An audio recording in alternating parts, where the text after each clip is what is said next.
Cheers, legends. Sammy from Short and Stout Beer Reviews. Done a few beer reviews earlier in the night. What did we do? American beer from Banks, 2 IPAs. One was a Westie, one was a fruited mess.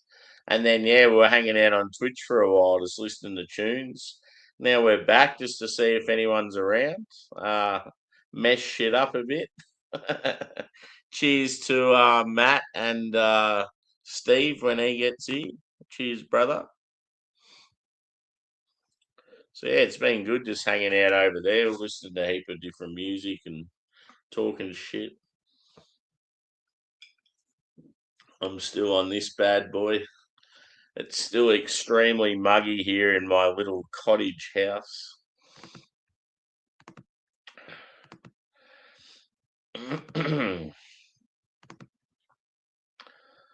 Yeah.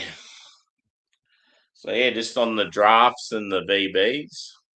Might have some craft at some stage. We'll see what happens. I've got some bourbon there. I've got some Coke. I need like some Sambuca or something like that. Something to get real messed up on.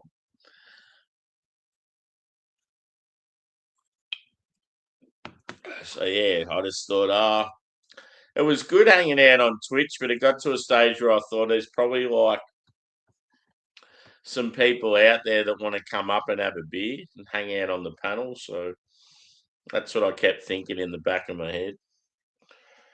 If it's not the case, it's no drama. I'll just hit the bed at some stage. But I'm still keen to kick on for a while. They're going down very easily. Cheers, Yaska. Very generous, brother. What are you up to now? You're on the beers, on the smoke.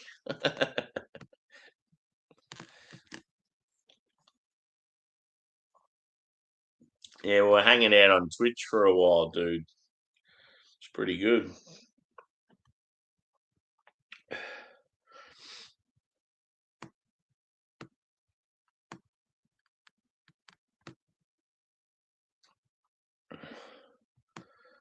I'm assuming TJ went live earlier on. I haven't really been off to sort of check. Yeah. That's what I thought. I knew you only had the occasional beer. Yeah, no worries, Phil. Good to see you back, brother.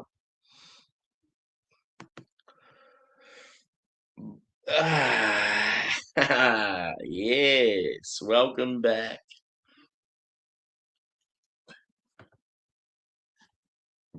Oh, okay, yeah. Yeah, he's sort of been a bit all over it with the times and that lately. It's been a bit different. Because I always felt bad when he was going live at a constant time and then I was going live at a similar time. I mean, I know that my channel's small and insignificant compared to his, but it's like we both have people that watch both of us and I should be there watching his stuff and vice versa. But it just happened to be like that just because of my work at the time.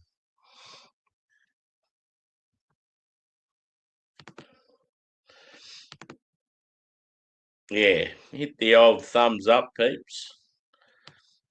Cool. Yeah, I just thought it'd be a good time to come back here because a lot of my English mates would be up and about now, and they have a lot of them probably have the day off work, so it'll just be good to see who comes out and who comes out from behind the spider webs. Yeah, it's cool. Been really enjoying it lately. I mean, I've enjoyed it from the start. But it's just here we go. Matt, how you going, brother? Niners did beat the Bears last night, yeah. And fucking Browns beat the Steelers. There was actually a few upsets. Geez, Doodlehead. I didn't know what to say then. How are you, brother? What are you up to? Just getting up. So I did a couple of reviews earlier, Josh. I did a beer from Moore Brewing Company out of Chicago. It's all right, nothing special. It's just a bit of a shit style. Oh, so you're back at work this week? Yep. We'll have to catch up and do a fucking barley wine, bro. Even if you want to do it this week after you finish work one night or something. Yeah, I've got a Munich wine and a barley wine. And actually I've got a wheat wine, a Munich wine, and a barley wine.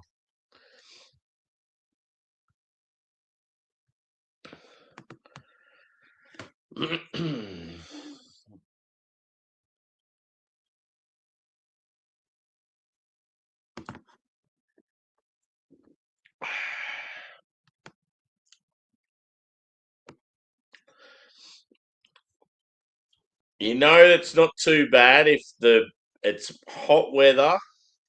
The beers aren't quite cold enough, but they're still going down all right. You know that you're in good company. Because normally, yeah, when the beers are a little bit rough and a bit warm, it's like, time to call it a night. But I feel like I'm still at that stage where I've got a lot more left in me.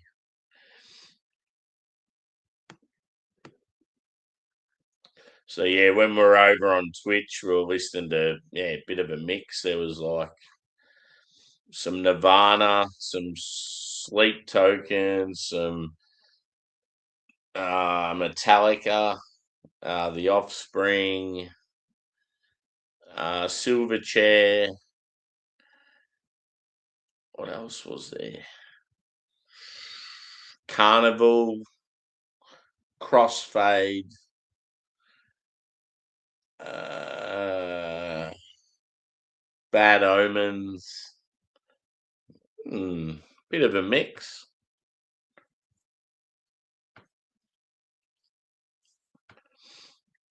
Smokey showed me some group that had like a female singer that was like Malaysian and she's there screaming. Sounded pretty good.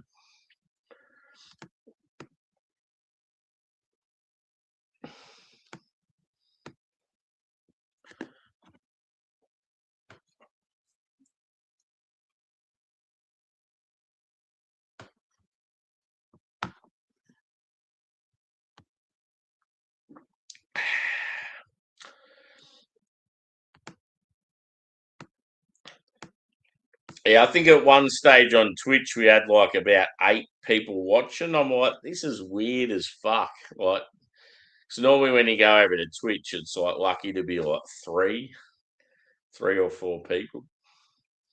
So it sort of felt like it was a YouTube stream. There was sort of a few sort of solid followers in there, and then a couple of randoms coming.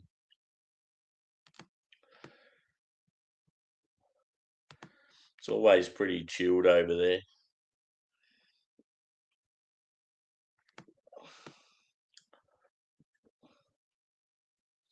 One thing I'm definitely doing at some stage is getting some snacks, some cheesels. I remember about a week ago having some chicken cheesels when I was doing a stream like this, and they went down so fucking good. So I've got another box of chicken cheesels there. I can't wait to smash into.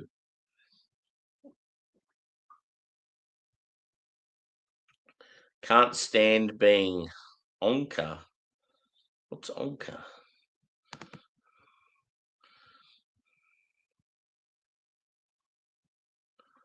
Onka? Orca? Orca whale?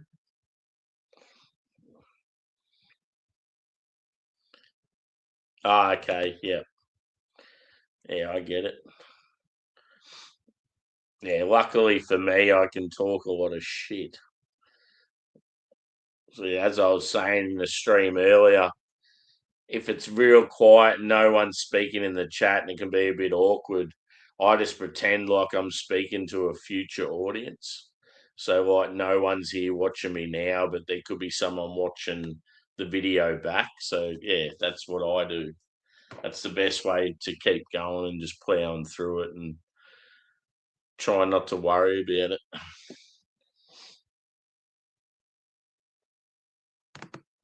Yeah.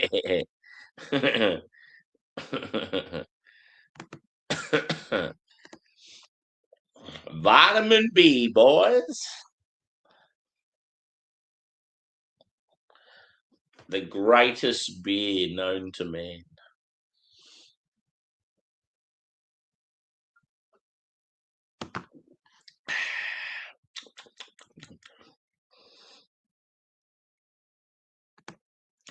Where's the Cheezels at? I reckon next piss, I'll be bringing back the cheesies.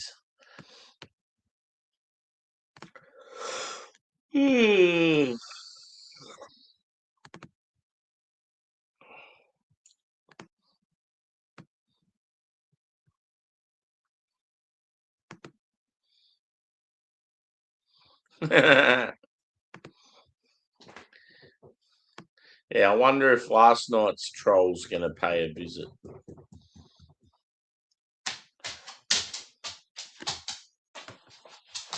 What you doing, buddy? You want to get up here? No, too hot for that. I just want to lay down on the cold ground.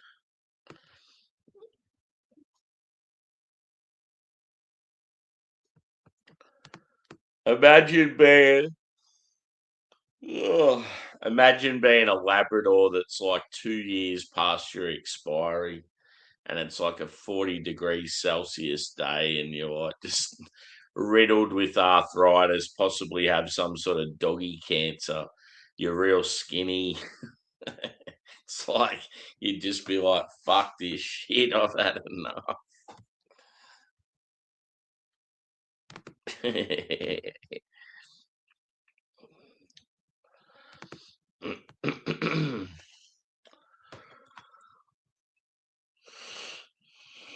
Oh man, that is a big yawn for a lad.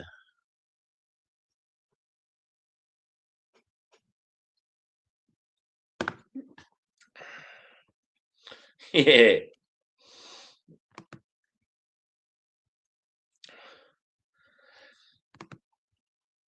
yeah. The old I've been just smashing water in their bowls. They're drinking like there's no tomorrow.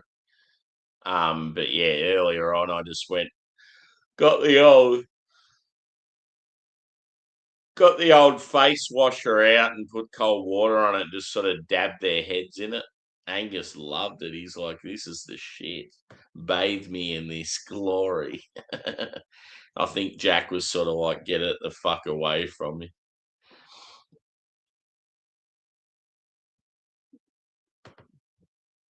Yeah, I could imagine Yaska. It'd be a fucking nightmare.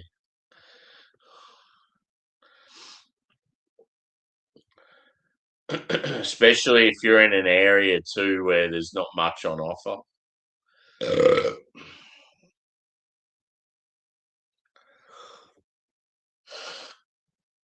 In today's world, like a lot of cars are so overpriced as well, which is ridiculous. Yeah.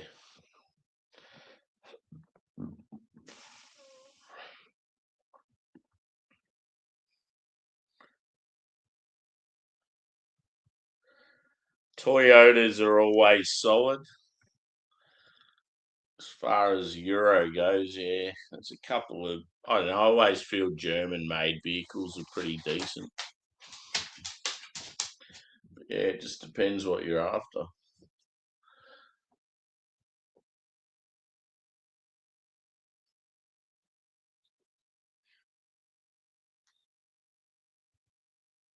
Yeah, for sure. Oh, that's good that you got heaps on offer. I thought it might have been a case where, yeah, there wasn't sort of enough out there to keep your interest.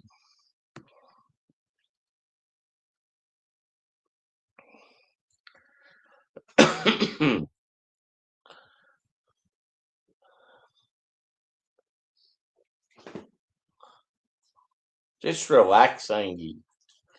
Fuck me. He only just got up there and he's already getting down.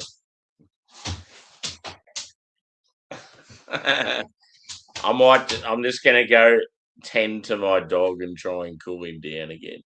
I'll be back shortly.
Cheers, boys. I just had to give a little cool relief. The old towel over the head. Oh, he's a thankful boy. He's jumping up behind me now. How are you, buddy? Poor fella. If I move this, hang on.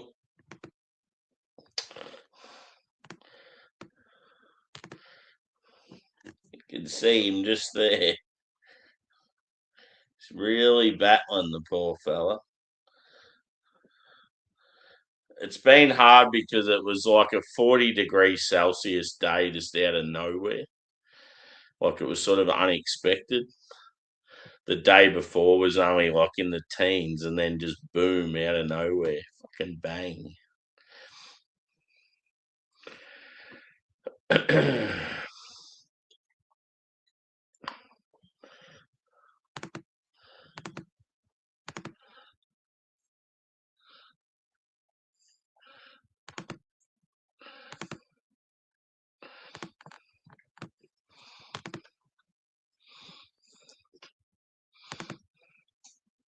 He wants a three-wheel car similar to what's in Mr. Bean. I reckon that'd suit him down to a T. Driving in and out of that car park, and then when Mr. Bean comes in and drives in, he has to quickly reverse out, and then he ends up tipping over.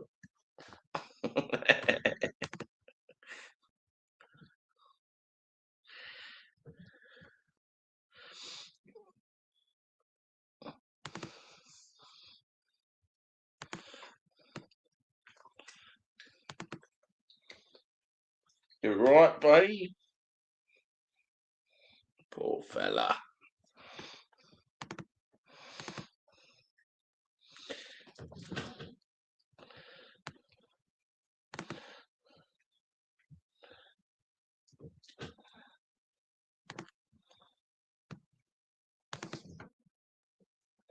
Cheers, Joey.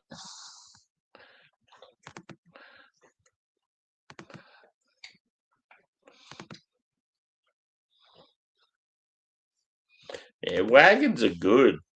Wagons and vans and like four-wheel drives when you can actually utilize them to like sleep in and stuff. You're right, buddy. Fuck. He's really struggling. It's a bit of a worry. You're right, matey.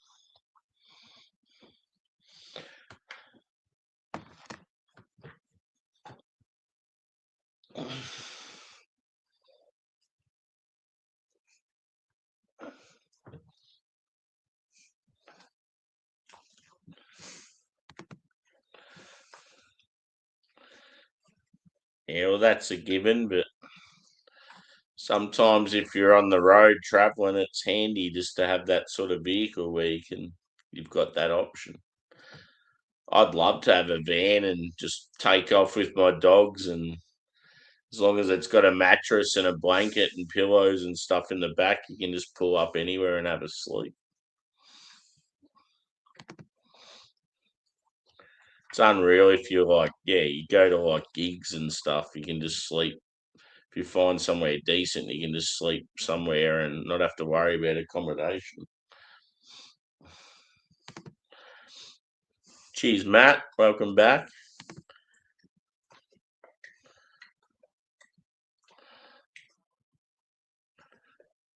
Yeah, he's fucking struggling real bad.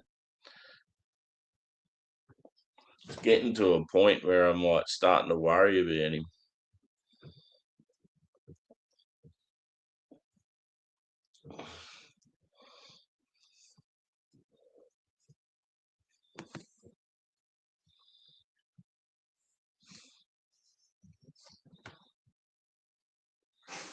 Yeah, for sure. Yeah, yeah, that sort of stuff's cool. You just got to be prepared to stop and get out and walk around and that every now and then.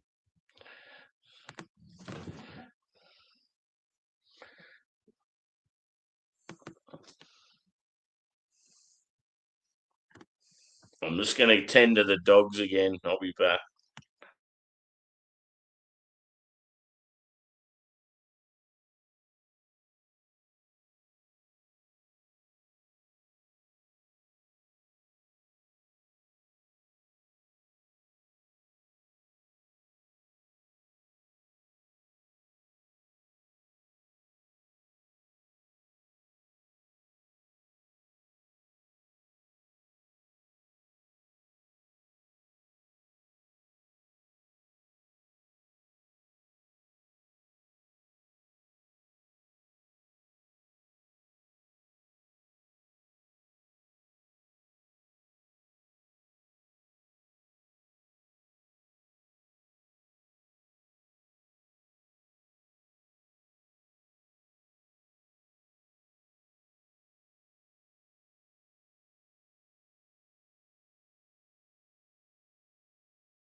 Oh, God. It's like having kids. Fuck me. I'm trying to settle him down. His heart rate's pacing.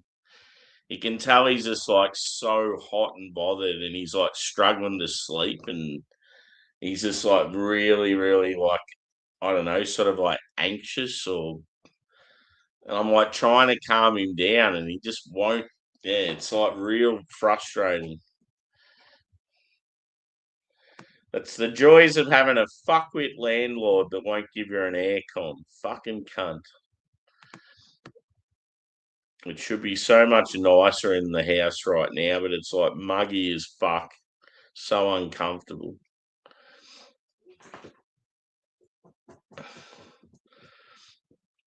Next beer, anyway. Cheers, boys.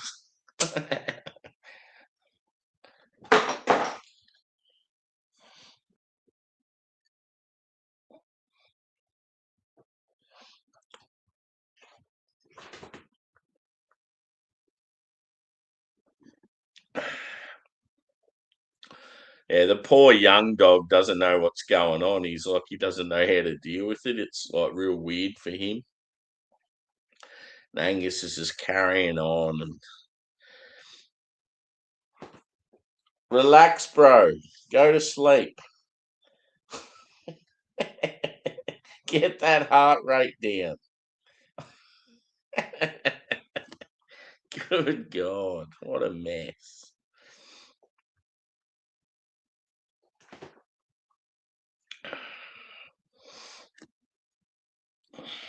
Where were we? Yaska in his car. Yaska's going to get a Ferrari and a Lamborghini and a Maserati. And he's got an apartment in Monaco. And he's marrying a Swedish brunette. He had the choice of about 10 blondes, but he liked the brunette more.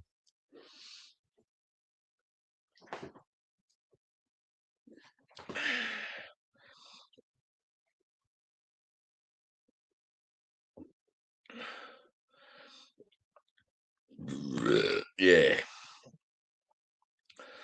I'm a good fella. I feel like I'm a good dog dad. Even though they frustrate the fuck of me at times, it's like I'm definitely gonna go to death for them.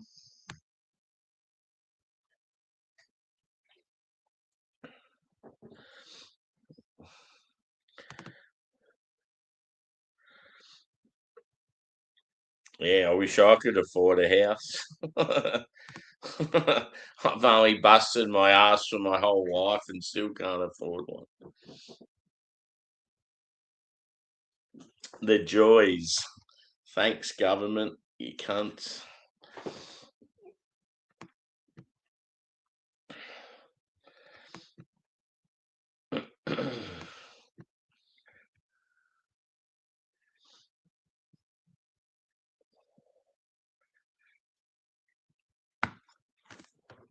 Oh, man.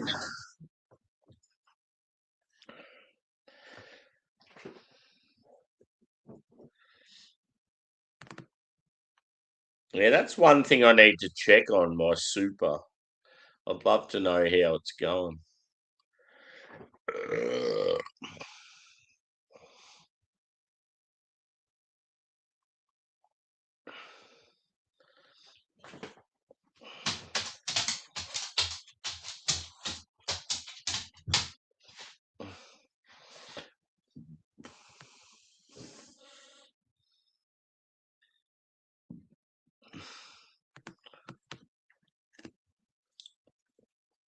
Hit that like, peeps.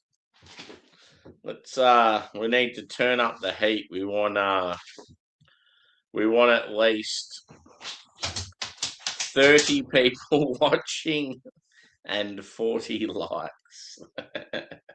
Wishful thinking. No, in all honesty, I couldn't give a fuck. The main thing on my mind is if my dog's going to last through the night. I'm slightly concerned. He just keeps doing this thing where he's like shaking his head like something's really fucking irritating him.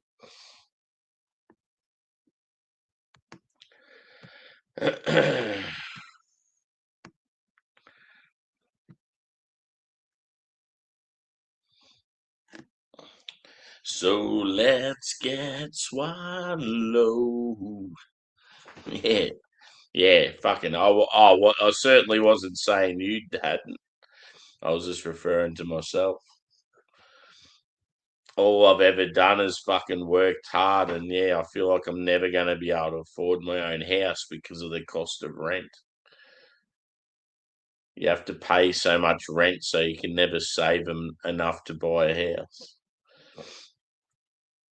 It's all right for these kids that just mooch off their family, and I pay so much more in rent than what most people do in a mortgage. So it's like, how the fuck are you meant to save for a house deposit if you're forking out so much every week just to live somewhere?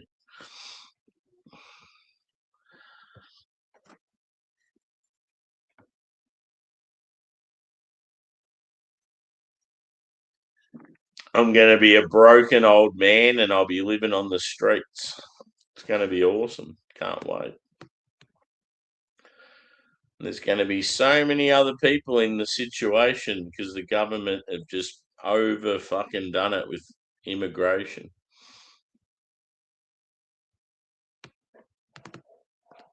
Yeah.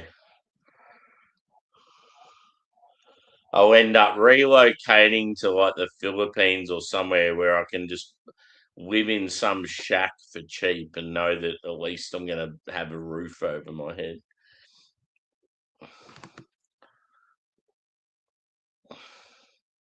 What's going on over there, bud?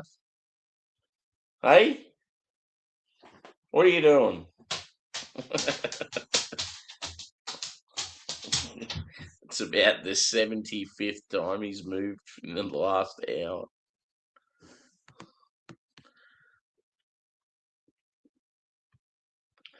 No wonder I don't want to go to bed because I feel the same way as he does. Trying to get to sleep on a night like tonight's a fucking absolute nightmare. That's all right. We'll charge $400 for you to live in a house and have no aircon. Awesome. Thanks, guys. You're very generous. Cheers.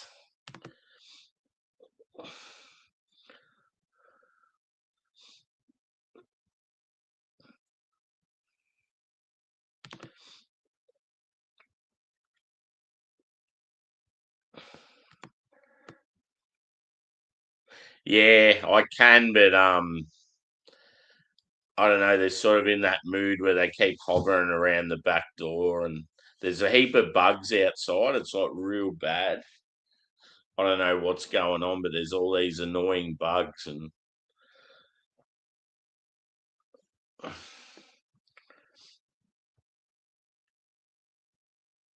because yeah, normally I'd just have them just laying out there, and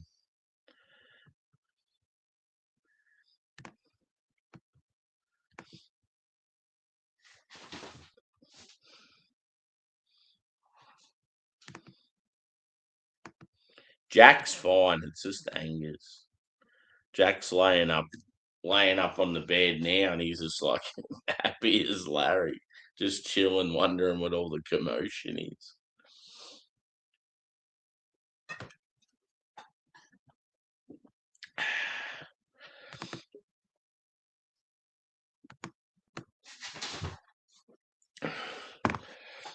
It's almost like after I wet his face and that he's more annoyed than what he was.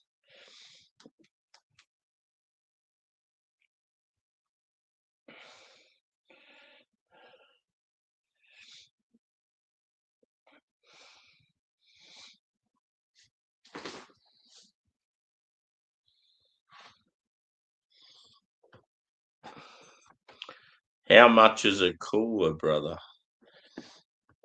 As in like an aircon? The one that The ones that like I'm meant to have in here are generally, yeah, you're looking at about 1,500, and then to install them probably another 8 or 900. But it's a standard thing. It should be in every fucking home, especially with the prices you pay these days.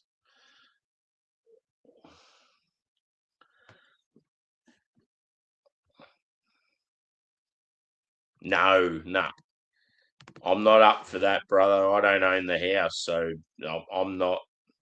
I don't want anyone to contribute to this cunt's house. It's his house, so yeah. It's only like it won't be that. It won't be hot too many days, so it's like I'll just keep fighting them and get it sorted eventually. But it's just bullshit that I have to put up with it. Like they sent me a message 2 weeks ago saying they're putting the rent up, and it's like you haven't even put the fucking heater in yet or the aircon. How can you even think about putting the rent up when I don't even have the essentials? So it's like, yeah, they've got no fucking idea. They're just money hungry grubs. The landlord himself's just a greedy cunt, and then the real estate are just as bad. Yeah.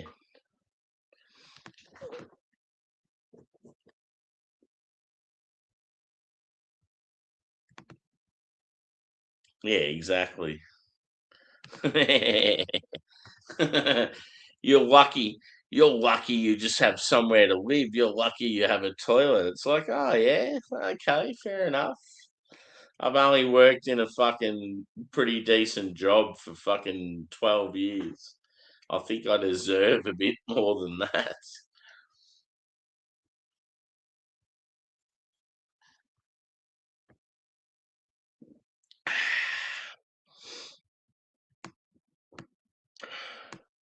Yeah. The only thing I want right now that would improve my knife is an esky full of ice. It would be so good. And because I live in a shit country town, I can't even get that.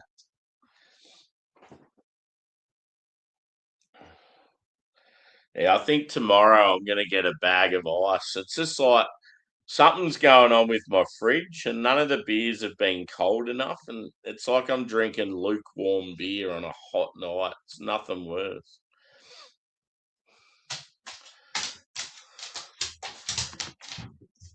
Yeah, that's the thing though, dude. As soon as I stop doing that, then they send me messages saying, you do this again and you'll be out for like you'll be out for good. And the thing is like I've got nowhere else to go. Apparently we're at a max at the moment and there's no other houses for rent, and it's that bad. It's like they just control they've got full control over the whole situation now. So it's like as a tenant, you've got nowhere to go. I don't want to become a person that all of a sudden is on the streets.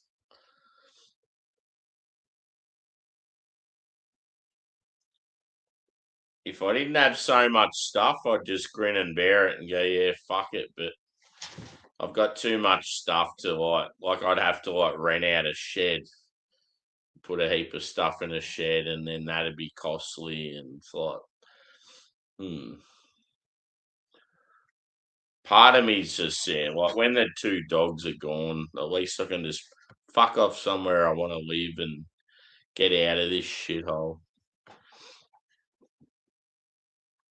Yep. Yeah.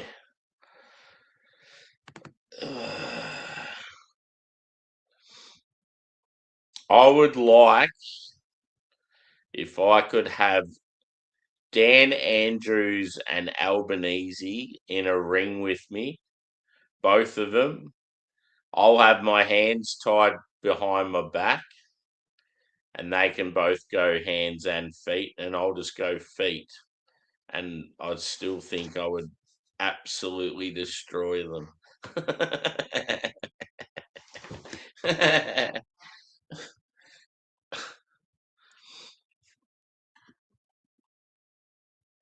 There'd be so much rage there, plus just a couple of years of martial arts and footy. I just think I've got them covered. Fucking both soft as shit.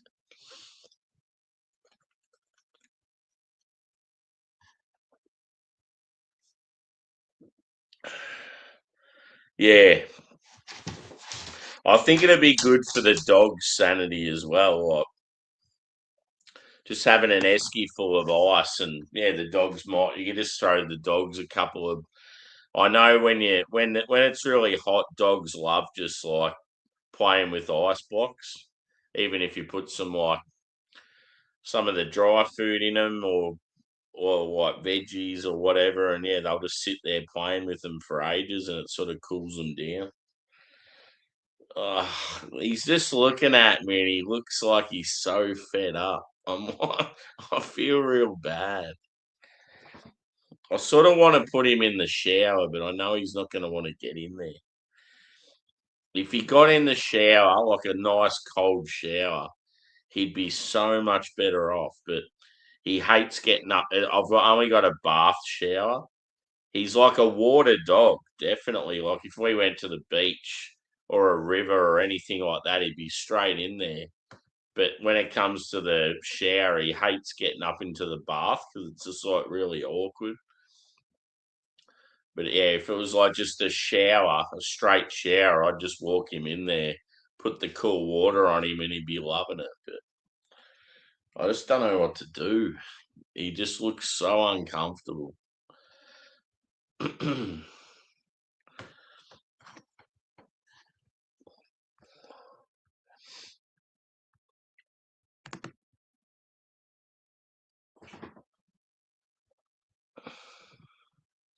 Yeah, cheers, Yaska. Everyone hit the old like, subscribe if you haven't already.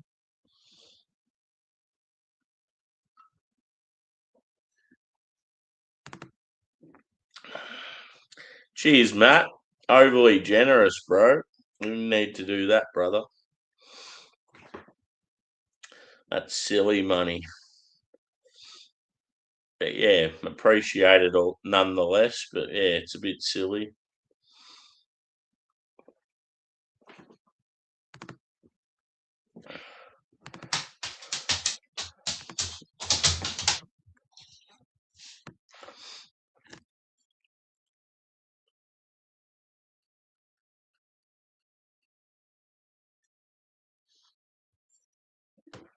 Oh,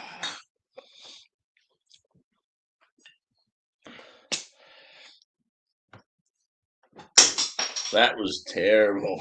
I want to get a net, like a basketball net. You just like Kobe, and then there's like a bin down below.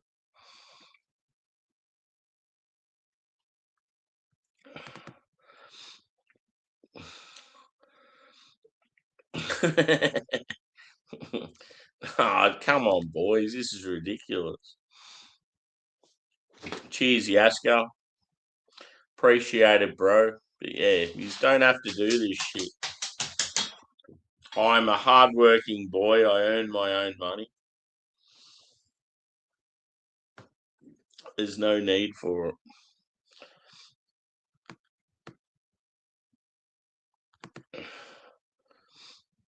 Everyone's doing it tough out there, so don't feel sorry for me.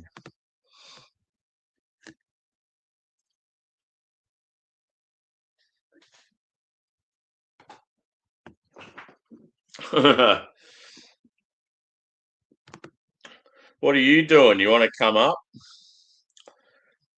I meant to ask you before. We need a bit of company, I think. Get a few people up here.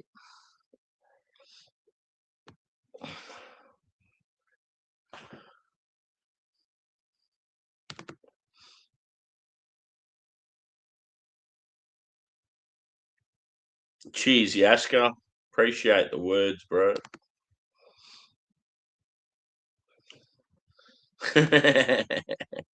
Cheers, Disco. If you want a beer, Disco, yeah. Obviously, we're back here if you want to come up. I'm about to send Joey the link. Cheers, Steve.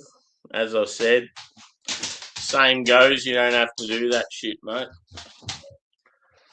You're always super generous, but yeah, don't need to do that sort of stuff.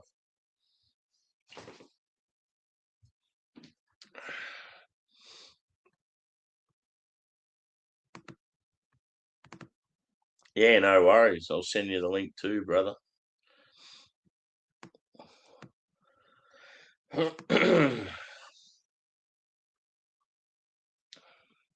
So who we got?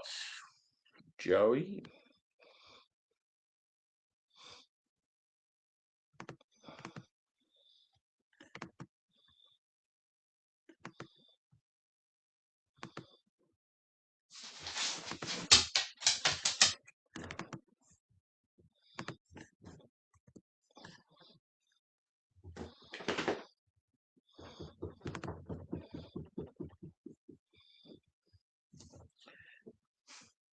What have I got you on, Yaska? Have I got you on Facebook or Instagram?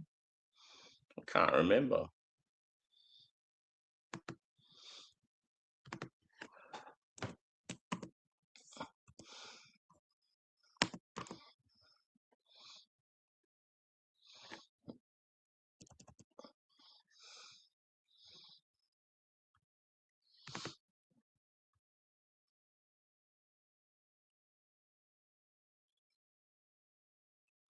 Yeah. Well, can you still get those water ones where you smash the water in the back of them? Because they were always good back in the day. You get one of them. Cheers, brother. Whoops, hang on. What's going on?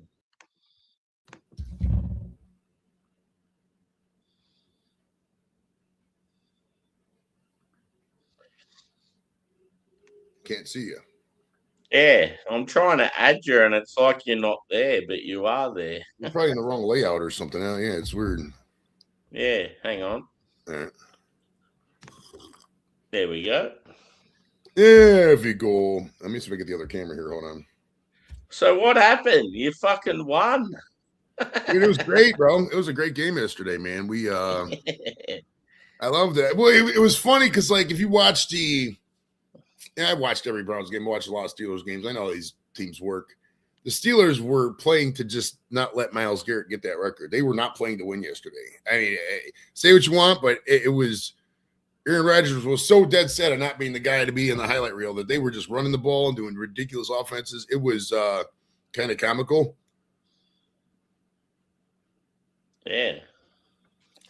And was it as you said, 90% fucking Steelers? Actually, it wasn't too bad. It wasn't too bad, actually. It wasn't nearly as bad as the Buffalo fans. The Buffalo fans took over. Steelers fans weren't that out there too much. It was good. Yeah. My poor Labrador Joey's fucking struggling real bad. Aww. It's a real hot night, and he's already, pardon me, he's already sort of on his last legs, I feel. And yet tonight it's just showing. It's like, it's sort of hard to watch. It is. It makes me feel bad. Yeah. It's my one friend's cat. She's like 16. She's taking her in for a thing today at noon. Praying for her because, it's she just lost her husband last year, and then lose a pet same year is kind of rough. But yeah, fucking oath. I was literally just talking about that with Kim because there's some sentiment to get a dog in here, but it's like, by the time I get a dog in here, I know what's going to happen. I'm going to end up taking care of the dog. Not that I don't mind taking care of a dog, but like, there's just so much extra stuff that goes involved with dogs. You know what I mean? You gotta, because I like traveling and and the consistency of care with dogs is very key. You know what I mean? You need to have everybody on the same page. You can't have somebody, training the dog, and then another person's feeding the dog table scraps, that kind of shit. So yeah. I mean, it's that wouldn't be fair to a dog right yet. Yeah. I wouldn't mind watching dogs, like It probably would work in your situation because quite often when you go away, Kim stays home. Yeah, but sure. that would work. But yeah, you just have to have her on the same page as when you're going for maybe a walk or a feed. Like she's sort of putting in just as much as you are. Mm-hmm. And I'd have to get the backyard squared away, the fence all good and shit too. So yeah. But we do. If the kids are keen on it, man, just do it. Get them a dog. They'll love it. We'll see. maybe for her birthday. I don't know. We'll see. You know when it's right. You know when it feels right. You know what I mean? Yeah. And the funny thing is, it's the one like the dad that's always the sort of more logical thinking, doesn't want the pet over all the other people. You'll be the one that's attached to the dog. Oh yeah, that dog will be right here with me in the stream and shit. Put his little muzzle right here in my lap.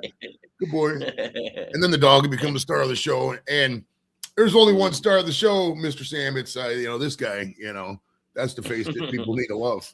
That's why that's why it makes me laugh. We used to. There was this one guy in the community. He used to show two different videos. Like, here's one for the ladies, and we got one for the guys. But here's one for the ladies, and show a bunch of cowboys dancing. I'm like, fuck you with your fucking capitulate. I'm the star. I'm the sex appeal. Chicks tune in for me. I'm not gonna show other guys out here. Fuck you. I'm not gonna show my wife pictures of other guys to get in the mood. No, my comedy and fucking skills is what's gonna get her in the mood, not some other random motherfucker. So yeah, that made me laugh. Are you doing any shows coming up? I supposed to have the guy on today. The guy that Lane Thomas, the baseball player, but he hasn't texted me. No, I mean, it's in like actual stand-up stuff. Oh God, no, I haven't. I did the one last year, and I ain't done one in a minute. I need to. Yeah, I thought you might have something. Pretty much. If I'm guessing, it's probably going to be on hold until the kids are kind of out of schoolish. Yeah. Because I mean, it's because stand-up to that last one really throttled me. We only had 2 people to show up. Besides the regulars. It's kind of like when the first one we had a good 70 people show up, and then the second one 2 people show up. It's like fucking hell. So that kind of kicked me down a little bit, put me in my place, so to speak. But there's always a market for shit. We just gotta be patient. It's hard getting people together, man. It's kind of exhausting, to be honest with you. Like, really exhausting to get people together. Like, it's almost impossible in some aspects. It's I mean, you see how it is. Fucking travel halfway around the world. Only 2 people show up. Yeah. One of my mates is a pretty he's, I would say, fairly well known Aussie comedian, and he still does shows where he flops. Oh yeah. But then he'll rock up to another city, and it's like all of a sudden all these people are waiting for him, and his show kills it. Like, it's weird. It's all about the audience, and that's why I don't do many of these open mics, because a lot of these open mics are just comedians. It's like there'll be 10 comedians and maybe 5 people there just to laugh, and the comedians aren't there to laugh. Comedians, a lot of these stand-up guys, Sammy, are fucking miserable, dude. They're so cranky. They think everybody's out to get them, and they think that they're God's gift to comedy and this and that. It's like, show me the show you sold out, we'll talk. I mean, it's I mean, it's and it's so like when you're performing in front of a bunch of cranky people that don't want to laugh, it's a waste of your time. It's not gonna help you grow. It's gonna make you feel shitty. I ain't got time for that. Yeah. Yeah, it sort of seems like in the comedy world, it's like most comedians will just turn up, do their thing, and then fuck off straight away. They don't sort of hang around. Right. Yeah. Favorite American. There's a question for you, Joey. Don't like Bert Kreischer at all. I think Bert Kreischer's a hack. He has one story. And let me take my shirt off. And I Sammy, I'm a fucking fuck you. You know what I mean? I know no time for that. If you're a comedian and you're a guy, especially, you perform in full clothing, you dress the goddamn part. You don't go out there fucking tattered jeans and a fucking ripped up t-shirt stains on it. No, it's an honor, bro, to perform. You should dress up for that shit. And that, I'm not saying fucking, tuxedo every day, but you should at least have a button down and fucking nice pair of pants or something. I don't know. It's that kind of shit. The hack shit pisses me off. There's a lot of hacks out there too. And I know some of you people are like, oh, you don't sell a show. Well, I mean, they call it the Rogan sphere. There's a lot of comedians associated with Rogan that are just there because, Kreischer's one. God, there's Two Bears in a Cave. That podcast. Those guys are one. You know, they're funny on the fringes, but like, it's just it's a numbers game, man. The funniest people aren't necessarily the ones that are going to sell at the arena. Yeah, you know what I mean, because it's literally. Unfortunately, in Australia, the ones that they advertise the fuck out and promote are always the ones that are tied up with LGBT, any sort of woke, and it's like they're not funny. They're fucking ridiculous. Like, oh yeah, you're killing the whole festival by promoting these ones that don't deserve it. Segura, yep, that's another one. Fuck, I wish I knew all. I know I've seen these guys out the thing, but yeah, there's a group of 6 or 7 of them that just go on Rogan and they're semi okay, but yeah, they're just. I mean, in a world without Rogan, they're probably like me, just a random guy doing their thing. It's and the whole it's weird with the whole woke comedy, anti-woke comedy thing, because like you'll get people who you got to combine the two, in my opinion, to be a real polished comedian, to be really good.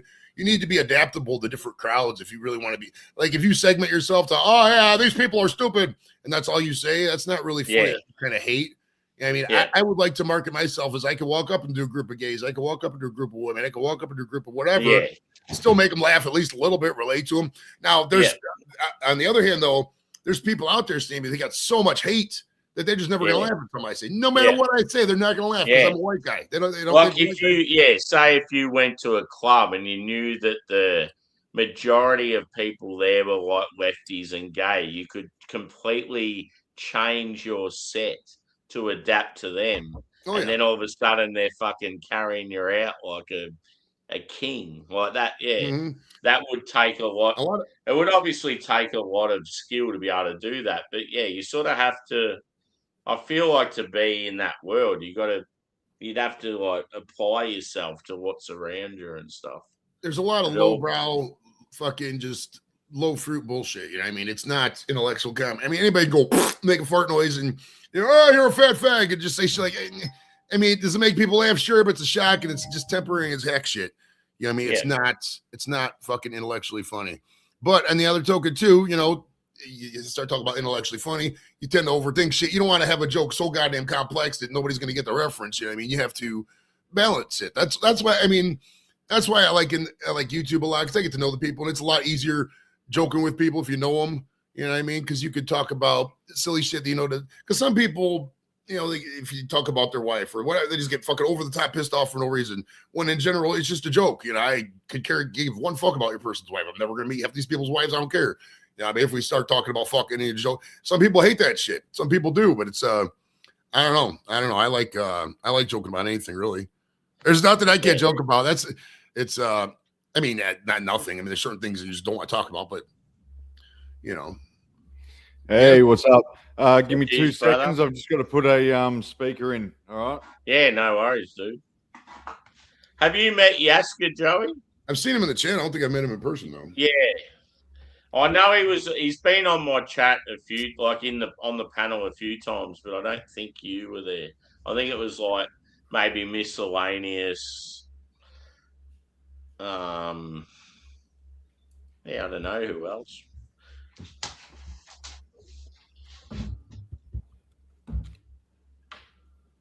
Who's been on the panel when you've been on here, Yaska? Miscellaneous?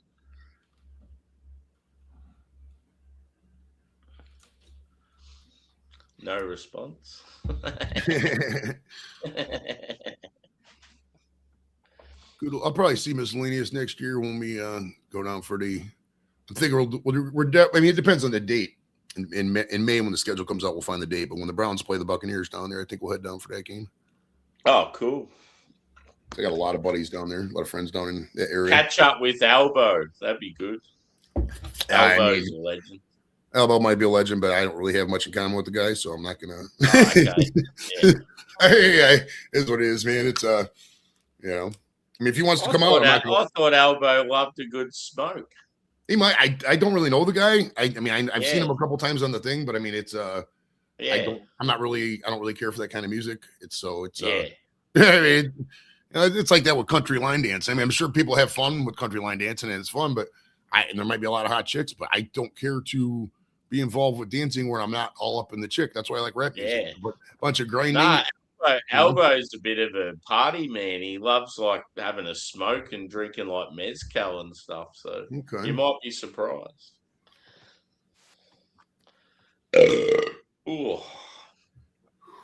Looks like Yaska's trying to log into the Aussie Premier League fucking booth there. We need a cord in booth 4. Speakers in booth 4, please. Let's go. Yeah, it'd be like 3 in the morning over there, Samuel. You're a madman, bro. Fucking oath. Holidays, bro. Nah, today was in your speak. Today was about 105, 110 Fahrenheit. So very fucking hot. So Shane Gillis is good, Steven. I fuck with Shane Gillis. I fuck with Shane Gillis hard. He's funny. He's he was gonna be on Saturday Night Live and then they kicked him off and they came back. I got a lot of respect for that. That's the thing too. If you get canceled, but you're so fucking funny like a Shane Gillis, it'll come around. People respect the authenticity. They do. And that's what did you think of Louis C.K.? I fuck with Louis C.K. I do. Yeah. I do. He's he gets a little low brow, but I mean he says shit like the controversy was he would be like, hey everybody, I'm going to show you my dick, and then he shows you his dick. You know, you could look away. So it's like it's very direct. I mean, it's not for everybody, but I fuck with that kind of humor. I fuck with Louis C.K. hard. Yeah. Oh yeah. Yeah, I was always a fan of him, and I was sort of disappointed when he got fucking cancelled. There's a reunion tour for everything, Sammy. It's the beauty of America. Yeah. It's a land of redemption. And nowadays, with fucking this attention span theater we got going on, I could say something now and fucking 3 days from now, fucking people forget about it, right? Yeah. Dude, it was 60 degrees yesterday, 60 degrees Fahrenheit, and now it's 21. And we dropped seriously like 40 degrees Fahrenheit in fucking one day. Yeah. It was wild. That's like us, dude. It went from we were about 16 degrees Celsius and it went to 40 degrees Celsius. That's the fuck thing. Like people say, oh, it doesn't get cold in Australia, but where I live, it's like massive fluctuations. You get cold to hot within an instant. Bang. It's fucked. Speaking of bang, I got to go blow it up. I'll be right back.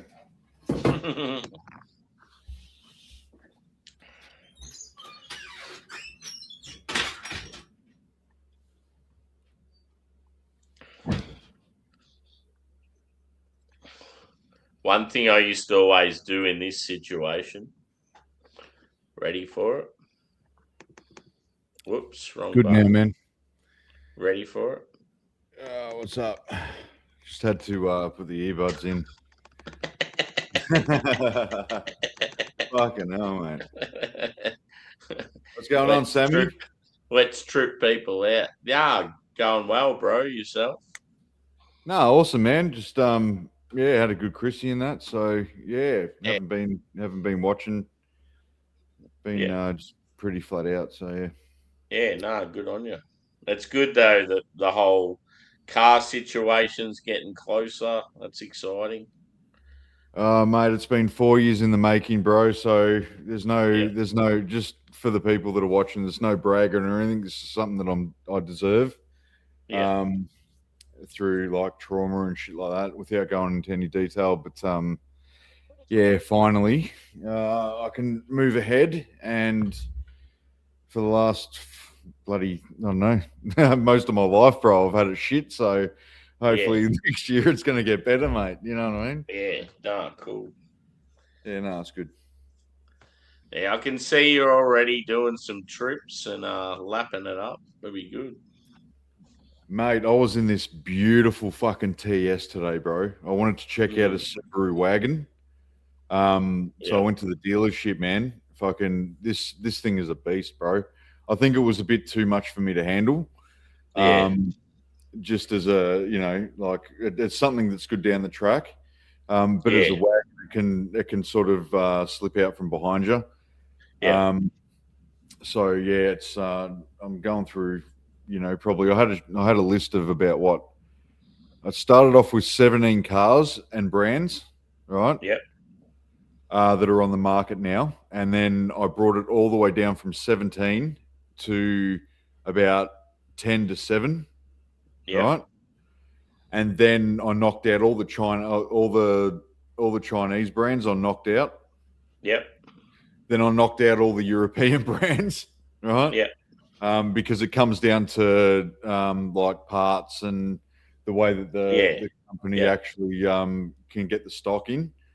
So all these new companies like Havel and that, right, and GM and all that, they haven't got enough stock in the country, and so it's going to. They haven't got a lot of history. You have to wait, and So I've come down with like I think just being a mature buyer of a car as well for the first time, you want to get it right, for sure.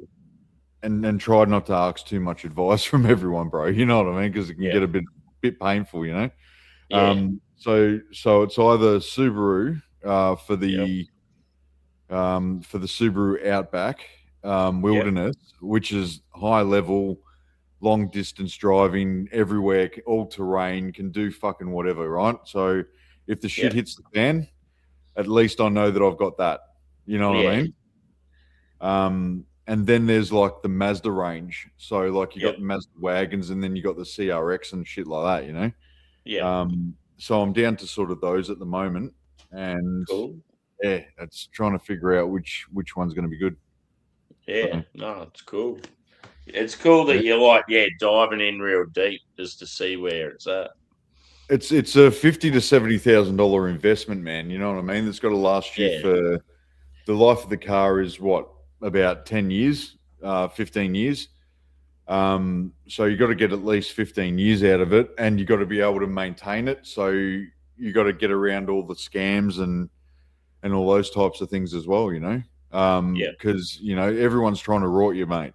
And like in the car game, I think that that happens a lot too. Yeah. So. That one there, that he makes a good point there. That's exactly how I should be thinking with my next vehicle. You know what, Steve? That's exactly why I picked the Subaru all-wheel drive Wilderness Apex. It's just on the higher level, and I'm just going to the toilet, Yaska. Yeah, no worries. Yeah, Steve. So it's on the higher level of purchase, and that's why it can get expensive. Because when you're dealing with like all these Chinese brands and shit, they always want to go and turn around and say, oh, we've got comfort this, technology this, everything like that. So they sort of suck you in. They've got a 5-year like maintenance and servicing. And then from there, it's just like, well, after the 5 years, you're stuck with going to your local mechanic, you know what I mean, who has all the tricks of the trade and shit like that. So that, even with, certain engines, like like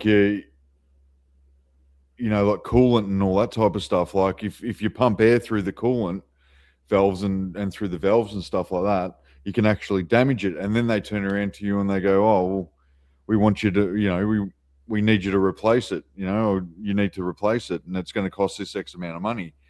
Or an engine, blows up. So it's just a head fuck, man, So yeah, you're right, Steve. It's something that you'd need to feel comfortable getting, because you're going to end up probably living in it at the end of the day,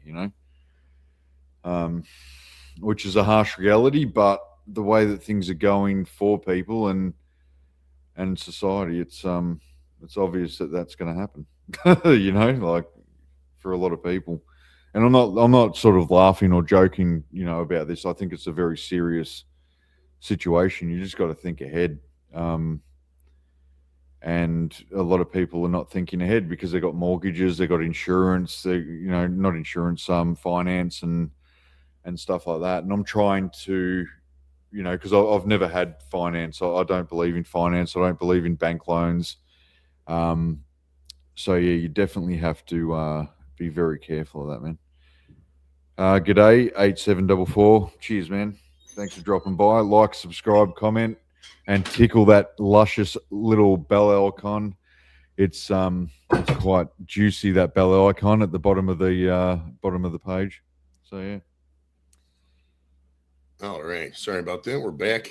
A little explosive action come up. It happens. Did you bust your taco, mate? Well, you're drinking this coffee in the morning, and then all the food you ate yesterday. Busting your taco is not good, bro, especially when you got things to do, man. Oh my goodness.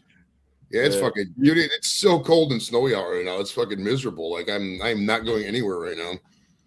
Like it's so funny. Yeah, it's such a temperature. Yeah, I'm in a place on the coast where it's warm, but it rains a lot too, even in summer. So like down the bottom of Australia, we've got pretty much the weather that I'm experiencing is probably about 40% less than I'd say far north Queensland at the moment. So just without the floods and the storms and shit like that, Right. So, yeah. Yeah, it's it's supposed to be really cold the next several weeks here, so we'll see. Yeah, that's it. Yeah, we were just speaking about cars and just purchasing cars and stuff like that because it's my first car that I'm purchasing. And I'm doing a lot of homework with, like brands and stuff like that. So Steve just said he had a Volvo that cost him 27 grand for a new transmission after 7 years of buying it new. So yeah, it's a hard financial decision to make, man. You got to really make it. Yeah, I kind of lucked out with the 27 grand for a new transmission. Fuck. Yeah. At that point, I'm just buying a new car. Shit. Well, yeah, I mean that's where it gets hard, bro. So I'm still making up my mind what I'm doing. Right.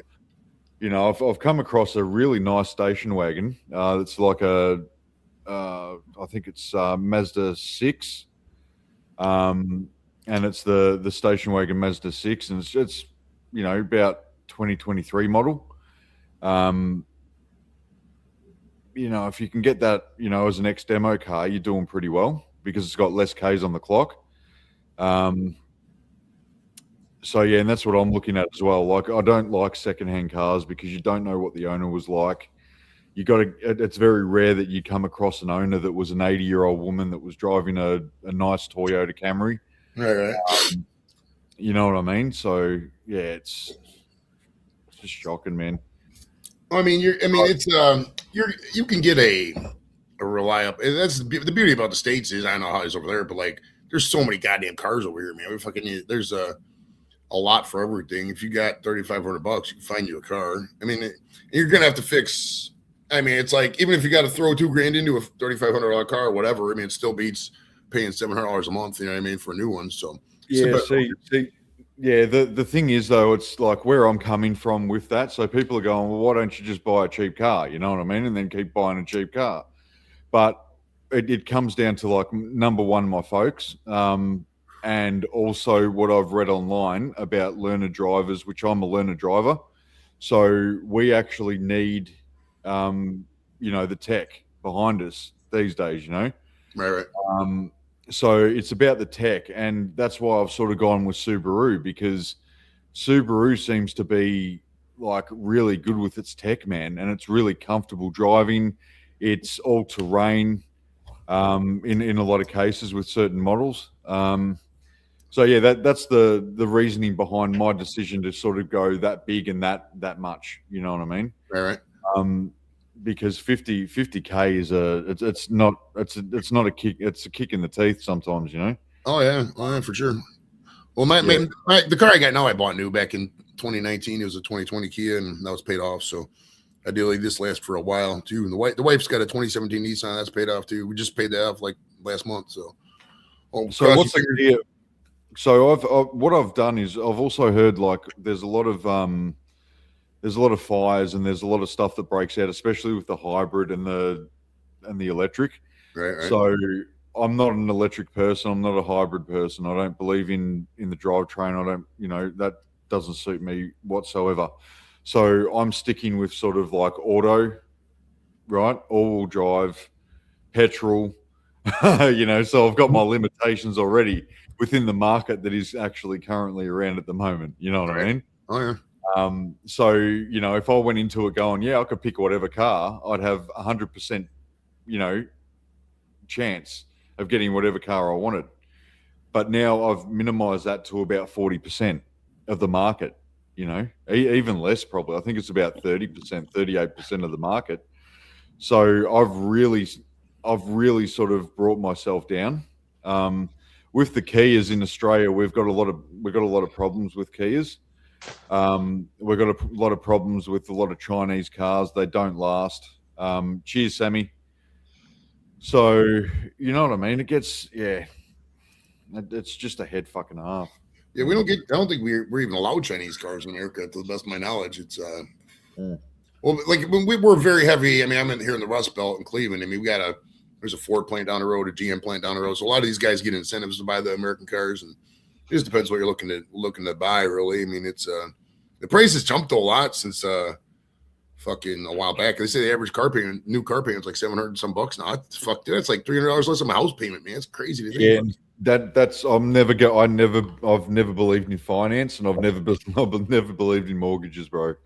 Like I watched, say my father, pay off his first house in the 80s, and he busted his fucking balls, man. You know what I mean? Just to make that mortgage that, ended up getting taken away from him because of divorce. So, it's just one of those. I think it comes from experience, the decisions that we make, as we grow older. We learn from other people's mistakes. So, yeah. Oh yeah, the more friends you have, the more family you have, the more mistakes you see made, the more you mistake-proof your life. I mean, it's divorce and child support. I was never going to be an issue in my world because I was going to adapt to how I was going to do it. You know what I mean? If you got life fucked up thinking somebody like me is going to not see my kids and pay child support, like, nope, I'll figure it out. Hey, fuck that shit. Some of these poor bastards, man, they're so miserable. My goodness gracious. I mean, it's at the end of the day, yes, it is a choice to who you procreate with, but my God, some of these people just, I don't know, man. Fuck, how do they walk around so miserable? Like, get along with people. Fuck. What is your best style of procreation? Man, at my age, probably doggy, but fucking missionary still feels good. I actually like the side version, bro. I like being behind man with the leg up. You know what I mean? Bang bang. It's more romantic. You get a lot more closer and you push it in. You know what I mean? It's all good. Oh yeah. You make up for your shortness in length. No, because I'm tall, bro. So I got to pick a chick about 5'8". You know what I mean? just to match the fucking 6'1". You know. So. Tallest girlfriend I ever had was 6 foot, 6 foot even. Ain't anybody taller than that. Maybe she's 5'10". No, she was about 6 foot. And the chick's got to have a bit of booty as well, and a bit of meat around the pussy as well, bro. Oh, there's nothing better than a fat ass in your fucking right. My goodness. Yeah. Oh, dude. Yeah, I don't like the bony experience, man. That's it's not. I always found the real slim chicks. It feels like you're with someone that's really young, and you shouldn't be having sex with them. Yeah, I don't feel comfortable. I don't feel comfortable like that, bro. You know, I like a woman, and a woman has hips, a woman has thighs, a woman has a booty. You know what I mean? Big juicy. No, not big juicy, but decent. Not stuff that'll knock you out. But what's the beauty of our lifestyle? People like us, we go to the bar, we have fun, we party, we eat fatty foods. You're bound to find chicks with big titties and thickness at the bar. It's easy. And for them to agree to have sex with you, it's pretty easier than that. You know what I mean? It's these drunk chicks are a lot easier than sober chicks. That's why I hate. And just because I'm a moderator as well, I've just got to say to any females that are watching in the chat, sorry for this conversation, but men will be men. Mate. Sammy has 300 people in the community. Only 2 of them are chicks, so nothing to worry about. Yeah. Trust me when I tell you, video games and beer reviews. If you don't want to hang around chicks, that's the thing to talk about. Yeah. Thankfully, I'm not video games. Hey, fucking hell. Video games is 0 chicks. Beer reviews is at least 2 or 3. It's like, how do you get negative pussy? It's not even possible. Oh, my goodness. Yeah, it's video games is such a pussy repellent, dude. It really is, and I know that a lot of people don't like hearing that, but I mean, the only chicks I know that like video games are out there to hustle guys out of their money. I don't know any chicks who like video games. Yeah. I think everyone's trying to hustle everyone, bro, in this world, man. That's true. You find find few authentic people out there, man. It's hard because everybody's so convoluted. Yeah. Everybody wants to make a buck off the YouTube thing or off this thing and that, and it's that's why there's people who only do it for the money. They fizzle off fast. You can see how they go, man. They come and go. It'll be like that all the time, you know. Fake motherfuckers just come in and all they do is drop their link. They never say hi, never stay here bullshit with you, you know. That's not how we do things around here, you know. We bullshit. That's what I like with our community. I feel like most of us big each other up. Oh yeah. I still feel there's too many people in our community that don't probably watch enough of each other's shit and like and comment and stuff. Mm-hmm. I mean, I try to do as much of it as possible, but I definitely know there's particular people every time they come in your thing, you know, they're not liking or anything. It's like, come on, man, I support you. You need to support me. Well, we said we all need to big each other up. Right. And if you're going to come in and just say hi and then leave all the time, don't do that. Yeah. Come in, say hi, bullshit for 10 minutes, then go. You know, don't make it. And then there's particular things like where you feel bad. Like, say you, for example, Joey, I'm always at work whenever you do your live stream, and it fucking annoys me because like I know that I would be there to support you and ask questions and get real involved. But yeah, I'm never there. And then you get people that could be there that aren't, and they should be. Right. Yeah. And the bigger you get, the less time you got to support everybody. I get it. But I mean, you know, you should at least, because I mean, and at the end of the day too, I only see the shit that YouTube shows me. I'm sub to several hundred people at this point. I mean, and some of the stuff is just not my interest. You know, I like if you're a live streamer, I'm probably gonna be good friends with you because I love being live. And I don't, even, despite the genre. I mean, back in the day, I used to go live with the fish people, go live with the barbecue people, go live with the art people, all the people. None of these guys go live anymore, so I don't know. Disco just goes, I unsubscribe every stream just so I can subscribe again when requested.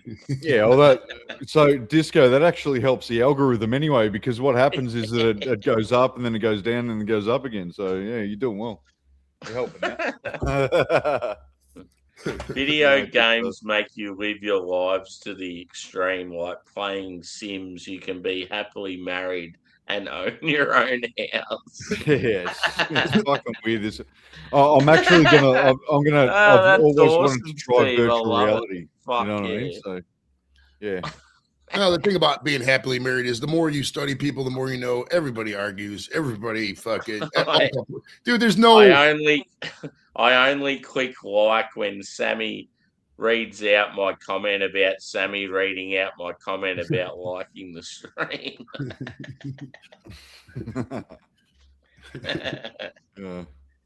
You're a fucking cunt. Well, that's why all these people you ask are fall in love with these virtual realities because they control the narrative. You know, they never get told no. They never get no pushback.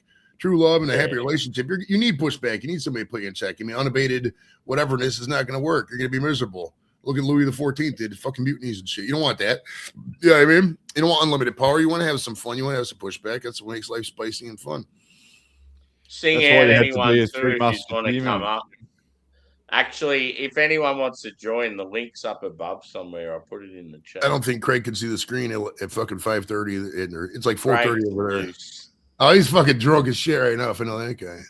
There we go. I'll put it up. Drinking about 3 or 4 beers, having a self-doubt, and then come on, Craig, come up here. We'll boost you up, buddy. We'll put you on one of those chairs and carry you around the room. Like I have to do it in fucking YouTube, don't I? I can't do it here. The Greeks. You could drop it in here. I'll drop it. All you do is boom, boom.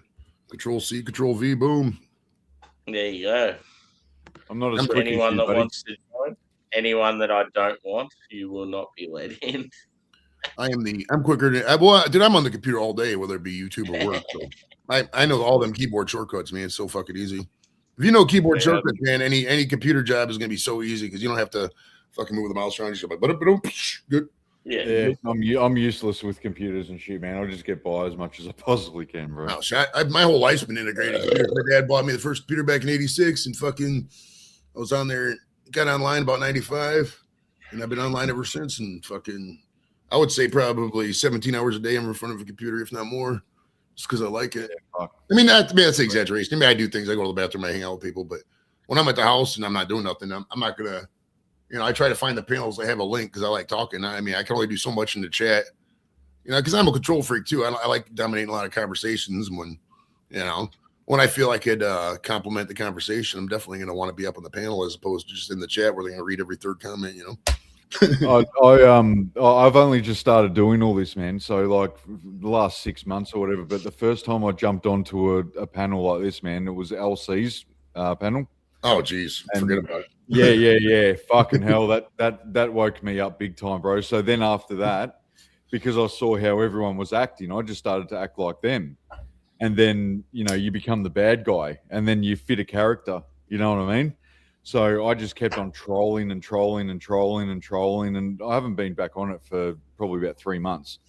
But, it's just like, you sort of know the ones that you can jump on and have a decent conversation.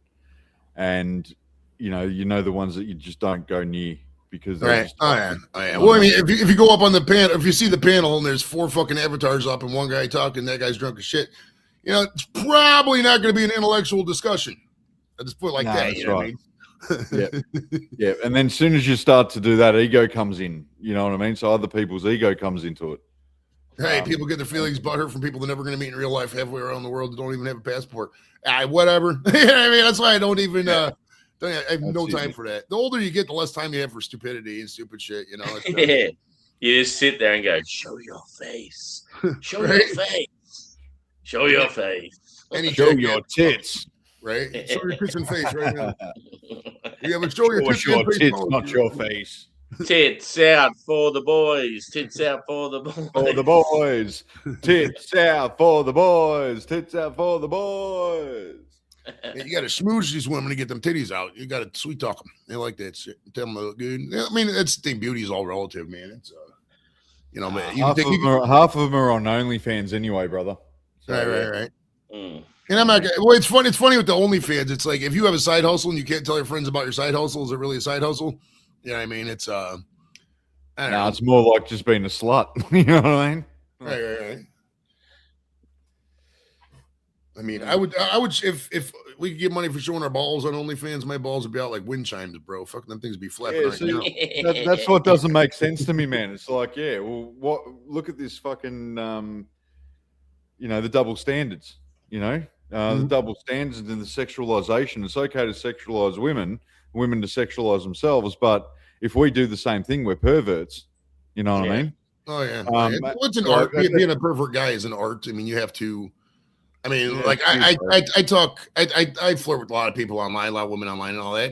But the ones I flirt with, I know they're comfortable with it. I don't flirt with people I don't know. You know what I mean? That's where you got to draw the line. It's too many guys, I think, at least fucking just. Well, I mean, the guys just don't know how to talk to chicks. Basically, a lot of the times, that puts the onus on us. It sounds like I'm blaming guys, but I mean, most women aren't that complicated, really. If you get to know them, you just got to listen a little bit and a lot of these guys go in and they see the guys who have, the guys who are smooth with the women, but we've talked to chicks for 20, 30 years. We know what we're doing, you know what I mean? No, that's it, bro. I just read Adam's comment. Sometimes you've got to squeeze. Sometimes you got to say please. Sometimes you got to say hey.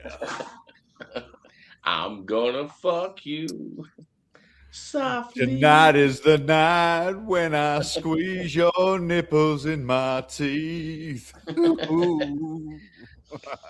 Titties, right? Nothing better than sucking on some titties, man. I did all day. Suck on my chocolate salty balls. Stick them in your mouth and suck them. You're a virgin still, Sammy. Don't lie. Matt wants to know who you follow in the NFL. Well, me, it's the Cleveland Browns for me. Yeah. No one for NFL, but yeah. I don't follow NFL, man. So soccer. Yeah, I've got Melbourne Victory. I'm an Yeah. Everton fan. Just because I didn't want to be like everyone else and be a Liverpool fan. I wanted to be from the same area, but Yeah. you know what I mean? Everton's close by the stadium. It's just in another suburb. And then you got like Bulldogs. So Canterbury Bankstown Bulldogs. I mean, What about AFL? oh, AFL, mate. Melbourne. Come on, Melbourne. mate. Yes. Yeah, I That's remember easy, you bro. saying that. I was like, fuck yeah. Is there a we team need in to go- Hobart? Does the AFL We have a need team to in go to Hobart? a D's game together. Hobart's about to have a team. They've just entered the league. I think it's not next year, the year after. I'm a fan of the Hobart team because I want to go to Hobart. Yeah. So let's go Hobart. The Tassie Devils, get them up. There's also an NRL team that is coming to WA as well. It's called the Bears, but it was actually from Sydney, I think, back in the days. So it's just a recycled team, man. It's all about money in Australia, like same as over there. It's just all about 100%. Yeah, the NBA, National Basketball Association, these guys get paid $70 million a year and they got load management. They don't even play but 70 Yeah, games. that is a great call. Steve just said, if Bonnie Blue was a bloke, he'd be in jail. Spot on. Bonnie Blue. If Bonnie Blue was a bloke, I mean, it's like this with the OnlyFans thing, dude. If you want to settle down and have a husband or relationship, then don't do the OnlyFans. You can't do both. I mean, I suppose you can, but they get real angry when you confront them and say, "Oh, you do realize that because of what you do, guys aren't going to be attracted to you," and then they're like, "Oh." Well, what do you yeah, but expect? I think it takes a male up to a certain age where then they start to realize the stuff that they're watching online, the porn that they're watching on RedTube and YouTube, on Pornhub or whatever, is actually fucking like aggressively violent, and they got brought up thinking that it was, I mean, I was one of them when I was younger. That's a huge problem, man. Oh, porn is the big problem that nobody. I mean, some people talk about it, but they usually laugh off. But I mean, the whole industry is fucking all geared towards the lowest common denominator, like you said, choking porn and stepsister porn. Oh, it's fucking disgusting. It's also it's human trafficking as well, bro. Oh, like, straight up human trafficking. You know what I mean, bro? Oh, yeah. Like, come on, man. You get them Andrew Tate types, and they fucking have 3-4 girls in the house, and they completely oppress them, and it's basically it's fucking Sharia law, but under a different blanket, really. Absolutely, and it's disgusting, man. And as a male, as soon as we wake up to all that type of stuff, we start to have a more broader scope of relationships and connection and stuff like that. I'd personally say just use your fucking imagination, and get it over and done with within 2 seconds, and that's it. But Minute Man. Yeah, but no, I mean, like for me personally, I've been single for a little bit. But as my dad said on the phone the other night, he turns around to my uncle and he goes, "Fucking, you're divorced. Go to the hookers." And I said, "Yeah, Dad, I'll go to the hookers fucking every now and then."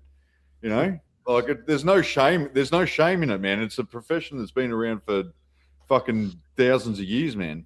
I've been to a whorehouse 3 different times in my life, and every time I fucked it up because I didn't know the protocol. And the one place, in Mexico, I just didn't want to do it because it kept getting lower, and I just wanted to see the broad's titties, and she fucking kept going lower on the price. It got down to like $10. I'm like, yeah, I'm cool.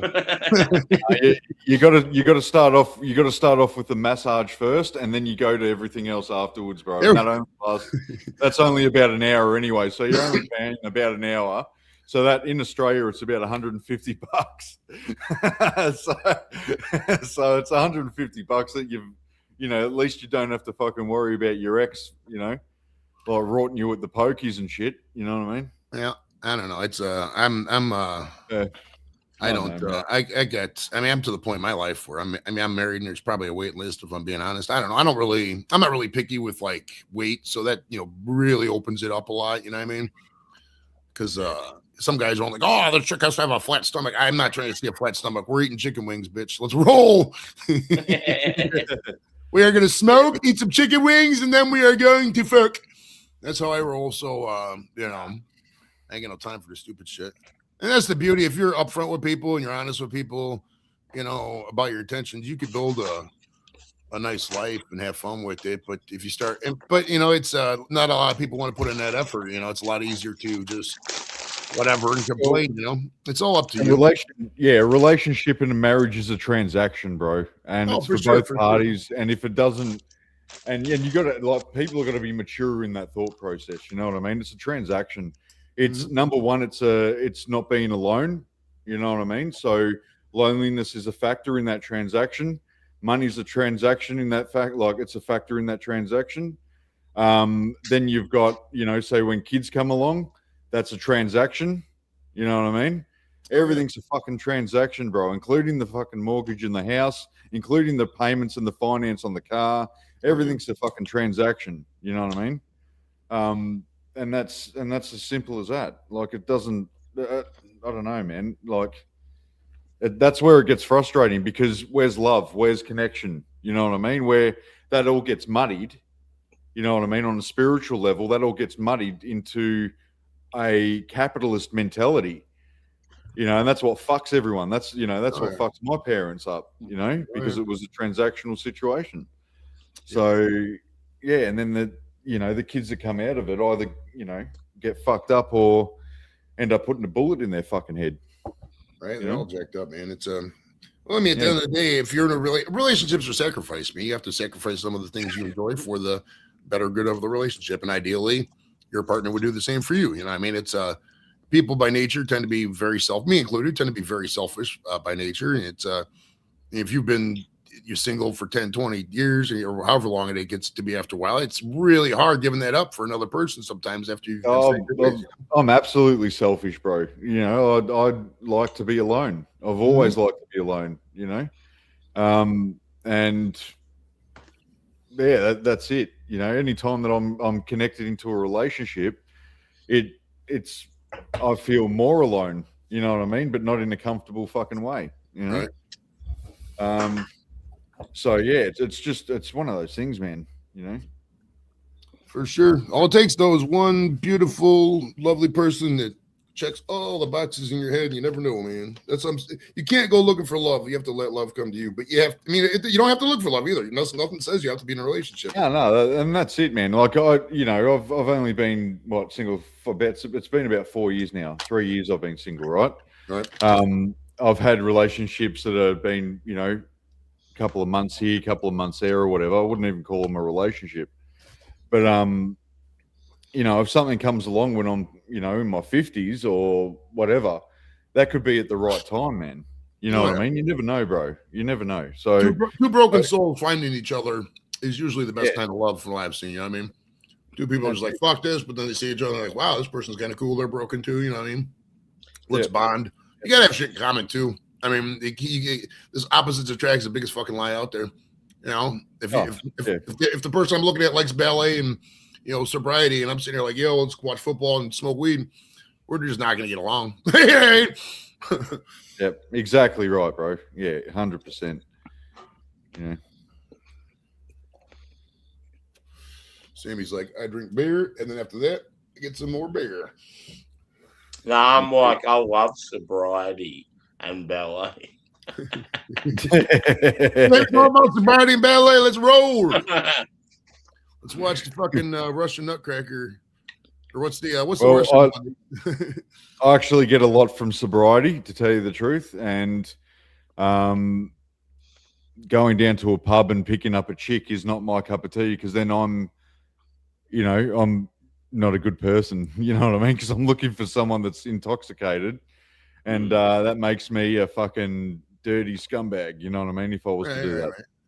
Well, I mean, if you're out, so you can. There's not a lot of people. I think when it comes I don't go online either. So yeah, I think a lot of people with the dating world discount their friends, their existing friends group. I mean, if you have a solid friends group, people by nature want to hook up. Single people, I mean, they're gonna find matches for you.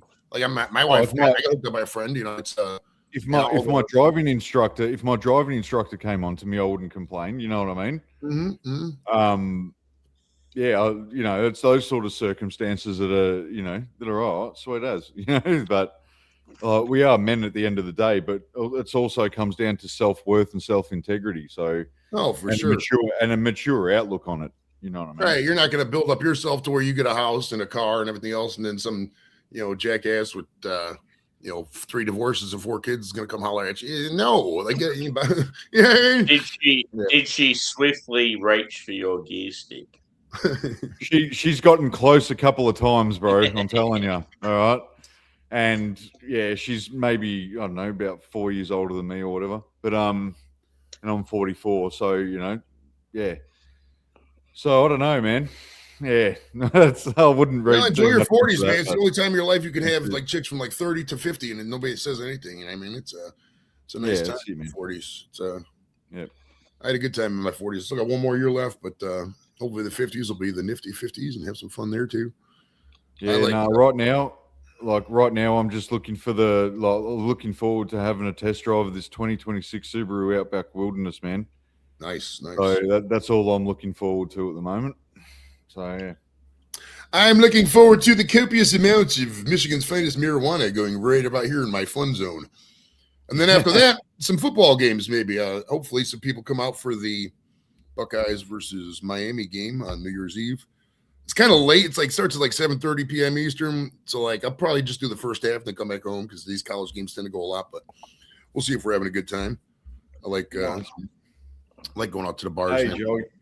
Oh, sorry, food from afar. Cheers, Martine. Martine, what's up? We're gonna smoke some weed, have some fun. Yeah, but sobriety can be good too. It can be really good. It's you could learn a lot about yourself. Get I would say even the hardcore partiers, a week or so every now and then to dry out. But I've been clean off hard drugs for probably around about 5 years so far. As of January, it's been 5 years. Okay. And cannabis medical, I relapsed on that because the doctor gave it to me and had a mental fucking breakdown, which Sammy witnessed, I think. And it was the worst moment that I haven't felt since I was, 7 years old. You know what I mean? So yeah, I had 2 beers the other week and 2 ciders, sorry, not beers. And literally just woke up the next day and didn't really feel it. You know what I mean? So It's obvious that as you get older, or for me personally, as I'm getting older, it's a lot of sobriety. You know what I mean? And that's what drives me to hopefully live till I'm probably about 80 to 90 years old, man. And that's my goal. That's my goal is live. Because I saw my dad my dad was in the mid 70s. After my mom, he passed away like 2 years after my mom did, but he was just, I had the philosophy. My philosophy was he's a grown ass man. Do what you want, drink what you want. But man, he took it to the extreme. He would just fucking every day just drinking the shittiest fucking gas because he was cheap. So he buy like that fucking plastic bottle of vodka, just drink that all day. It's like, come on, man. And then, I don't know exactly if that contributed early, but sure didn't help it. But he had cancer and he had like a bag, he had one colostomy bags. I felt kind of bad for the guy towards the end there, but and he had most of his fun, I would say, hopefully. Towards the end part, the end part though sucked though, because it was like right at the height of COVID, and he was like a control freak. He didn't like people telling him what to do, so he was just miserable. He would call me and just yelling like, "Joey, come get me out of here! I don't give a fuck about the insurance." I'm like, I can't just leave you out in the cold, man. So I don't have the capabilities to do that, but it's what it is. Yeah, no, I mean, I've got a different relationship with my old man, so it's more like just mates, call up, have a chat, and it's just straight down the line, no bullshit. This is the way that it is, and that's it. You know what I mean? And yeah, it just works. It just works, bro. And he was on the computer, fucking like just trolling cunts on Facebook and shit the other night on a Christmas night. You know what I mean? Coming back fucking drunk from me Nana and bars. It was just hilarious, bro. Like it's good to see that, like people as they're getting older, they can just relax and just fucking chill, man, and just like you know, the egos and everything like that loosens up, you know. It's fantastic, man. Yeah. Yeah, 100%, man.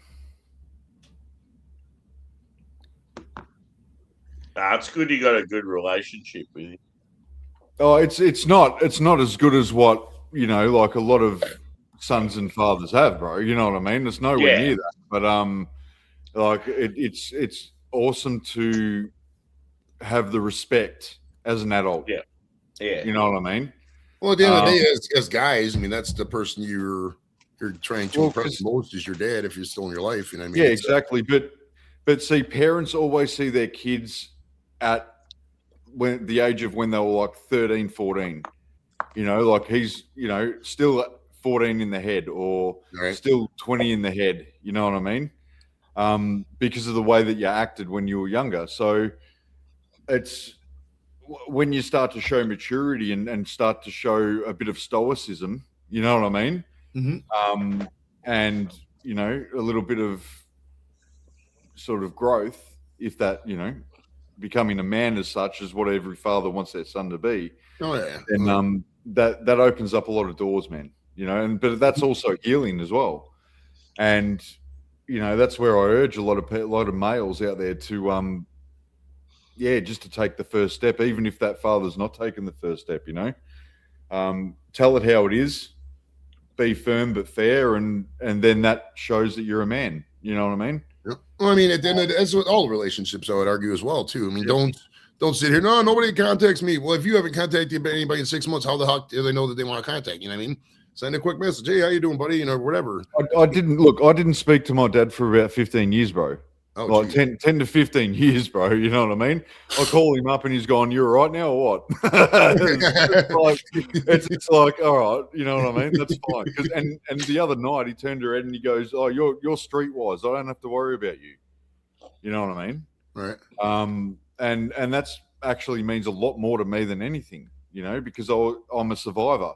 So when people realize that you can survive on your own, you don't ask anything. You don't want nothing from anyone. You don't rely on anyone. You just rely on yourself. That's why I respect Sammy, right?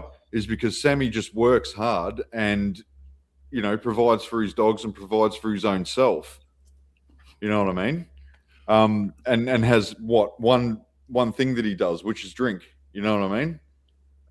And that Sammy is known to like the sauce, if you know what I'm saying. That's respect. That's actually awesome to me, man, because you know what I mean? Like every man's got to own their shit and, you know, not be immune from emotions, but just own your shit, man, because at the end of the day, we're born alone, we die alone, and we're fucking, you know, like we got to live in our own heads every fucking day, bro. You know what I mean? Chances are, unless you die in an accident, you're going to die around people who are just paid to be there. You know what I mean? That's what's good with the good thing with me is I just let it out. I wear my heart on my sleeve, and everyone else hears about it. Yeah, no, I'm just speaking truth, man, because that's where I'm at the moment. You know what I mean? I'm just fucking like, you know, I'm not being harsh to anyone or anything like that, but it's just like you got to own your shit, man. You got to be able to sit with yourself and look at yourself in the mirror and go, I'm a fucking good person. I've done my best. And if I was to die tomorrow, sweet as. You know what I mean? And I've gotten to that stage now, but it took a long time to fucking get there, bro. Like, seriously, it took a long time, man. Well, I mean, I would say most people don't get there until you're in your 40s. I mean, I was very confused in my 30s. I was still doing stupid shit. I mean, I didn't even up until my 40s. I didn't really become complete until a couple years ago. It takes quite a while, man. Self-awareness, recovery, failing, you know, this and that, learning what your place in the world. It's not easy out there.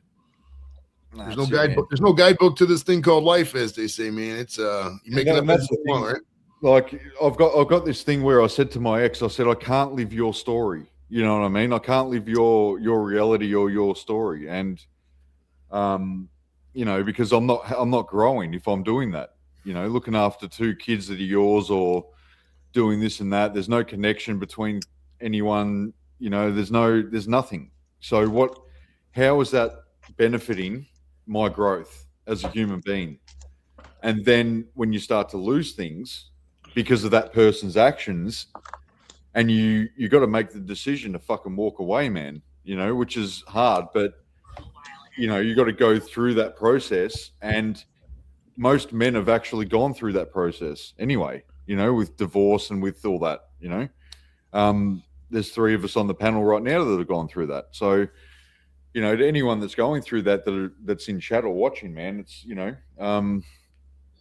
just do it for yourself. If you're not happy in your environment, if you're not happy in your life, in your relationship, go about your own journey. You know what I mean? Don't domestic violence and all that type of stuff happens because the man always thinks that they've got to be the one that provides, right? And then when that is gone against by the partner, it becomes resentment. When resentment builds, what happens? It turns into anger. What does anger turn into? Homicidal fucking maniac. You know what I mean? Because that's an innate nature in a male to bring that energy up to show our dominance. And, we all know that women can be manipulative, right? God love them. Yeah. But we all know that women can be manipulative and they use that as a weapon, for their own benefit. And it's unfortunate, but that's the way of the world, in all countries, in all environments, man. I love women. Don't get me wrong. I'm not a woman hater, but women got some nice fucking titties, bro. I'm all about that. Yeah. But it's some serious talk right now. You know what I mean? Like, and like I've even had fucking honeypotting happen to me. You know what I mean? Where people like females are sent in to fucking honeypot you, and you click onto it and you just walk away. Yeah. Well, I mean, I would. I mean, if a chick is obviously out of your league, when I say league, what I'm talking about. If some chick at a bar comes up to you, 90% of the time they're selling something, right? I mean, you have to be skeptical as a guy. That's why I always say, friends if you're looking to date, friends are by far the best way to do it. You either date one of your existing friends or, ask them, or just keep going out. You'll find somebody eventually. I mean, especially as a guy, I mean, chicks usually look for, does the guy have a house? Does he have a car and a job? That's pretty much it. After that, the rest they can work with typically. You know what I mean? Yeah, no, that's exactly right, man. Yeah. You're just fitting the part. They're fitting the part. And if the parts connect, then you can figure it out. It's I mean, like we harken back to the love as a sacrifice thing. If you're gonna fall in love and date and get married, and there's parts that you're gonna have to give up, parts she has to give up, and then you combine as one and go forward. But like I said, it's not for everybody. Nothing says you have to do that shit. Yeah, absolutely. Or you can just burp your life away like good old Sammy here. Cheers, brother. Speaking of burping, we welcome Disco to the show. What's up, buddy? Where's the disco balls, mate? How you going, Disco, man? What's going on? I think I know what I was doing by now and set up properly. Come on, buddy. What are you? Disco balls are up there, man, but they're not on. Nice. Yeah, Adam, that comment you made, mate. As soon as I ditched my dad, my life was better, so I don't regret it at all. Yeah, no, that's it, man. So, and it's not a one size fits all situation. Everyone thinks they know, what. Oh yeah. Life is a whole bunch of gray areas, man. For every example, there's 15 exceptions, et cetera, et cetera. Absolutely. Unless you're living in my life, you don't know what happened or what's going on. Oh yeah, 100%. That's why I always got to take a walk in that person's shoes in your head. You know what I mean? Look at their worldview. Yeah. Look at how a lot of it's how they were brought up. I mean, most people are a direct reflection of their parents, even if we like to admit it or not. I mean, it's usually people who are results of divorce. I do miss my mum though, I must admit. But it was just a sacrifice I had to make. He was being a cunt. He just wouldn't stop. He was making my life miserable. Goodbye. See ya. Yeah, and you wear your heart on your sleeve as well, Sammy, too. So yeah. You know what I mean? I was always the rock in the family, bro. I was always the one getting everyone together.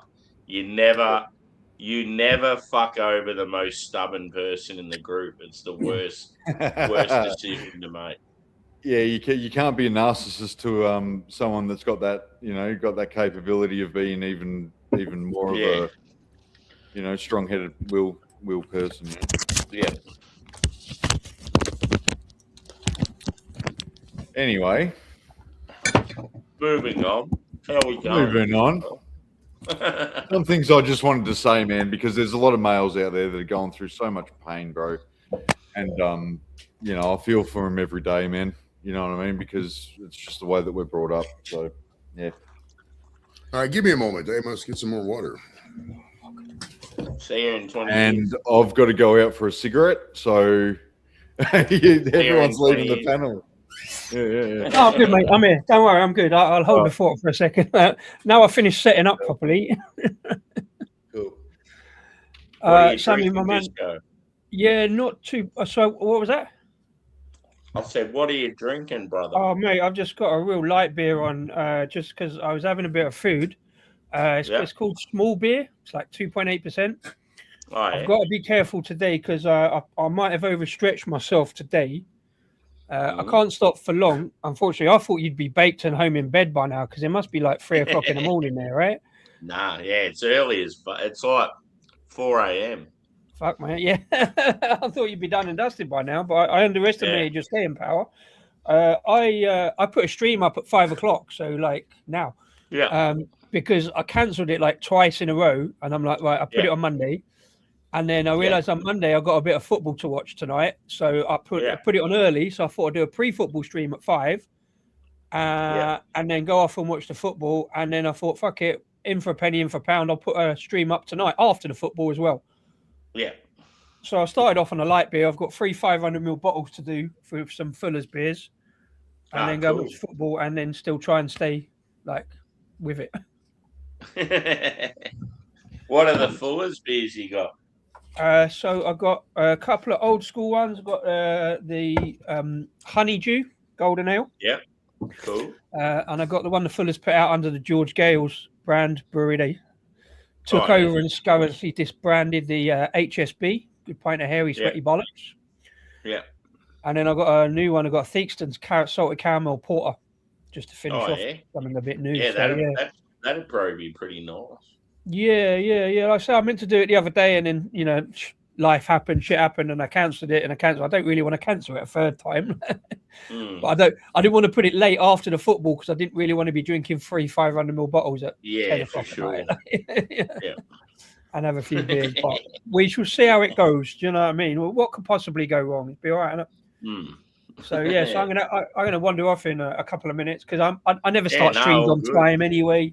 So it doesn't matter if I've got at 10 past. Maybe nobody will watch. It's just awesome to see you, brother. Yeah, cool, man. Yeah, we're gonna do that Grozitsky together. It's gonna be fun. Yeah. So I got that in order this morning, and I just got a notification. I think that should come out to me tomorrow, so we can maybe end of the week or next week or whenever, man. Have you still got that? Have you still got those Abbots that we were talking about? No, I drank the Abbots. Unfortunately, I think the last time me and you hung out, I drank it the day before. No, you remember. I got to a stage where I had no macro beers left in the fridge. I just finished work, started my holidays, and Drew from Miscellaneous is like, "Oh, you got to come up and have a beer. You've just started your holidays." And I looked at all these beers. I'm like, "Fuck, I don't know what to drink." And I picked that out, and it was really good. I actually really enjoyed it. And I was annoyed with myself that I didn't review it. So I'll go try and get another bottle. Okay. Yeah, no, it's like, I mean, it's not even, I wasn't even expecting to particularly enjoy it. So I got that one. I got the one, and I got the Abbott Reserve as well. So I might do a comparison video or something. Or that's what I had. I had the Abbott's Reserve. Right. Yeah, it was good. I don't know. It was a welcome change. I really enjoyed it. Okay, yeah. I don't. Sammy's Live is sponsored by Domino's, and he's like, "What's going on there?" It's got the Everton top on. Do you have some sort of Domino's flag or something? Is that an Everton top? Is that Everton? No, that's not Everton. It's Bulldogs. I didn't think so. Not by the.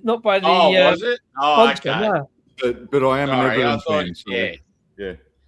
I just seen Domino's. I'm like, what the fuck's going on? No, I saw Factory. Is it Factory Sound? Is that not the record company? Old fucking pizza, mate. Look at that. Nice. Oh. Good old Domino's. Yep. 2-minute walk, mate. Steve just said he had the Fuller's Griffin IPA and it was glorious. Oh, really? Yeah, I've never gone for that. Never really. Yeah, I'm not really sure about that. It's that and the Chiswick Bitter. I like,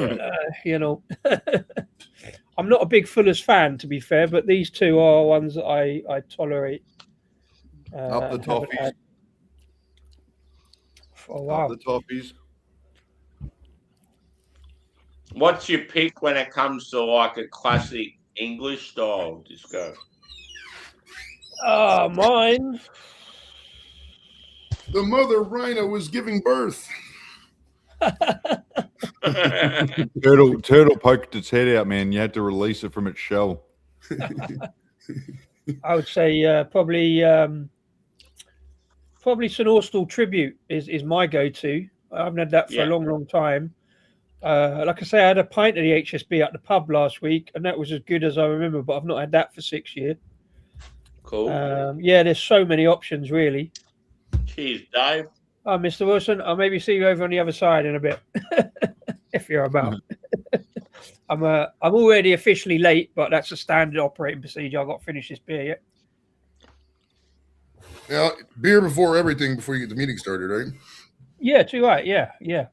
I was just saying to Sammy, I've got to pace myself. I've got 6 beers lined up over 2 streams plus a bit for the football, so it might be. I thought, why not? One night it's holidays. Let's just get absolutely on it.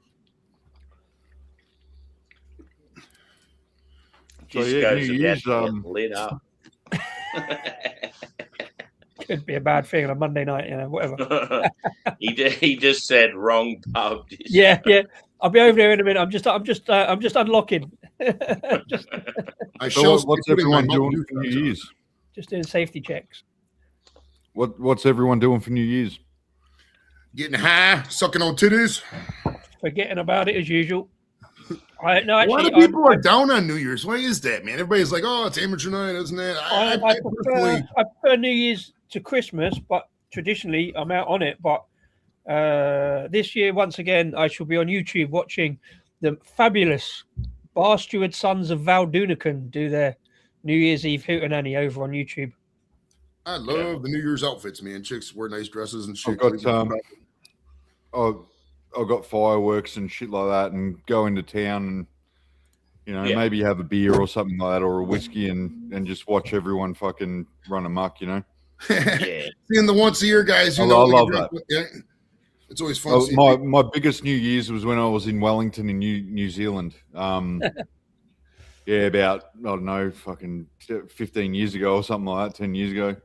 But it was just a banger night. It was the only New Year's that was actually like top notch. Right. So. Yeah. I had pretty much the same in Christchurch, New Zealand, about 15 years ago. You're not wrong. Yeah, exactly, bro. You know what I'm talking about, man. Sammy, have you ever been to New Zealand? Me? Yeah. No, I want to go this year. Oh, so it looks like the top row is people who have never been to New Zealand. The bottom row is people who have visited New Zealand on the screen. Yeah. Man, I lived in New Zealand for a long time and traveled the whole lot.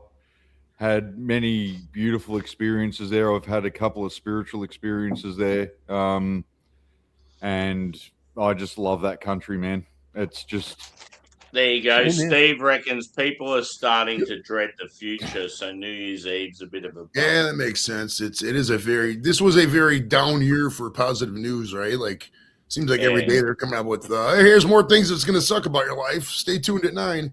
It's I know in Australia a lot of big events since that Bondi Beach shooting haven't been the same. People are a little bit standoffish. But see, that's the thing. Like in Australia, we can't complain about life so much here. Like, I mean, you look at the UK, it's just on another level. You know what I mean? I watch a lot of YouTubers that are, like Billy Moore, Cozzy, English Ned, quite a few of them, and they showcase what's going on in like all the capital cities and all the towns, and it's actually way more deeper over there, to the point where the councils are actually not doing their job. We're thankful here because the councils, at least, even if they're corrupt, they're taking the bins, they're emptying rubbish off the streets and they're doing all that, So I really feel for England, man. Like the UK is going through a lot of stuff, and hopefully, it can turn back to God, turn back to Jesus, and hopefully, turn back to what it's meant to be, mate. I don't think God's going to fucking help us here, to be honest. Once we get legalized in the any UK, of the gods, help, bro. Yeah, any of the gods. only wish. There's far too many of them. well, what's going to happen eventually is that the UK will, and the US, and all these Western nations, I'm talking about English-speaking Western nations, will all form like a very strict alliance in terms of like military defense, health benefits, shit like that. It's inevitable, in my opinion, because globalization is inevitable, man. Yeah. Right, because if you look at any fucking net gains in populations over the past 10, 20 years, it's all from immigration, et cetera. I don't want to get too big into it because same thing, you get banned again, but you get what I'm saying about the the whatnots. And eventually you can't have a country just on immigration. You got to have the people who are there, procreating and sustaining the populace. And the way with social media and family courts and this and that, people just don't want to procreate. But I feel like this year, Australia Day, I want to go all out. I want to really fucking celebrate it to the nth degree and leave my mark. I just feel like a lot of Aussies need to go out there and really celebrate it and show that we're proud and we're pissed off. So yeah. Tell you what I'm going to do, Sammy. I'm going to. I don't know. Sorry, it's just too deep for me. On a Monday night, I'm going to go and talk about some beer over on the other side. But I would have a longer discussion about this because another time. But bad timing's on my part. I apologise. So I'm not leaving. Yeah, for no, any reason good, other than brother. I knew you were leaving, so that's all good. Yeah. Good to see you, dude. Good to see you. Good to see you, Joe, as always, and Sammy, as always. Good to see you. Yes, sir. Cheers, Catch dude. you on the Good other luck side. with the show. Cheers and enjoy the beers as always. Yeah, mate. Smoke weed.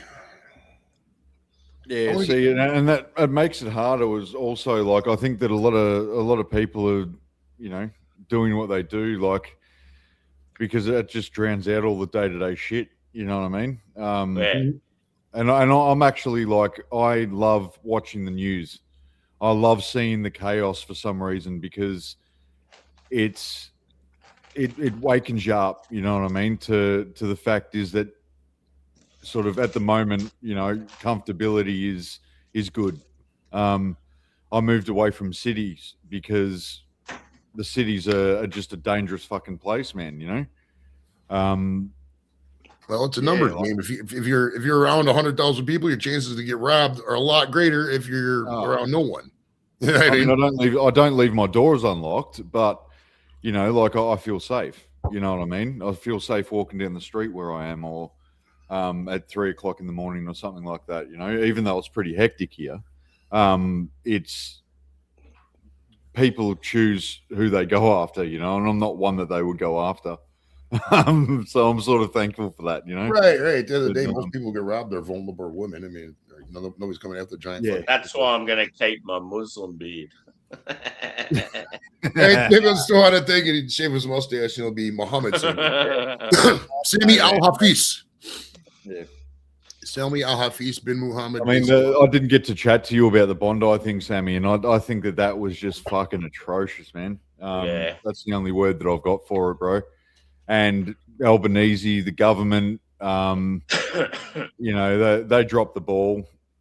Feds, ASIO, they all dropped the fucking ball. What's your guys' I'm in America, so this is interesting here. What's your guys' take on firearm control? You guys think you guys should have more access to guns, less to guns? I was disgusted. It doesn't help in the day when they were taken away from us. So guns wish don't we were kill people. the same People as you kill guys, people, Joe.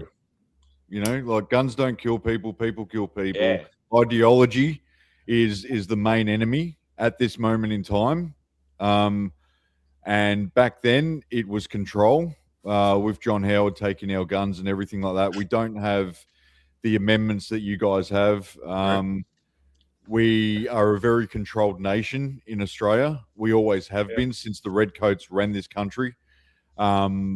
and it is deep rooted. It's generational. Pandemic was a is- classic example. you Yeah, guys man. were Like, fucked during the you pandemic, know, right? like I escaped the city before the pandemic hit. Yeah. And I was lucky in that aspect as well. So it's almost like I've been guided, Yeah. you know, to not go through this stuff. Yeah. So I'm sort of thankful for that, but I don't hold my head up thinking that, you know, oh, fuck you all, you know, like you got suckered. I took the COVID fucking jab. You know what I mean? I'm one of those dickheads. I've had minimal health effects, you know, but I still have had certain things happen to my body where I know that there is something fucking happening. And Yeah. it was after that it's happened. So I'm not denying that either. But when it comes to gun control, when it comes to control, just as the elites in the dark, because in Australia we've got a dark state as well as what America has, you know. Every Western country is run by the same group of people, the same interests. It's all got to do with money, power, and the globalist mentality is really something that was amped up from the 1800s to now. You know what I mean? After the Industrial Revolution, it kicked off, bro, and there was nothing that we could change to change the trajectory of what is going to happen in the next few years. You know, we've got 3 years of saving grace, and then by 2030, the world is going to be so different that it's going to be conform or die. And you know, for me personally, there's a double-edged sword for me. So I'm a Christian, you know, so I'm going to get fucking attacked first because I believe in certain psychology and certain things, you know, and it's going to be hard for me because I ain't taking the mark of the beast. You know what I mean? I'm not taking the AI is not getting put into my body. So it looks like I've got a few years to enjoy, you know, what I have of my, you know, because I'm always going to keep my soul, bro. So if I have to die for my faith, without the fundamentalist mentality, which I don't have, it's just self-preservation within, I guess, knowing that the world is going to change very rapidly, very quickly, you know, and very soon. So, yeah. Well, if the world burns, just sit back and enjoy the pretty colors. That's all you can do, right? Well, yeah, I mean, Popcorn out, I boys. had a Get the dream of popcorn Melbourne out. being on fire, bro. So, like, I had this one dream where it was just a really prophetic dream, and it was, you know, I was standing on top of like the Rialto or the Crown Towers or something like that, and the city was on fire, man. Yeah. And that was a sign to me to say, okay, well, everything that you see now is just going to be gone. You know, it's going to be like a rebirth almost. So yeah, it's really hard. Like I'm not one of those. Like I don't preach. Sammy knows I don't preach. I don't push my thoughts or my processes onto people. But it's getting to that point where it's build communities. That's all I'm saying. You know what I mean? Like you got to build your community up. You got to find common ground with people that are, you know, on the same wavelength as you. Yeah. And that's it, really. Like that's all you can It's do. the same with Juzzy, man. Like he's very strong Christian. The thing with me is I'm still at that confused state when it comes to religion, but I believe in Christian values. So that's all that matters. Your faith to is me. your faith. It's personal, man. Yeah. You know, it's personal. It's between you and Jesus, you and God, bro. Yeah. Whatever your creator is, that's between you guys, you know? Yeah. So when it comes to like working together as a team, I'm still on your team, sort of thing. Yeah, 100%, man. Yeah, you know? And you can say like I think that me and Juzzy are very similar as well. Like where we don't throw our faith down people's throats, man. Yeah. You know what I mean? Yeah. It's like guide people to it because I mean it's helped me, man. It's helped Juzzy. We come from the same past in a way, you know what I mean? Yeah. Like I had to steal, like same story actually. I had to steal for my food in primary school, man, every lunchtime, you know. I had to steal from kids' lunchboxes just to have something to eat. And you know, I didn't have a good start, man. But you know, like everything that I've got now, I've worked towards and I've hustled legally. You know what I mean? Yeah.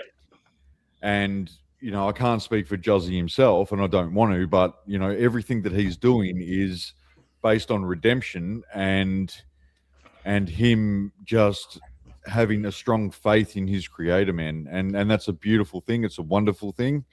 But I could be sitting on a panel with a Luciferian for all I know. Like it's not the point. As long as you can communicate and have differences but still be on the same page, it's great. Ice cream, Look at all those strains. strawberry and lemon headland. Which one should I smoke out of these ones? Ice cream cookies, grape dozy, strawberry diesel, or lemon headband? What do you think? Well, I've had the strawberry diesel. That's actually quite good. I reckon the lemon one sounds good. We'll do the lemon one's a bit more sativa, yeah. Let's see. It says hybrid, so it's a hybrid faced. That's a hybrid. Oh yeah. Most of these are usually hybrid. The strawberry diesel is a sativa. The grape dozy is indica. Ice cream cookies is indica. I mean, people ask me every now and then, hey, what do you smoke sativas? Do you smoke indica? I was like, I just smoke weed and get high. I mean, it doesn't really affect me either way because I'm so amped anyways. You know what I mean? Yeah, I mixed an indica and a sativa. I had two strains, two different tubs, and I think that's what actually turned me off, Sammy. Yeah. Is because I was mixing, an upper and a downer strain. And it obviously was affecting my head, where if I just did one when it was supposed to be done and then the other when it was supposed to be done, I would have been fine. You know what I mean? But I've been smoking since I was 7 years old, mate, with about Sativa's the one that sort of gets you like a little bit silly, isn't it? Yeah, well, so I mean, my weed 101 is basically if you smoke sativas, you're going to get very amped. You're going to clean the whole house kind of thing. If you smoke too much sativas, you're going to get paranoid and think the world's coming to get you. If you smoke some indicas, you're going to get relaxed, chill, listen to some mellow music, maybe some jazz. Who knows? If you smoke too much indicas, you fall asleep, basically. Okay. Yeah. And so a lot of... So Sativa's probably the one, if you were going to a comedy show, you'd have a little bit of that. Oh yeah. If you're the only time you smoke indicas is when the day's over and you're just kind of chilling, you want to relax, go to sleep, that kind of thing, or you get some pain, whatever. Yeah. Most of the time, if you're just out and about, that kind of you want to enjoy shit, you're gonna have a sativa, I would say. Yeah. Yeah. And like the I don't know, like sativa for me is something that I've never been a fan of because street weed's actually sativa, and that's what causes a lot of mental health. Oh yeah. Because the mind's stimulated too much, but it's also not flushed properly as well, and it's not growing properly. So when the medical came in, I thought, oh yeah, this is going to be great. You know what I mean? Like it's good, it's clean, it's nice. But then when you look at all the terpenes, as you would know, Joey, if you mix different terpenes and don't have the right equation with the terpenes. Right there. You know what I mean? Then it can actually be really fucking detrimental, man, to your mental health, bro. Oh yeah, and you have to be. Weed is, weed's an enhancer to whatever you're doing. I would say, like if you're mentally not there, or if the pain's so debilitating you just can't move, it's not a saving grace. It's not a holy grail. It's gonna help you, and it'll dull the pain a little bit. But if you're, especially if people are very paranoid, if they think way too much about the world and the thing, and you had some weed, that could really fuck with you a little bit. It just depends on anything. Your best bet with weed is just when you first start smoking it, smoke with other people, see if you're good with it. If it's not for everybody. To be honest with you, like you just analyzed me just then because I am that type of person, bro, and I have been since I was a kid. You know what I mean? Straight up, like I've got no shame in that. And that's just the way that it is, bro. It's just my makeup, my psychology, my. And like I'm autistic, bro. So like weed is not beneficial for autistic people, man. You know what I mean? It doesn't help autism. That's a joke. You know what I mean? It doesn't help autism whatsoever. It actually makes it worse because you get psychosis, man. And psychosis comes on and it can actually affect you for months on end, even after you stop smoking. That's one reason actually why I don't do a lot of lives and shit like that because I'm too stimulated. It's fucking for Sammy it's about 3:00 in the morning, but for me it's 1:30. You know what I mean? 4:30, bro, and I'm 4:30 in still the wide morning, awake. bro. You know, you don't even look fucking amped, cunt. You know what I mean? Like me, I look like I've had a fucking line of cocaine. You know, like, you know what I'm saying? Like, I get the twitchy eye and fucking shit like that. So, yeah, like I know myself pretty well, bro. And yeah, good on you for saying that because it's actually fucking the reality, man.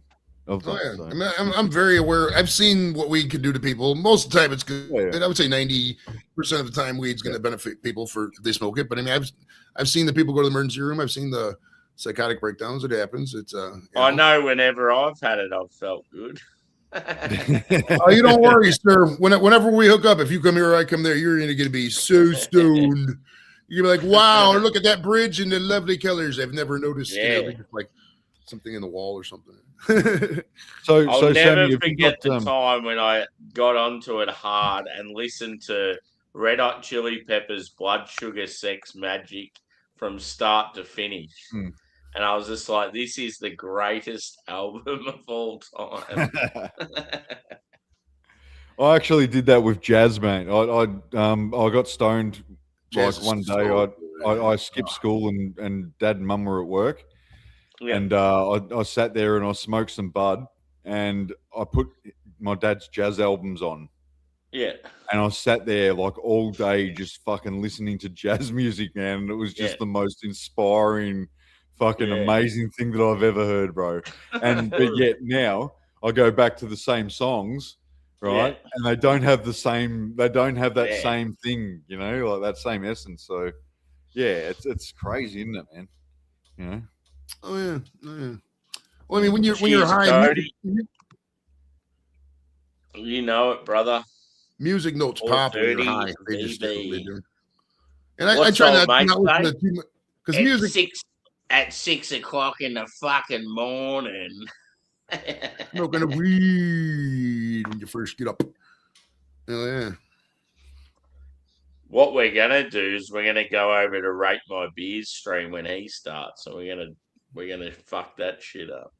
Call him a wanker. Oh, so funny, man. I like Paul. I met him over when I was over there in London. It was he's a funny He's guy. not starting for another hour and a half or so, but it'd be pretty funny. I'm still waiting to see if fucking my guy is supposed to be at 5:30. I texted him earlier. He said, text me in the morning so I don't forget. And I was like, all right. I texted him. I said, hey, brother, checking in. We good to go? And he hadn't said shit yet, so we'll see. He's probably busy. He's a Major League Baseball player. He's got millions in the bank, you know, so he doesn't, you know. Imagine what you'd do with $3.5 million in the bank right now, Sammy. Jesus. Yeah. Well, I'd set myself up. I'd set myself up first with everything that I need, and then I'd just be basically a benevolent philanthropist, man. So I'd set up a fund. Mm-hmm. I'd pick certain charity or a certain part of society to help that is close to me, and I would dedicate myself for the rest of my life to that. Oh yeah, I would do easy for me. Easy for me. Straight up buy a house. Something I've always wanted. Yeah, well, there you go. That's what I'm saying. And then, I would actually take the lease on a bar that's just closed down in some sort of random suburb. And I would think, fuck it, I'm going to turn this old bar into something that I've always wanted to do myself. Like that's Sammy's craft beer bar and have like live music and chilled sessions like vinyl nights and open mic nights, with streaming nights. Just have a little neighborhood bar that's like my own thing. I think that'd be great. Short and stouts barbecue burners. I would have to throw in a holiday there too. I'd go over to the States, I reckon. I would definitely. I love the idea of a bar. I would have a bar where I could stream. People could stream. We could have open mic nights. You could have, you know. I might be talking on my ass here, but I think I could run a bar pretty well. I think the bar. Yeah. A lot of the problem with the bar is these guys hire these young women who have no business acumen whatsoever. Yeah, no, I definitely agree, Joey. I think if you run it and you put your time into it, you'd go well. It's these fuckwits that get other people to run it for them, and they've got no idea what they're doing. Right? People. I've got my clothing label happening pretty like next year. Cool. It's called Tool Adapt Clothing. It's been a dream of mine to actually get it professionally done and up and running, like since I was a 14-year-old kid. But just money and circumstance, I've never been able to do it. Now I can actually fucking do it. So cool. it's something where, you know, that could branch out to wherever it branches out, but at least I've done it. You know what I mean? It could be something small, but at least I've done it, you know? Yeah. No, that's cool. And then that's it, man, pretty much. Like, that's the only dream I got. And yeah, that's all I want to do, man. So,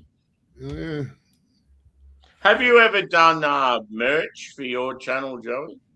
I did. I had I mean, there's still a fucking shop open somewhere with the original shirt. I misspelled. I spelled degenerates instead of degenerates. So that was always really funny. But it says, but it was back when we first started. I wanted the show's hashtag to be get infected. But then, like 9 months later, the fucking pandemic broke out. So that kind of became a passe thing. But I did have the Joey Edibles shirts. I printed out a bunch. I sold some. I gave most of them away, honestly. And those are still out there. You've probably seen like Doof wears them, Laz wears them every now and then, just the purple one with the skull. So that's one thing, like if we all had our own sort of little bit of merch and everyone in the community got around and bought a couple of shirts from each other, like that'd be cool. And I'm always thinking about it too, but I don't want to. I want to get it to where it's like $20 a shirt and that's shipped. Because if Spreadshirt and all these companies, they pay, it's like 45 days for a payout. Say I had a Spreadshirt account and you ordered 4 shirts, I wouldn't get paid for 45 days if I cashed out. That's insane to run out of business, just making money off you. They're just preying off people's laziness. So I would like to at some point get a t-shirt machine that just buy 100 shirts and just print them myself. That way, that's the easiest way to do it, cheapest way at least. Oh yeah, so digital screen printing is what I'm looking into at the moment. So I'm trying to cut down expenditure at this by going to a printer, right, and to a business. So if you can cut down your overheads and you can buy everything in bulk at the start, which I've got the opportunity to do, so I could sit on 50 boxes of 100, 200, 1,000 t-shirts, you know what I mean, 1,000 hoodies and shit like that. And just like when I get the orders come in, all I do is I just print the fucking thing, or I sew the tag on the back, and I do that and I do that. That keeps me, number one, busy, right? And it also provides me a little bit of an income to survive. You know what I mean? Yeah. Oh yeah. Oh, yeah. And that's what it's all about, because it's not about anything. I mean, no ABN. It's nothing like that, bro. Like, I'm not going that route. You've got Instagram. You've got sponsorships on people's podcasts, on people's channels. Sammy, you know who I'm talking about. So there's ways and means to get your product out there. I've also got mates that own graffiti shops, so I can actually just do that as well. You know what I mean? And they've already said that they're willing to do that. So it's all about building the community and building the connections within that branch of what you want to do. So yeah. So yeah, Steve, that's the sell basically, bro. Like, that's how I can explain it, bro. But screen printing is easy. It's not hard. If you dedicate yourself to it, you can do it. You know what I mean? And you can do digital. You can do. There's so many options out there. You know what I mean? Like, yeah. I mean, you can buy tags online for. I love this call. Bring back $3.30 schooners. That's legendary. That's a great fucking call right there. I don't know how much. I reckon when I first started drinking, like at pubs legally, I reckon a pot of beer was about $2.10. A pint was probably like maybe $5 or something. Remember when you could drive around with the can in the car, bro, and the cops wouldn't fucking blink an eye. Amazing! Like, I'll never forget, for my birthday, like 2 years ago, I went to the local pub here, and I didn't really want to go there because I knew it was going to be shit and it was going to be expensive. But we wanted to go out for a meal, so we're like, fuck it, we'll drink at one of the girls' houses first, and then we'll go out afterwards. And we went out, and I got a pint of Guinness, and it cost me $22 for a fucking 1 pint of Guinness. And then I ordered my meal, and it was like a burger and chips. And I think that cost like $35. And then I got one other beer, which was something shit, for about $14. And I'm like, fuck me.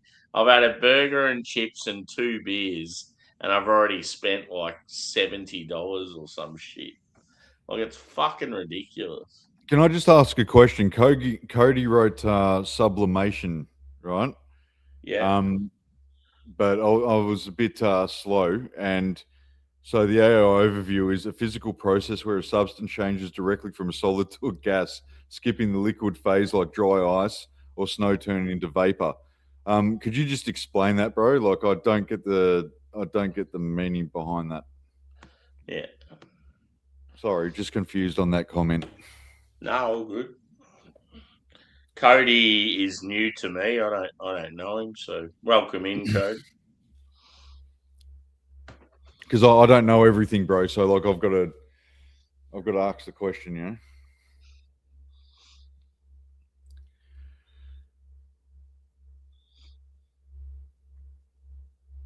And let's just pause and wait. I love that, man. Sammy, only an idea. Print teas with half full glasses and full glasses.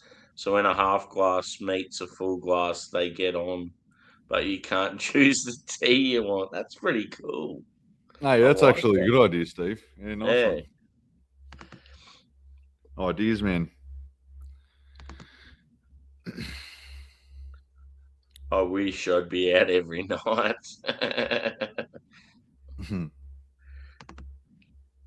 Yeah, I've definitely got some catchphrases I can use on clothing and stuff.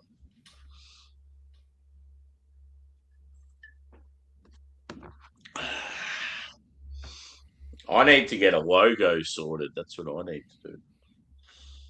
Oh, there's easy ways to do that, bro. Just, yeah. AI is pretty easy, man. You know what I mean? Yeah. I've done a lot of stuff like with AI as well, and it's turned out fucking awesome, you know, and it's... Yeah. Oh, sublimation. I know what you're talking about. You're talking about the paper that goes in between the... Yeah, okay. I know what you're talking about now, bro. All right, sweet as. All right, cool. I just had to have that visual. So you open it up, you open the machine up, you put the t-shirt down, you put the paper on the top so it doesn't burn the t-shirt. Yeah. And it presses the fucking print down. That's it. Yeah. That's what he's talking about. So that's what the term is, sublimation. Okay. It's in my thing, it came up with a totally different one. It was like turning from fucking a solid to a gas or some shit. I don't know. Yeah. Oh, yeah. Yeah, yeah, no, he's just said, yep. So it sounds like he knows what he's talking about. Yeah, no, that's it.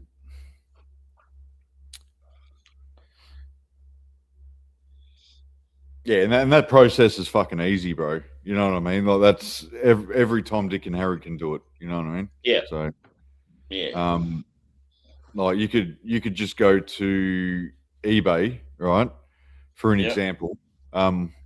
I'd stay away from Alibaba and all that, but you could just do gilding t-shirts, like say buy 100, 200, 300 t-shirts, different sizes, you know, and then just print it like that, you know, and you could just have one design that you have cut out, print it off your computer.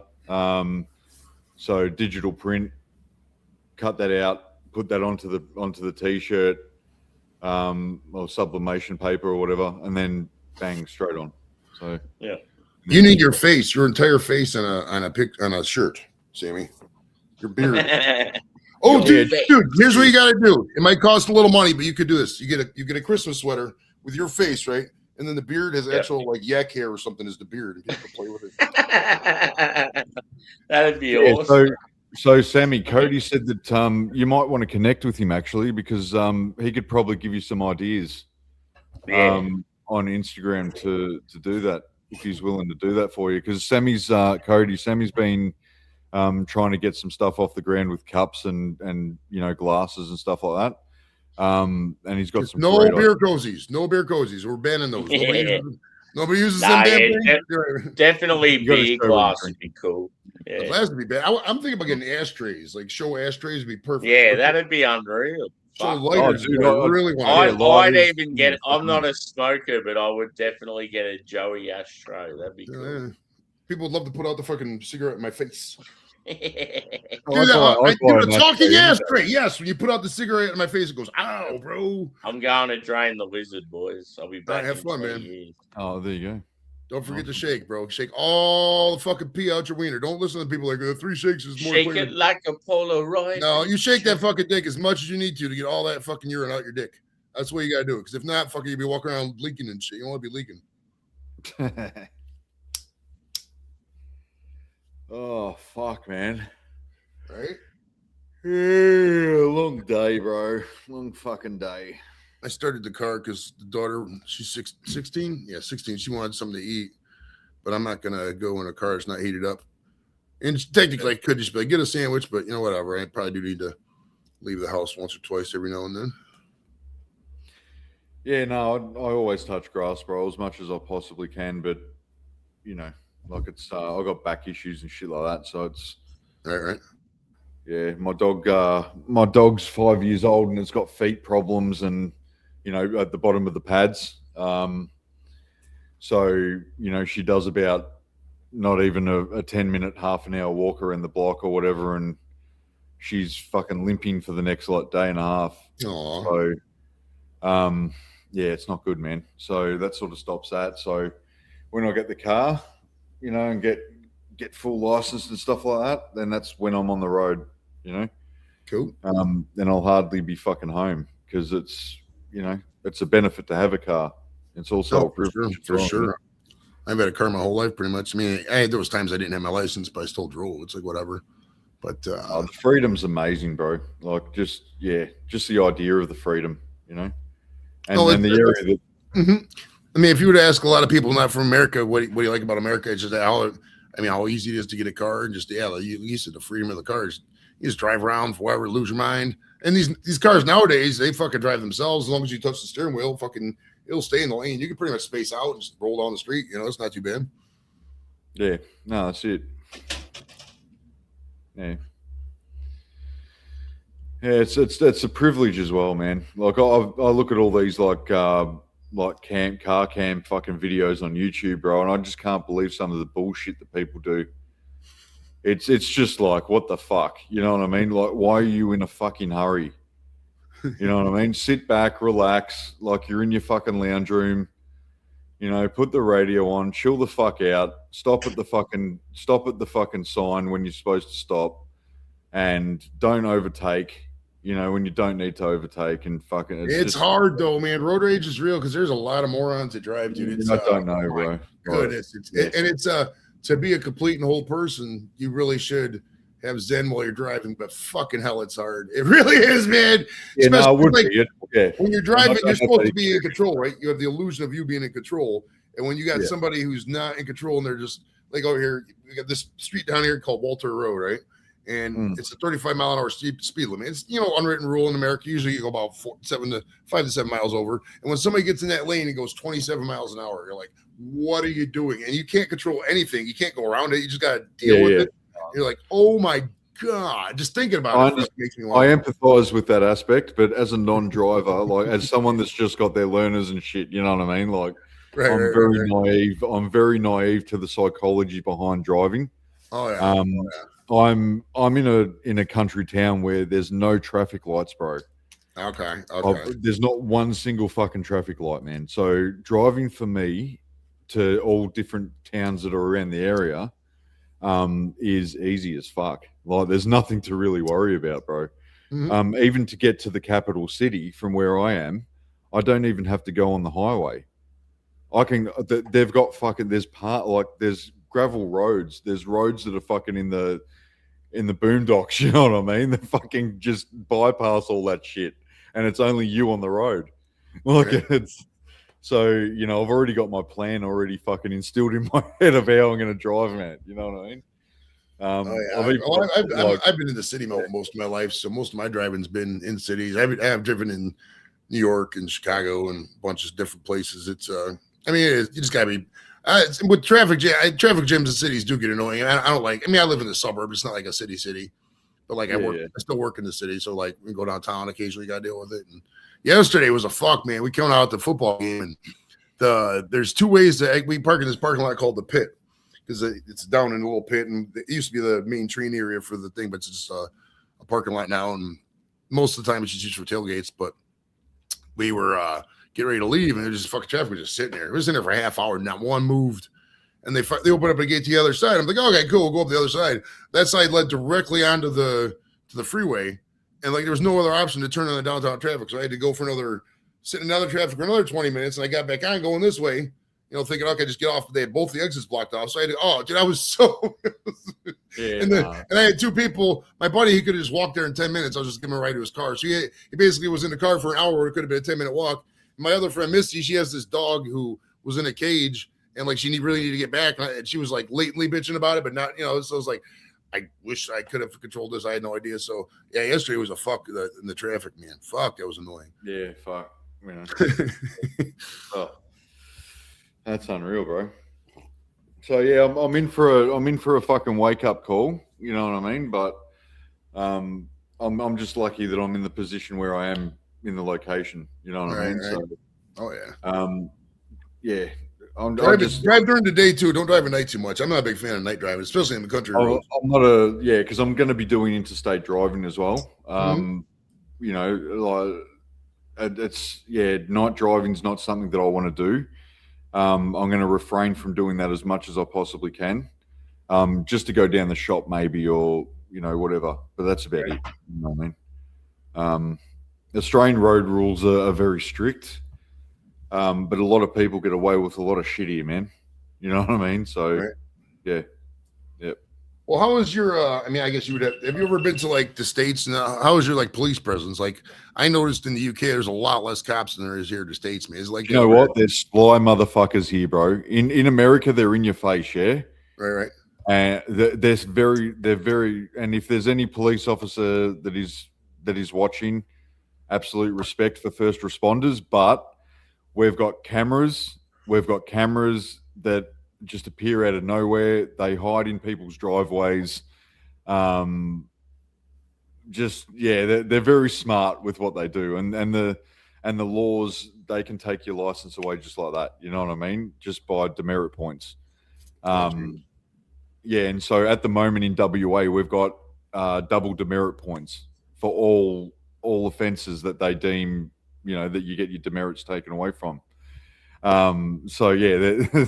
They're pretty full on here. Drink driving is really full on here. Like it's but the courts, the police, right? They do their job properly, right? But what the problem is with all crime in Australia is that the courts don't do their job properly. Because of legislation, because of everything that's passed through the Senate. Like they have the power to absolutely dismantle, say, even a murder case.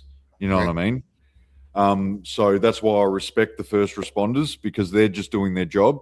And that's, you can quote me on that one.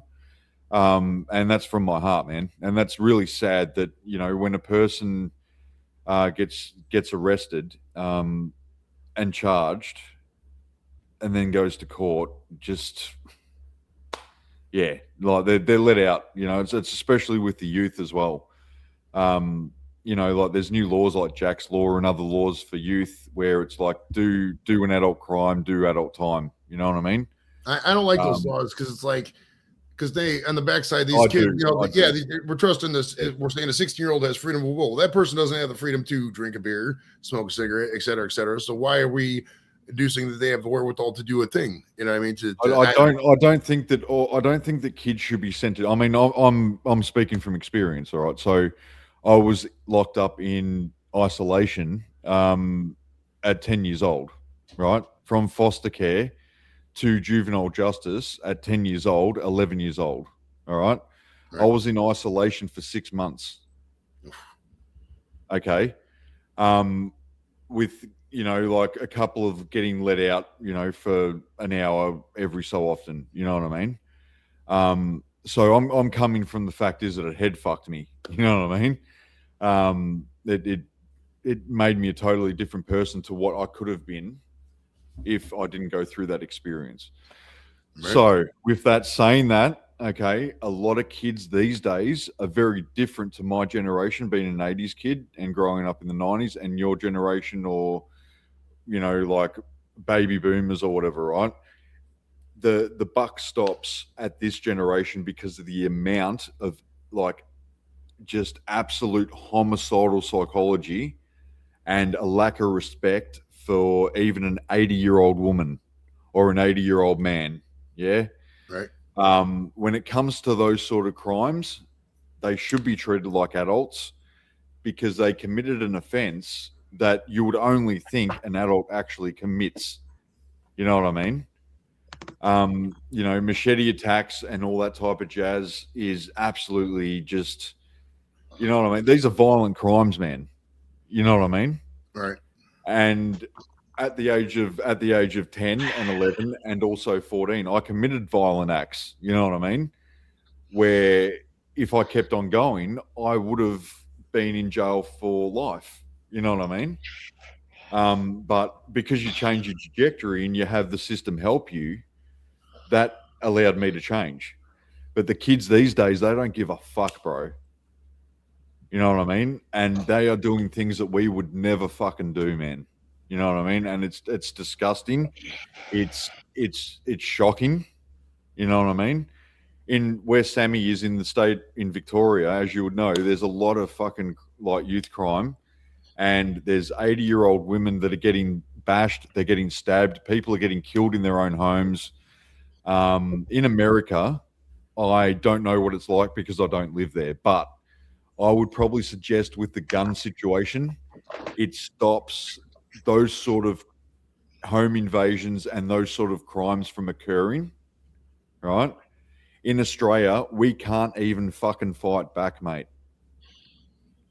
You know what I mean? Like, you've got to have a baseball mitten next to your baseball bat, because if the police just so happen to come into your home, right, and see that baseball bat at the door or in the fucking car, and you don't have the reason, if you don't have reasonable, right, reasoning for it, then you're getting charged. The Bondi person, if you saw that on the news, the guy that actually took the gun from that person and took the magazine out of that gun and put it in his back pocket was charged with arms offenses. Oh. Right? They charged the guy that protected over 150 people to 1,000 people, right, with a firearm offense. Absolutely fucked up. This government, right, now you're going to hear the rant that you want to hear, Sammy, right? This government, right, should be ashamed of itself. The Australian government has absolutely dropped the ball. The Australian government have sided with the leftist and the extreme left, right? And this is just one of the first steps to taking all of our liberties away, because if you take away the rights and you charge someone that is protecting hundreds of people, where do we stand? When there was only 3 coppers that rocked up, the police were told to stand down. They weren't even put on red alert after knowing going to be global terrorist attacks, right? And a global intifada. Okay, and just for the record, I'm using that word as a reference. I'm not using that word as an ideological comment. Okay, just because we're on social media, I have to say that. All right. It's gotten to the point where it's a fucking joke. Absolutely. And America is lucky in a lot of ways, but it's also gone through its transition a lot more sooner than what we're going through the transition. And I feel so sorry with the student school shootings that happen over there. I mean, in China, in Japan, you know, they go through mass stabbings as well, man. You know what I mean? Like, Oh yeah. it's a massive global thing, but what it comes down to, it doesn't come down to the weapons. It comes down to the ideology. No, 100%. Ideology is the biggest thing that the Australian government, right, has allowed and perpetuated, right, within feeling fucking like how can I say it? Like it's a nanny state. It's basically a welfare state. It's a nanny state, and it's stay in your lane, shut the fuck up, and you know, pay your bills, get your mortgage, you know, suffer through inflation, suffer through depression, and then, you know, die after you probably reach about 100 years old. You know what I mean? And that's where I can see Sammy being pissed off, because he's worked fucking all of his life, man, and there's no rewards for getting up every morning and fucking working for someone or putting money into a landlord's pocket where they don't give a fuck about you. You know what I mean? Because everyone's so fucking greedy, man. You know, on a corporate level because of capitalism. No, we're in a new Gilded Age for sure. I mean, it's yeah, man, it's fucked up, bro. Like, yeah. It's I'm an 80s kid like Sammy, man. Like, I don't know how old you are, Joey, but I was saying, I'm 49. I grew up in the 80s. Well, there you go. So, like, that was the best time, bro. That was the best time, man, to grow up. And, you know, as soon as the 2000s hit, soon as 2000 hit, Twin Towers happened, the world changed, man. And that's literally the way that it happened. Soon as 9/11, which was orchestrated, which was an inside job, if you will, right? Paid and financed by the globalists. It's a reality. It's not a conspiracy theory anymore. We went through this with people telling us that we were fucking mentally retarded and that, no, the government wouldn't do that to people and, you know, all those types of things. But false flag events, parallel drills, have been happening since the fucking dawn of man. You know what I mean? Since the first shaman. Like, you know what I mean? So society's so fucking controlled, man. And the only escape that I have is when I fucking go to sleep at night and I'm in another reality, bro. And I'm free to do what the fuck I want. You know. Well, let me ask you this: as a God-fearing Australian, you know, what would it take for people with the same ethos as you to run for office, get the spread? I mean, because I see this with a lot of you guys. I know probably a dozen Australians at this point, and to a man, you about the same thing. It's you guys are frustrated with the immigration coming in, frustrated with the politically correct government.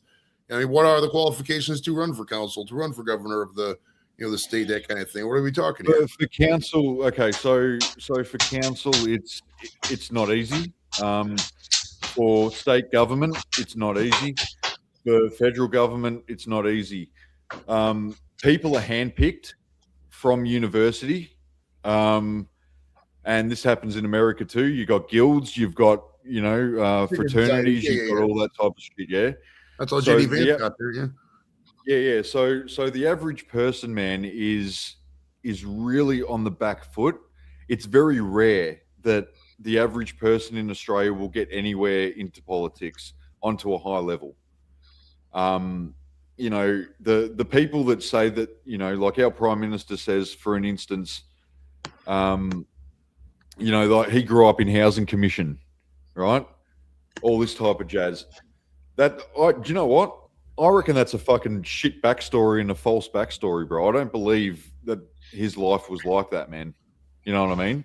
Or if it was like that, it's pretty much like JD Vance, where he was scooped up because he was seen as someone that could be manipulated, right? Oh, yeah. Anyone that can't be manipulated into an ideology and a group think, right, from a group tank, the think tank, right?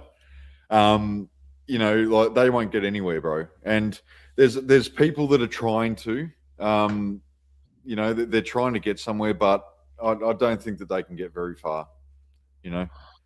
So, yep. Yeah, so that's it, Sammy. Like it's just like I've felt your fucking pain, you know what I mean? Like the other night when you were on and you were talking about this shit, man. It's just fucked, bro. Yeah. You know. It's like you bust your fucking ass all your life, and it's like, what are you doing Yeah. it for? You're getting nowhere. Like, all I'm doing is paying for some beer and some food each week, and then Yeah. I'm just paying for like all my utility bills in someone else's house, and I've got no money left. It's fucked. Oh, dude, like I do a fortnight shop of about $250, right? And I get to the last day, and I've got, 2 chops left. I've got a couple of schnitzels left, or a schnitzel left, or a chop. You know what I mean? I mix it with me fucking, those fucking like pasta things, that you put your butter and your milk and shit in. Yeah. As long as my dog's fed all the way up to the fucking, so I'm getting sick and tired of that, bro. And I've lived like that since I was fucking 14. Yeah. Even a lot longer. And now with what we were talking about, what's happening, like maybe I'm going to get some solace for the next 2 years. And that's how far it's going to get me. 2 years of like all my bills paid up for a fucking year, all that, and that's it, man. That's how much grace I've got, bro. Like that's fucked, man. And that's from something that the government have done to me. You know what I mean? That's fucked, bro. Like, and even then, they're fucking going to take half of my fucking money off me. You know what I mean? Like, so like people may be thinking, oh, he's getting this, he's getting that. I'm not getting fucking jack diddly squat, bro. At the end of the day, you know what I mean? Yeah. Like I'm just going to be able to fucking set myself up so that when the shit hits the fan, I could probably get to the fucking hills. You know what I mean? That's all I'm thinking about. It's a fucking joke, bro. It's a fucking joke. And then that's a single person. So imagine what people are going through as a fucking family. Yeah, exactly. You know what I mean? That saddens me to the fucking hilt too, bro. Yeah, there's so many people that would be like one paycheck away from being on the streets. Yeah, and it's absolutely fucking true, bro. Yeah. You know what I mean? It's like we're lucky to be single men. As I said to my old man, I go like I'm lucky to be a single man because I'm a bachelor. I get to do everything at a whim. You know what I mean? Yeah. Families that have mortgages and have bills and shit like that, and have kids that that have got medical issues. Like this is fucked, bro. But that's the reality of what we got brought into as human beings, and unfortunately, we just have to fucking just go through this matrix. You know what I mean? And I don't like using that terminology because I'm not one of those people, one of those fringe people, man. I'm just a realist. You know what I mean? Yeah. And yeah, I think the government needs to wake up, and the lefties need to get the fuck out of government because Labor is full of lefties. Liberal are full of people who are just very fundamentalist rich. The Greens are just a waste of fucking space. They're just money grabbers. They're just doing this for the fucking money.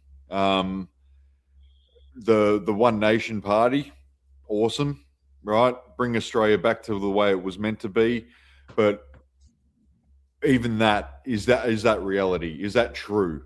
Are they really going to be our saviors, bro? You know what I mean? Like how can we know that people have our best interest at heart? We don't. Yeah. You know what I mean? Because these people are living in mansions, bro, and they're getting a lot more money every year than what we're getting, bro. Even as an independent, they still get a lot of money. They don't even have to pay for half their shit, so they don't know what taxes. Yeah, and you got the Victorian Council, for like the state government of Victoria, the Western Australian government. In Western Australia, you got they let people out of remand because the prison system's not fucking up to scratch. So there's rapists and pedophiles and scumbags, you know what I mean, fucking roaming the fucking streets that shouldn't be roaming the fucking streets, and then that puts an elderly person at risk, a grandmother, a grandfather, a fucking mum, or a fucking a dad. Even in Melbourne, like people have gone to stop to help people, and they end up getting their fucking car stolen. Yeah. Like. Ah, fuck, man. It's just shocking. Like, it's... Yeah, and then Oh, see, well, this is where I'm saying like Cody as well. I noticed he's got his son in the picture. So, you know, like he says, I was raised povo, clawed my way out of the trenches, worked my ass off, so my son doesn't have to experience that side of life. And that's just, yeah, man. It's like it's everything's intergenerational, and you know, all we want to do is try to break cycles, man. And it's really hard to break the cycles when the system just fucking screws you in the ass, you know. And this is not a drunk rant. This is not a drug rant. This is just a rant, bro. Because I'm sick and tired of it. You know what I mean? Truly sick and tired of it, bro. Shocking. But as I said, it's you know, God forbid it gets worse between now and 2030, because that's something that is going to hit a lot of people very hard, because people are comfortable at the moment. They don't know what it's like to struggle. You know, like what, you know, some of us people have gone through. You know, for me, like being a foster kid, housing commission, abused in juvenile justice at, you know, at the age of 10 by officers, you know, by people that are in a position of fucking power. You know, it's fucked, bro. You know what I mean? But at the end of the day, like, if you can get through it, you're a survivor, not a victim. You know what I mean? And that's also the positive twist to it. So I look at things laterally, and I look at things from all different angles, and you know, there's a lot of shit, but there's also a lot of good, you know. And then we've got to stay positive. We've got to stay humble, because as soon as our egos and everything like that starts kicking in, we're just fucked. You know what I mean? Because then we're feeding back into it. So, you know, how do we win? How do we win? We don't, you know. So yeah, that's fucking hard, man. I just feel for families out there. I don't care so much about, you know, myself or whatever, but you know, like I know how to survive, man. So I'm fine. You know what I mean? I'm pretty savvy, but yeah, fucking families, bro. Like, you know, especially the middle class is going to be no more. Even the people that think that they're rich, you know what I mean? They're not rich, bro. You know, you might live in a fucking really good upper class suburb, man, but you're not rich, and you don't have safety, because everything that's in your bank, everything that's in your fucking, you know, can be taken away at a blink of an eye just by pressing a fucking button. I'm not talking about an atom bomb. I'm talking about the button on a computer, mate. You know what I mean? And when AI comes in, boom, it's just all fucking flipped on its fucking side, bro. You know? And do you think that they're going to be here? You know, they're going to be in their bunkers, or they're going to be under the fucking water, or they're going to be up in fucking space. You know what I mean? Like they've done centuries ago. You know, millions of years ago they did this, bro. You know what I mean? Like it's civilizations have existed since the dawn of man, dawn of time. It's just the way that it is. We're not the first civilization. You know, Atlantis wasn't even the first civilization. If you want to go back that far, Lemuria, whatever. It's gone through many transitions and many growths and many spurts, and that's what I think. It's my personal opinion. Maybe I watch too much Y-Files, but you know, like it's just shocking.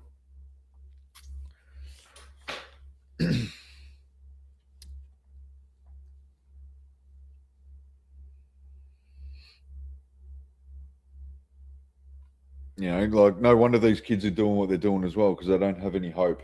They don't have any. I mean, you ask your average kid out there, man, that's, 14, 13, 14, even 12 years old. I've come across 12-year-old kids, my stepson, when I was in a relationship, too smart for their own good,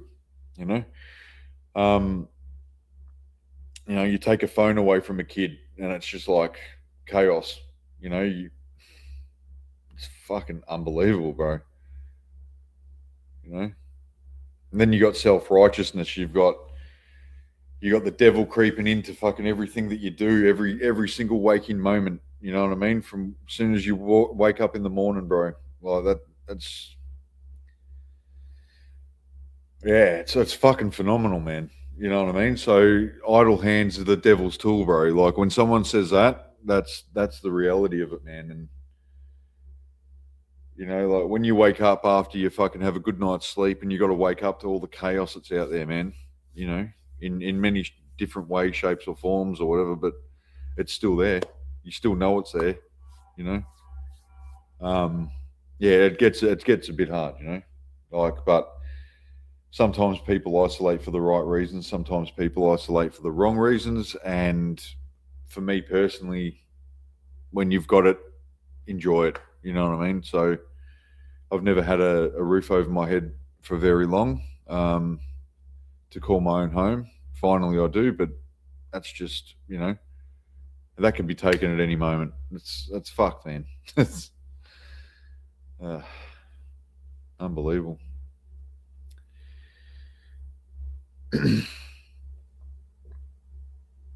So on that note, yeah, that was fucking Yaska's rant. Sometimes you got to fucking let it out, you know, because you can only say what other people are saying. Yeah, so Simo, I'm not too sure, man. He said that he was going to drain the slug, so he's probably draining the slug, sorting out the dogs and shit like that. But yeah, I'm about off. I'm very tired. Yeah, no, Cody, it is, man. You know, so a lot of people also don't feel like they've got a voice, and freedom of speech is under threat. I'm not saying that it's abolished yet, but it's definitely under threat. And that's why I say, for the record, you know, in no undoubted terms, that I don't have any ideologies that are attached to any of these comments. What I am is a concerned fucking human being with the state of what the world is at this present time. I wish no ill on anyone that is in power, but I also don't respect them. You know what I mean? And I'm not going to shy away from saying that. You know what I mean? Like I don't want anyone to get hurt, but I don't respect people that have no interest in helping us. So yeah.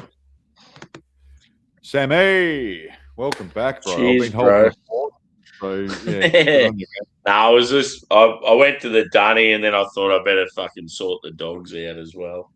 Yeah, I thought so, Poor bro. boys. Jack's been fine. There's no dramas with Jack, but yeah, Angus is just very. He's very different, and I worry about it. It's like if a dog's showing different behaviour, it's not a good thing.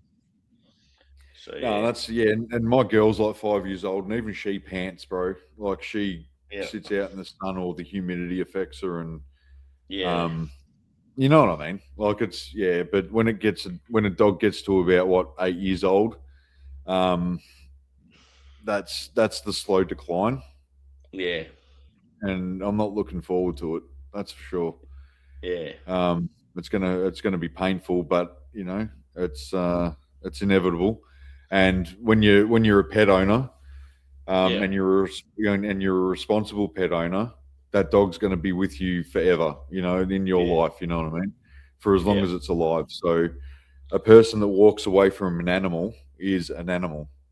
Yeah. Simple as that, bro. You know what I mean? Yeah.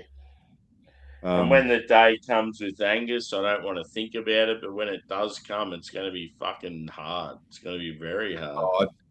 Because he's like he's like my best mate. I fucking love him. Yeah. And that's the thing. Like now, I'm starting to get a little bit more sort of relaxed with it. When I was going through that phase, and it was really emotional for me, man. Like it was like she's 5 years old, but I'm thinking about this. Yeah. It's just me that I've never dealt with. Like I've always been kept away from death. Yeah, you know what I mean? Yeah. By people. Yeah. I've seen death and I've experienced all that type of shit, but it's on a very different level than emotional. Yeah. You know. Yeah. So I don't know, but I mean, if that's why I think that you should just fucking like sort yourself out and just get on the road, bro, for the last fucking days of their life. You know what I mean? Yeah. It's just memories. That's what life's all about, is memories, bro. You know, and all I want for Luna, for my dog, my Staffy, is to have memories, bro. You know what I mean? So like those dreams that they have every night, you know, instead of it being, you know, like a dream of a nightmare or you know, like of trauma, it's just beautiful. It's you know, running along the beach, bro. Fuck, exactly. You know what I mean? Yeah. All right, well, I'm off, man, because I'm tired. It's fucking late. No worries, bro. Yeah, it's fucking like what, 5:15. My God. Yeah, it's 2:15, man, for me. So I don't really stay up this long, man. So. But yeah, I appreciate your time and thanks a lot, guys. But yeah, just for the record, anything that has been said in this stream is just the opinion of a empathetic human being, and I don't wish any ill will on anyone. But I just hope the system wakes up and changes into what it could be, which is unlikely, but we all can hope, can't we? All right, so everyone love each other, smile at a stranger, help out, even chat with someone when you're walking past in the street that might be a bit downtrodden or need a bit of a conversation, and you'll make their day. All right? Have a good one, guys. See you. Cheers, Yaska. Love you, Sammy, mate. You're a legend, bro. Thanks. Buy yourself an AC. Buy yourself an AC, bro. Yeah. I'm on to it. Mate. All right, mad respect, mate.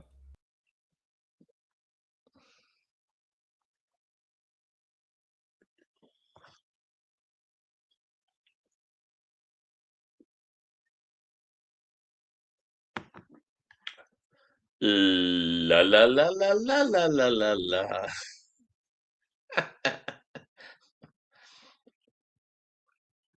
Cheers, Cody.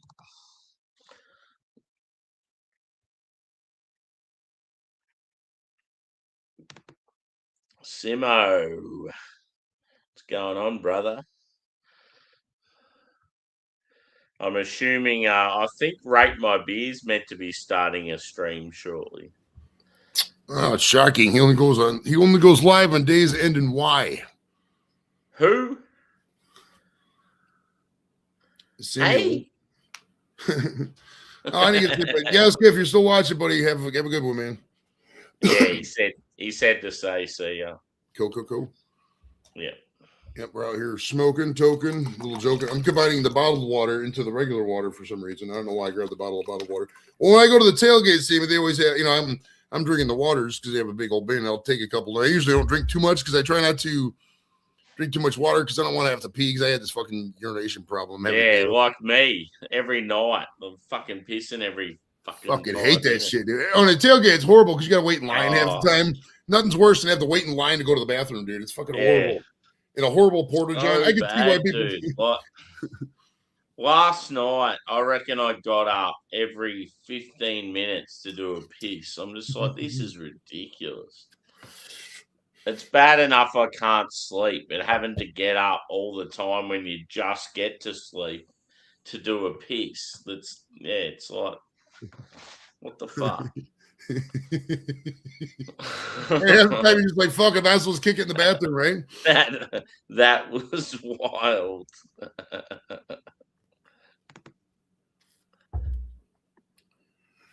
They want to play music. Maybe we could freestyle. When I was just a little gigolo, I looked up to my bigger bro. Rap's been kind of dead, right? We need new music. That's the thing. There's no new music left, bro. Everything's been done. What else can you do? You need a prostitute check. Prostate check. Milking the prostate. I tried getting that chick from Road Trip On that did the milking the prostate thing.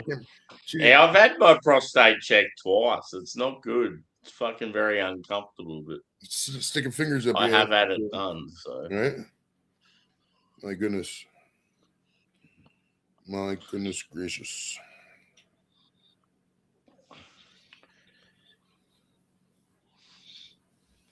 Yeah, I probably got BPH, the benign hypertrophic whatever the fuck it's called, because I pee all the time, dude. Like all the time.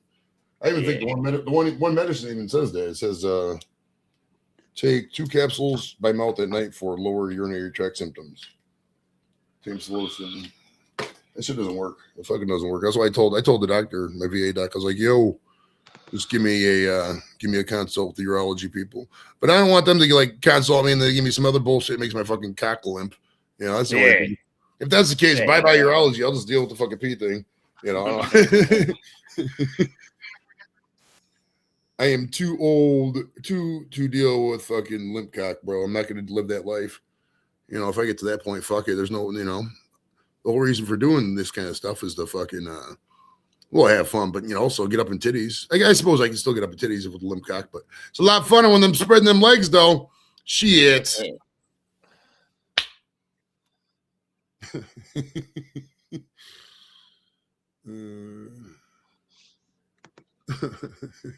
How are you what still? we're gonna do, Joey? We're gonna go and infiltrate PJT's stream and see what happens. I might.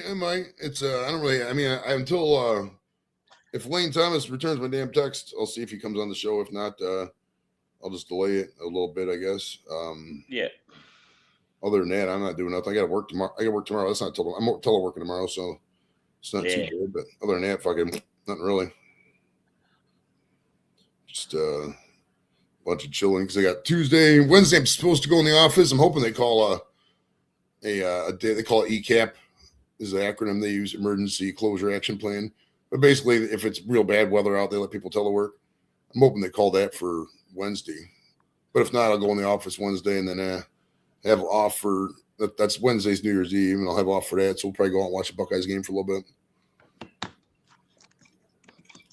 We'll see, because it's there's no more fucking Browns games really. Maybe we got this Sunday, but that's about it. Because after that, it's all Ohio State plays a couple more, and that's fucking nothing for a long time, dude. Because the Cavs fucking suck. So it's like, and I like going out at least a couple times a week, once or twice. I mean, at least once every 2 weeks, and fucking, I'll find something. There's minor league hockey and shit like that, where there's always comedy and festivals and something to do. All right, Cody. Yeah, I'd love just going to random shit like that. Yeah. Well, a lot of times when you got a lot of friends too, you could always piggyback on their events. Like if I see, that's what we did when we went to Buffalo. If I don't know if you know Paul and all them, but we went to Buffalo because my buddy Mayo, he performed up there with this other comic, Joe Torre, who was in a bunch of shit. He was in Poetic Justice with Tupac and all those guys. I should have asked him about Tupac. I never thought about that. But after the show, fucking, we were just bullshitting because he had a couple of bourbons. We were smoking weed with him, and Mayo and Paul and all them. We were just out there and he was talking to us. Cody. Thanks, brother. He talked to us for a good 15, 20 minutes, just about random shit. Yeah. But it's I don't know what I was talking about. I'm starting to get stoned. Nice and stoned, Sammy. Nice and stoned. Stoned. What would you say you're doing there, son? Are you getting stoned? Like a rolling stone. Man, we need rock and roll to have a resurgence, bro. And not just like the old bands that did it back in the day. We need a young crop. Because all good music, if you think about it traditionally, all good music comes from people who are like in that 15 to 20 range. So we need a nice group of rockers who was like 19 years old and shit, just fucking smoke that shit and kill it. Yeah. And to have fun with it, man. But like Silverchair in Australia. They're right, literally. Perfect example. Perfect example, bro. Pure massacre.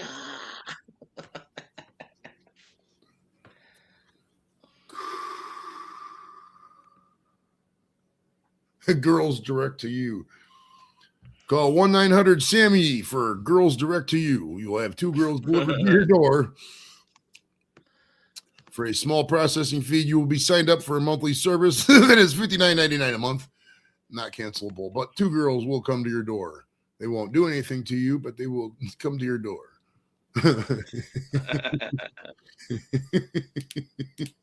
Sammy, there's something that pissed me off yesterday, and this is a weird random rant, but I don't know if you know who Simone Biles is. She was a gymnast for the United States back. Yeah. Couple little black American. Yeah, a little girl. tiny. Nothing against Simone Biles, but she was out there taking pictures of the football game with one of the big cameras as a credentialed press person. And I'm thinking, there's somebody out there who could have had that job, and they're giving this celeb just a treatment to, go out there and take pictures. That means that person. I don't like that. Yeah. It just kind of pissed me off. Yeah. I mean, it's whatever. I'm totally for it. It's like, I don't know. I feel the same way when it comes to women doing like football commentary and stuff. It's like you've got all these awesome footballers that would fit straight into that position.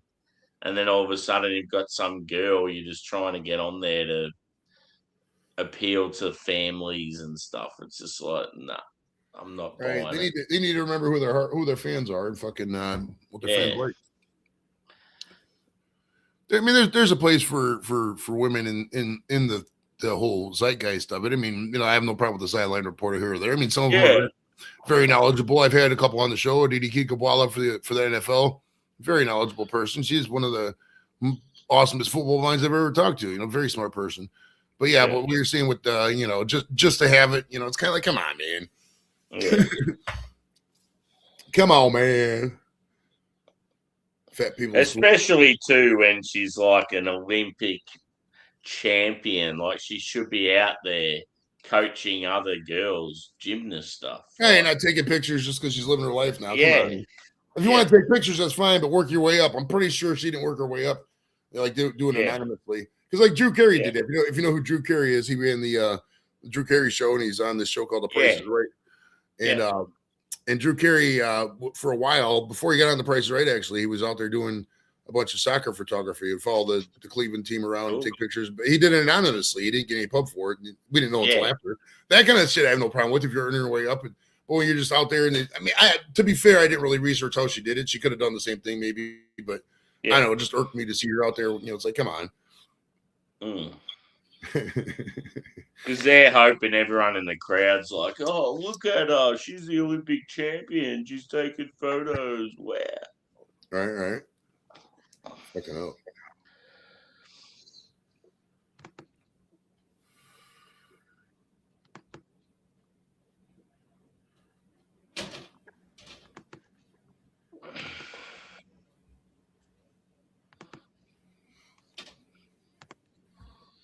All right, it's time to smoke. For those who don't know what that is, that's weed. You put it in your mouth and you fucking light it up. Mine's already lit, conveniently enough. Man, there's nothing smoother than a weed smoke, Sammy. And I'm telling you, man, and I've enjoyed some beers. To this day, I'll sneak beers every now and then, you know what I mean? But fucking hell, dude, once that weed smoke hits your fucking lungs, God, it just feels so good. So the smell of it too, man. I love the smell of it. Oh, it's beautiful. That's why I do out here though, because Kim doesn't care for it too much. I would love to get her to smoke. That'd be my dream to have the wife smoke. Man, fuck. Those guys out there who got the girls that smoke, man, they're lucky dogs. Because you can smoke with them, then fucking lay them down, rub them down and shit, have your way with her. Fuck. That's what I'm talking about, man. Yeah, that's why I don't really. I never told you the three times of the problem. I told you the one in Mexico. Well, it was after the donkey show. We were done with fucking looking at animals, so we went to this other room. That's where they just, because the way they work, they just bring you into this bar, and then the horrors come out of nowhere, and then you just talk with them. They womb you up, and they want you to get you in the room, etc. But that was the $10 one we talked about. But when I was in Spain, man, there's this guy I know. His name was Mark. I'm not gonna tell you his last name, but he loved going to the whorehouse, dude. Every weekend he would go out there, man. He'd spend he called it the Blink Blink. He like, let's go to Blink Blink. So one day I went with him. I know how the protocol was. I'm used in the States. Usually you go to the titty bar, you sit down, they fucking come out to you and whatever. It's not like that in Spain. You're supposed to go to the room, I guess. I just sat there. I literally sat there, fucking stared at the wall for like 15 minutes and or whenever Mark got done, we left. I didn't even fucking take advantage of it. It was, I didn't know the protocol, man. I'm not a whorehouse kind of guy. I know that's like I would rather, I don't know. Sex to me, there is love involved in sex for me. That sounds like a bitch thing, but it is what it is. I'm not going to You know, It sounds like a cuck thing. hey, I'm a severe cucking. Sounds like you're suffering a case of I cucking. only kidding. You know what I'm saying, though. You know what I'm saying. Yeah. I just thought I'd throw that out there just to rub it in a bit more. There's nothing worse if you're a guy and someone calls you a cuck. It's like, Yeah. So what you're saying is your cack is subpar for your wife's vaginal canal. We get it, buddy. We get it. Well, social media is fucking jaded so many goddamn people, man. But that's what fucking Yasko was talking about earlier with the next generation. It's like these people have been raised on slam sex porn and fucking social media. There's no hope for half these guys. You know, it's that's why religion's kind of a religious guidance is kind of the only hope for some of it. I mean, it's I don't know. yeah. The old Christian values have gone out the window these days. Fucking hell, right?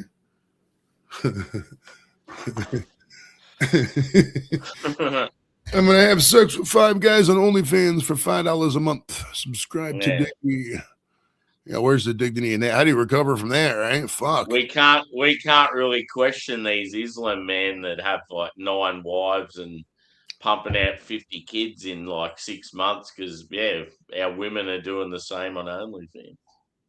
Right, fucking hell. They're not really helping us out. Let's be honest. Yeah, that's true. I mean, they could ban OnlyFans and porn tomorrow, and we'd probably be better off as a society if we're being holistic about it. I mean, we got enough downloaded porn for fucking 9 generations. I mean, Jesus Christ. Well, I mean, if you know the right, it's kind of a hot take, but like some chicks like to show their titties. They do. You become friends with those ones. Fucking, they're like, hey, check these out. You're like, okay, cool, nice tits. If I see here's a little inside joke for you, or not inside joke, but if you show me your titties, I'm gonna tell you that they're nice, no matter whatever. I mean, there's no comparison. It's whatever. It's the ones I'm looking at right there. Those are the best titties. The one I'm looking at right now.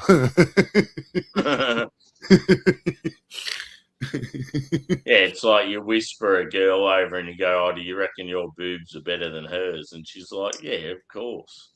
And you're like, "Oh, really? I reckon hers are real good." And she goes, "I bet you mine are better." And then all of a sudden, boom, out they come. Dude, I was drunk once at a bar and I was like, I'm gonna test out this theory. So I walked up to random chicks. I'm like, yo, can I play with your titties? You know, no, they literally asked it like that. There was like 3 or 4 and let me do it, bro. It was ridiculous. It was crazy. The bar is awesome if you got the balls to do it. Oh, I heard knocking on the door when it was coming in. Oh.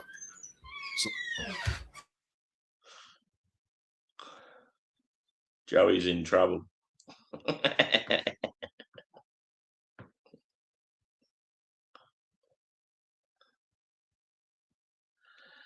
I'm just watching TV.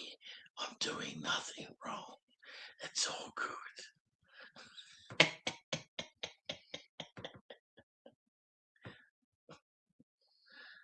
The Cleveland Browns are shit.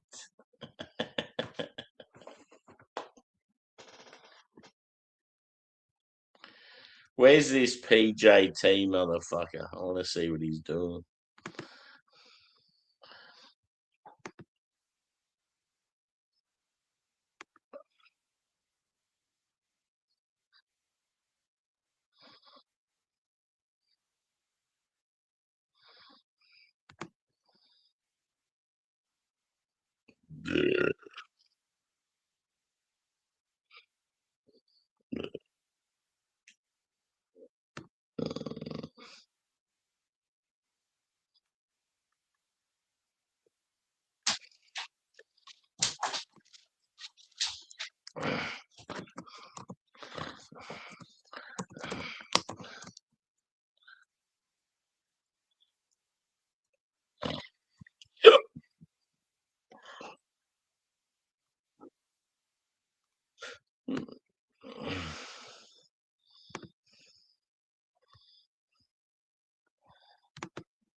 Looks like looks like we might be going on Simo's, Joey.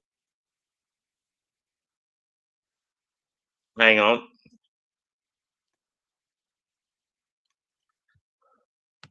Sorry, dude. What'd you say? I can't hear you. Might be on mute. Oh, I was talking with the wife. Stopped in real quick. We were talking okay. Sorry, dude. Mike, I just said we might be going on Simo's. Oh, okay. Do we got a link? If we got a link, let's do it. Yeah. I'm going to sort it out shortly. My girlfriend's a popular OnlyFans. He's just about to start. I was trying to get me and you on Paul's, but Paul's like, "Nah, we're going over to Simo's." So yeah, we're gonna go over there. All right, cool. Yeah, I wouldn't. I mean, if the wife came up to me and wanted to do OnlyFans, I would have to like control the account. But I mean, she could have the money, but I'd have to see what's being said in the account. Kind of thing. You know what I mean? Like I wouldn't. She would just have to sell like I'm selling pictures, I'm selling these videos, whatever. But it'd be nothing ridiculous, and there's no interaction, no like, oh, I love you, baby. None of that bullshit. You know what I mean? And my wife would never fucking do it. I know her. she's modest as fuck. She's modest as hell now. There's no way she's gonna fucking go out there and do things for $5. That's the thing too. The money's so low. It's like $5. Like really? That's basically like me going to the bar and buying you a shot, and then let me see everything. I don't know. I guess the money's all in the custom videos and the tips, and I don't know. I know I got a lot of buddies. I got more female buddies that have OnlyFans than I do friends that I know that have subscriptions to OnlyFans. At least nobody's ever told me. I've never had a buddy be like, "Oh yeah, I subscribe to these 3 OnlyFans girls." I started dating a girl and she told me that she had it. I'm like, fuck, that's a little bit odd.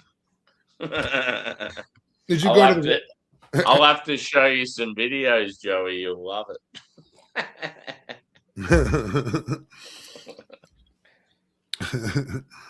My grandmother started posting recipes on TikTok. Now she's known as Only Nams. Yeah, there's so many fucking different puns with that. There was a fish channel called Only Fins. I've seen a beer channel called Only Cans.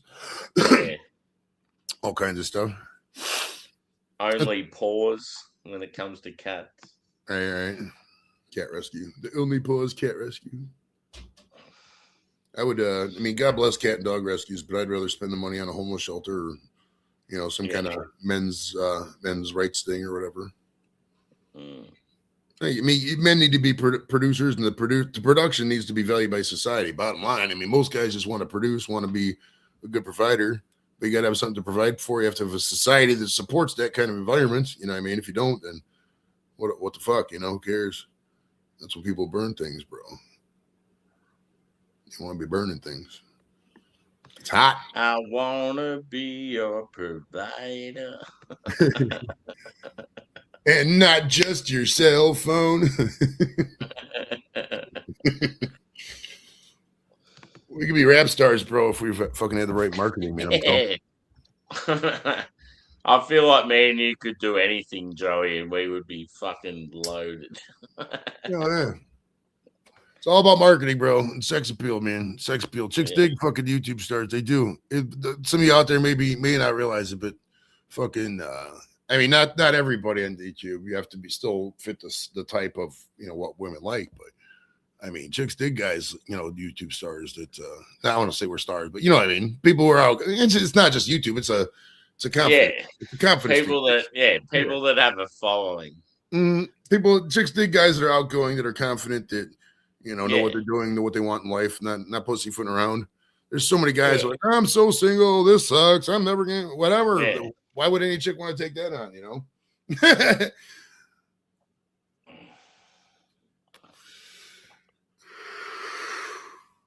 Jimmy's going to the movies with Angelina. I think that's her name. He calls her Ina. Angelina Jolie. Nah, just his friend. They were the ones that went to homecoming together. They're just friends. They're not. It's nothing like that. Jimmy's still. I don't think he's like 15. I don't think he's had puberty yet because he had no facial hair or nothing. So it's gonna be weird to hear his voice crack, and he gets all the manly stuff. And I'll take him to smoke some weed. None of my family smokes weed, bro. It's ridiculous. I think Nikki will probably do edibles when she's out of high school. I don't know. She's into her punk and emo and that, isn't she? She loves emo stuff. I can definitely see her going down the path. I'd rather have her do it here with me. Fucking that way, she knows her tolerance level and shit like that. Yeah. I reckon that'd be a good bonding experience. Oh yeah. Well, once Kayla, the 20-year-old, once the babies are a little older, I think she'll do a little bit more of it too. Yeah. Because they're living off of Bryce. Her husband is well, not technically husband, but they're like common law kind of thing. He runs a renovation business. The moment he gets the money, he give him some business. I ain't no fucking money getting no business. Yeah. It's fucking Sills. Oh my goodness.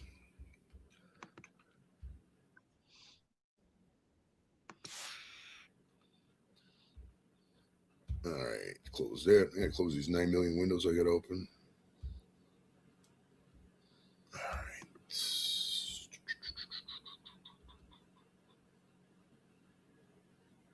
Boom, boom, boom.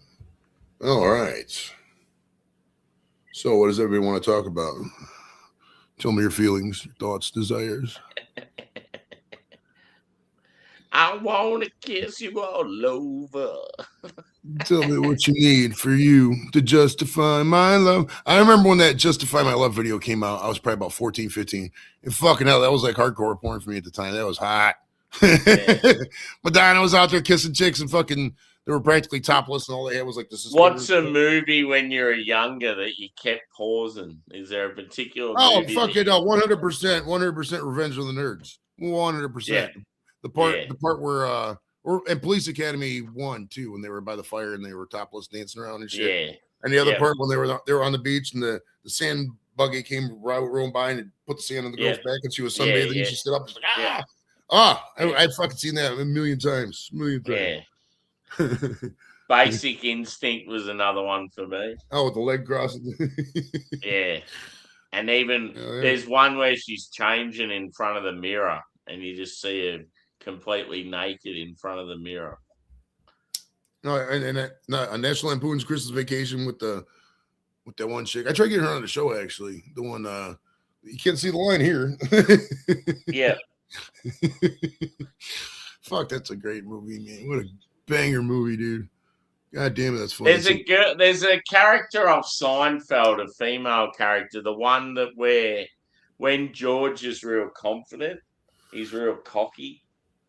The girlfriend that he has in that one, she'd be an awesome character to get if you could get her.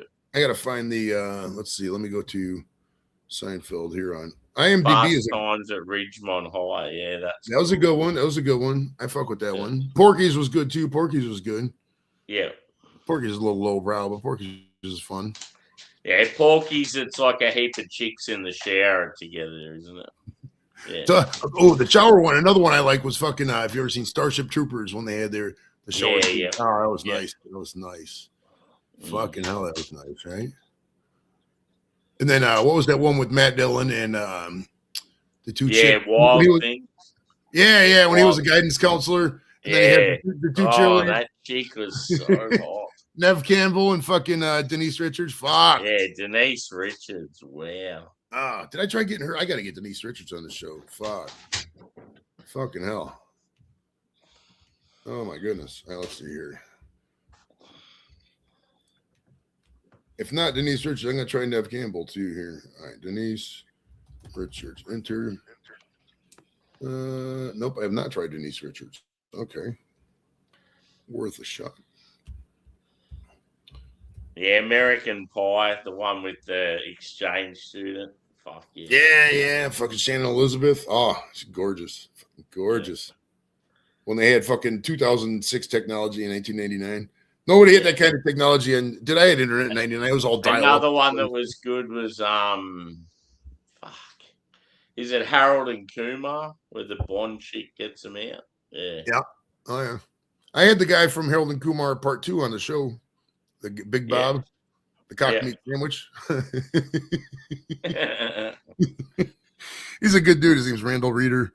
Real nice guy. He does this Jesus Ministries or some kind of shit with bikers and in the church. I don't know.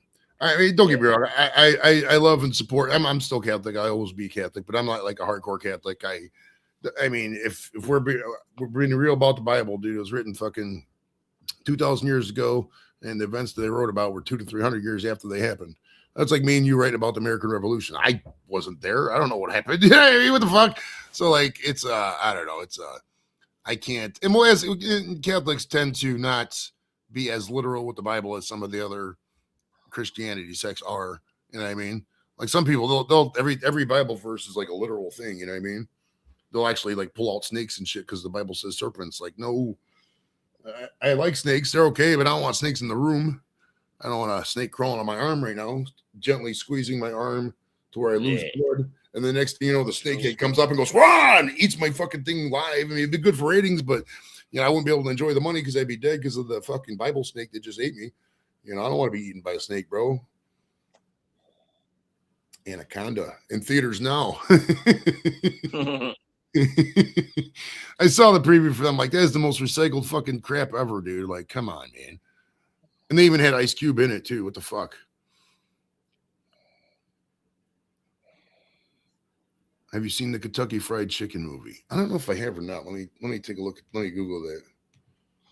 Kentucky Fried Chicken movie. Enter. It's a 1977 American independent black comedy sketch film. Wow, that's a rabbit hole. I have not seen this. Okay. I don't even know where I could watch this. Is this on YouTube or something? Let's see here. Yeah, I'm intrigued. I want to watch it myself. All right, let's see what we got. Where to watch? YouTube TV, free. It's free on Tubi and Amazon. YouTube TV. Let's see here. Let's see if I think it said free. I'm about to see if it's Kentucky Fried movie. So if you got YouTube TV or Amazon Prime, it's on there. YouTube movies. Watch movies, free movies from YouTube. Okay, that's what we want. Does it load? I'm way too high for this. All right, we'll come back to that. That's a bookmark.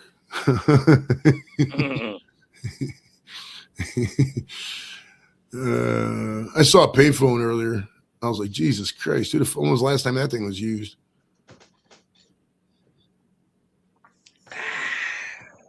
How many more beers you got in you, buddy? Many, many millions. I'm not talking in a lifetime, sir. We're yeah, it was, on me now physically. This is the last one, but obviously there's still a lot in the fridge. Yeah, Brandon, that was a fun game yesterday. I was down there. It felt like that the Steelers were just trying to not let Myles Garrett get the sack record as opposed to trying to win the game, which is a weird dynamic because they kept handing the ball off and they made some weird decisions, but it was fun to win and the walk out was fun. The drive out wasn't fun. Fucking hell, I was stuck in traffic for like an hour because it was a giant circle and a clusterfuck. And I was bitching, dude. Because like the parking lot we go to is called the Pit. And it's a pinch point because the one spot there's two ways out. And the one spot they can't let anybody out because like people, that's where all the fans are walking by, right? So the other spot they let people out, but it wasn't moving. We were sitting there for like half an hour. It just wasn't moving. So they finally opened up the spot on the one side. I was like, fuck it, let's go in there. I've never taken that side before. So we went up there, but it went directly onto the freeway. Like there was no way to get on the side street. And I had to drop my buddy off. You know, he was clear on the other side of the downtown. So we ended up going on the fucking freeway. So I got off the exit. I'm bitching. I get back on the freeway thinking, okay, cool. I'm just going to get back off the exit. They had both the exit ramps closed. So I had to go back into the fucking other traffic jam. And my other friend in the back, Missy, she had her dog who was like really spastic and was stuck in a cage all day because nobody could watch the damn dog. So like she was kind of like bitching. I was like, fucking hell, man, this is horrible. That part sucked. I got home and I got high afterwards, so it wasn't as bad, but fucking hell. That traffic would piss me off. Def Leppard is doing a reunion tour. I saw them a couple years back. They still give a lot of energy, man. They do. I fuck with Def Leppard. Love bites. Love. Well, some of these guys do. They get out there and they nail. Me to my knees. Well, the last one it was Def Leppard, Metallica, and like Joan Jett or some shit. And Def Leppard put in a great show, or not Metallica. It was Motley Crue. And Motley Crue we're doing a bunch of stuff from our first album. I was like, well, here goes this fucking show. I never even heard that goddamn album. It's still doing songs from 1981 when I was 4 years old. So it was like, I didn't care. I mean, it was okay, but much rather, I would definitely recommend seeing Def Leppard, Motley Crue, whatever. Punt at this point, but Rod Stewart too. Rod Stewart still put on a good show if you can see him, even though he's like 79. Entertainment options are dwindling, bro. The last of the rockers are fucking like 80. So if you're out there hearing this, you know, and I just keep writing stuff in the Paul and Michelle's chat. I wrote hashtag dead to me. What are you doing, you fuckheads? Just insulting them slightly. Being funny. Oh my goodness. Paul's funny. Yeah, Simo hasn't set up this stream yet, so I don't know what's going on. Is he going? Let me. Oh, is there? Oh, there's nothing on his channel at all? Angela, how are you going? Oh, well, hello, Angie. How you doing, baby? Angie's fun, man. I like Angie. I hate her. Yeah, I hate that Angie with a passion.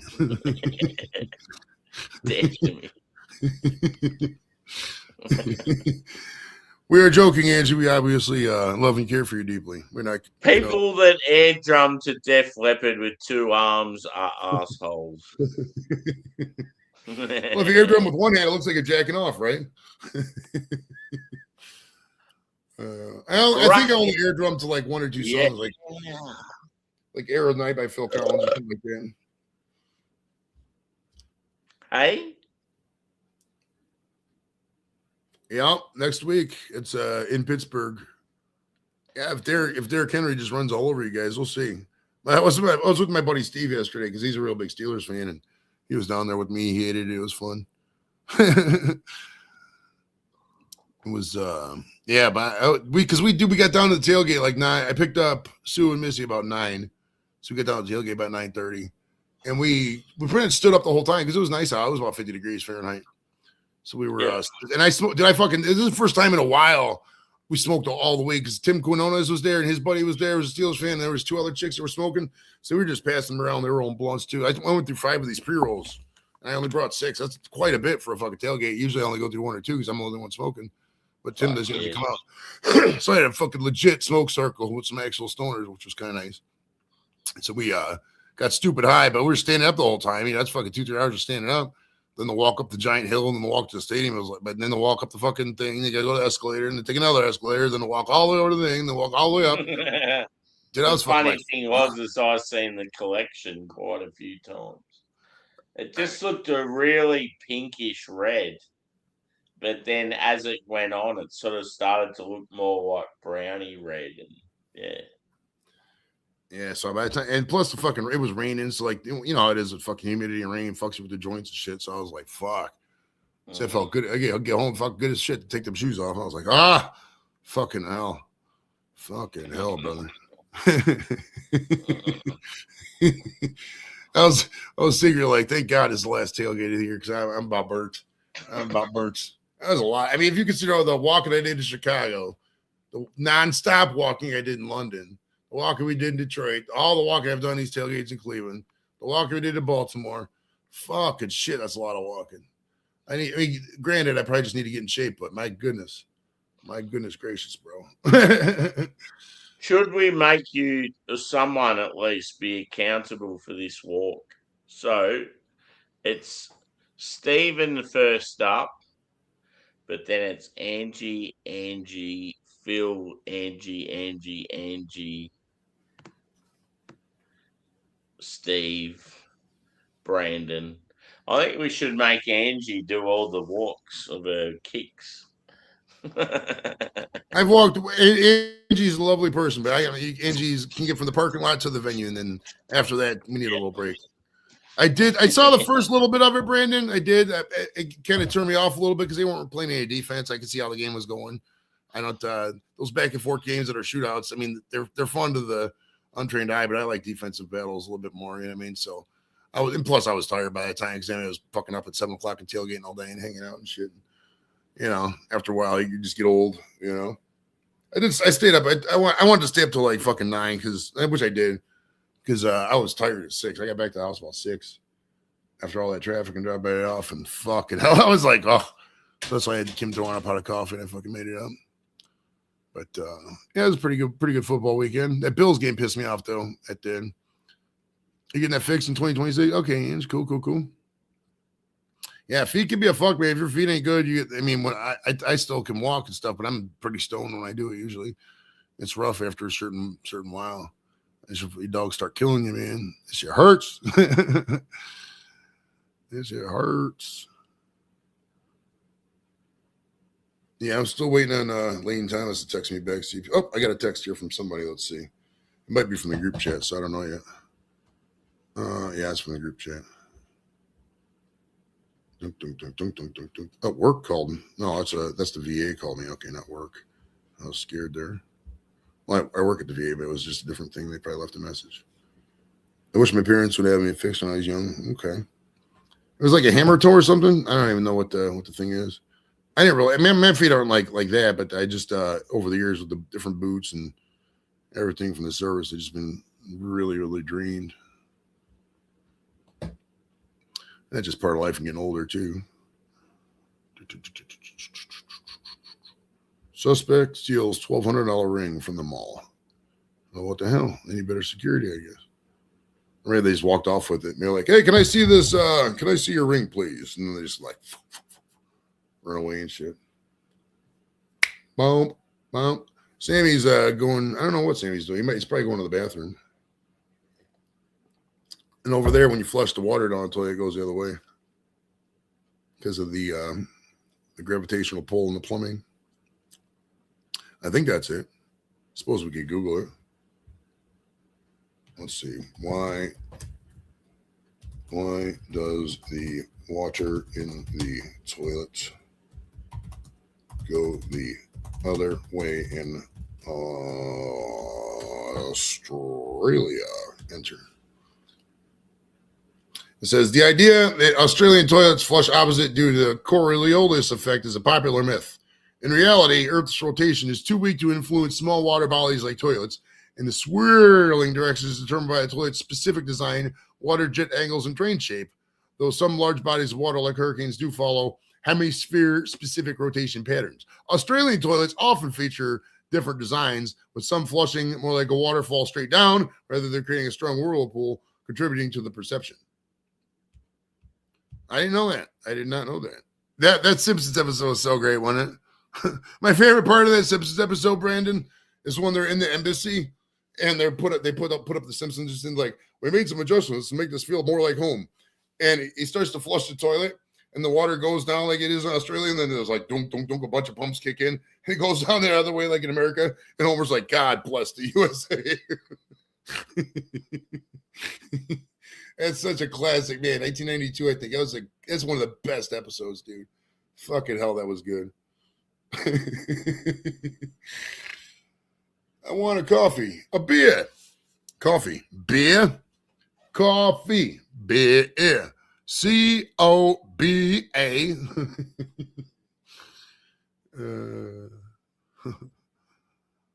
I'm hoping Sammy comes back from his wank fast because I don't want to talk to myself for the rest of the day.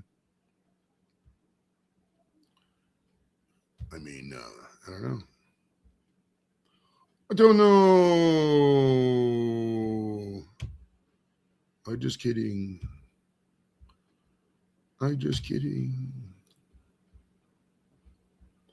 peeking on these guys' stream. That's just Michelle and Paul talking, drinking, talking and drinking.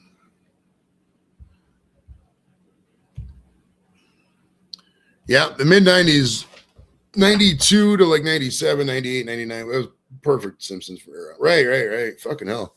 Just classic, man. Classic, beautiful cinema or TV, whatever the fuck it's called.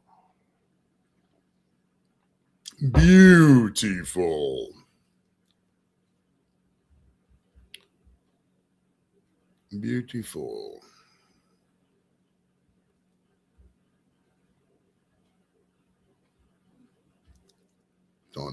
Dun. Yeah, I don't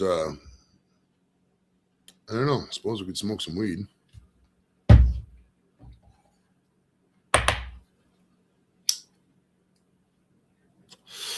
You still watching, Angie? How you doing?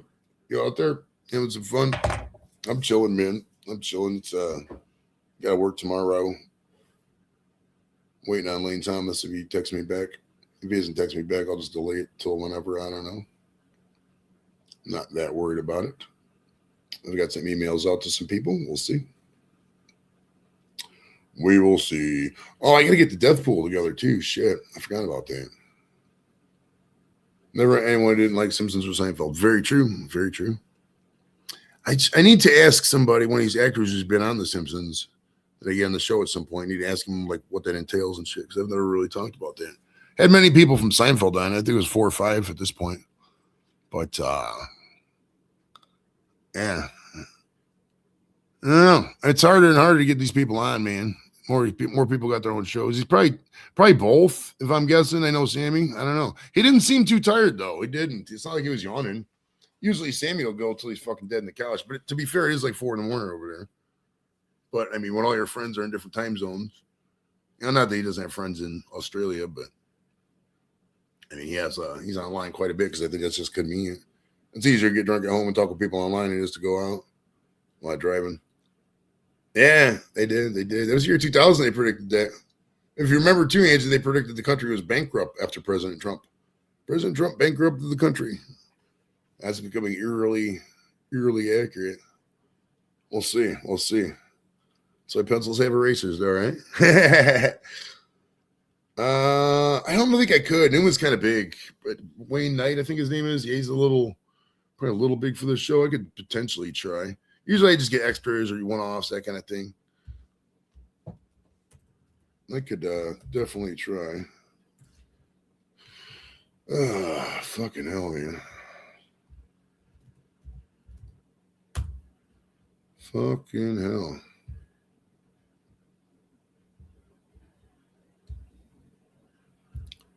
I need to get a serious, I don't know, it's for this kind of thing that I do, it's just such a zero-sum game, man. Because they want numbers, I get it, but everybody has to start somewhere, and it's like, fucking hell, I've got so many awesome people that have already done the show, you know. So, it's just part of life. Soup Nuts, okay. I've tried, God, I don't know if I've emailed him or not. I probably won't get him on because he's so sick of talking about it. I'm reckoning, I don't know for sure, but I imagine when you're so known for one thing, especially when it has the word Nazi in it, you're probably like, fucking hell, if I got to talk about soup again. But I suppose if, somebody gave me $150 to just write no soup for you on a picture and fucking, here you go. I mean, I'll still do it. But I don't know. Catchphrases are rough, right? That's why I never did catchphrases. I never wanted to be known for like, oh, I'm Joe Sloop-a-doo Pop. Every time the next thing you know, everybody's poking. He's Sloop-a-doo Pop. I need fucking that stupid shit. I don't even have a sign off, really. I just say bye or whatever. See you later. So I have a sign on. We are back. It's just everybody does that, though. It's getting cold, man. Fuck.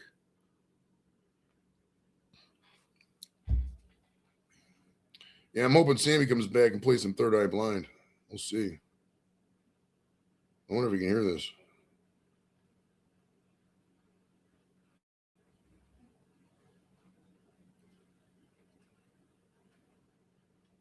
Hell yeah. Yes, sir.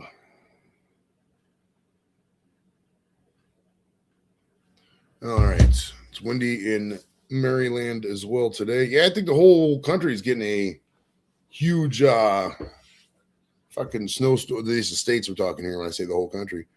Getting a huge windstorm / freeze off. And I saw my cousin Jean was talking about Texas, and she said they're getting a temperature drop. But I saw some of the temperatures in Florida as well get down to the 30s this week. For those who don't know, the 30s in fucking Florida is cold. Those guys don't get that too often down that cold.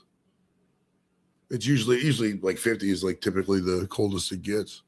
Georgia gets, sometimes every now and then. And they complain about it. You best believe. If you ever have friends in Georgia or Florida and it gets cold, they let you know about it. They do not like the cold in Florida. I'm going to have to go to Florida next year, man. I have to bite the bullet because the Browns are playing there. I got some buddies there, man. I'll have to figure out the exact people. Well, I got to wait till the schedule comes out, too. Once the schedule comes out, I can start planning it. If I crash at somebody's house, it'd be a lot easier. but I don't want to impose because usually I'm going to come down there with 3-4 people, you know.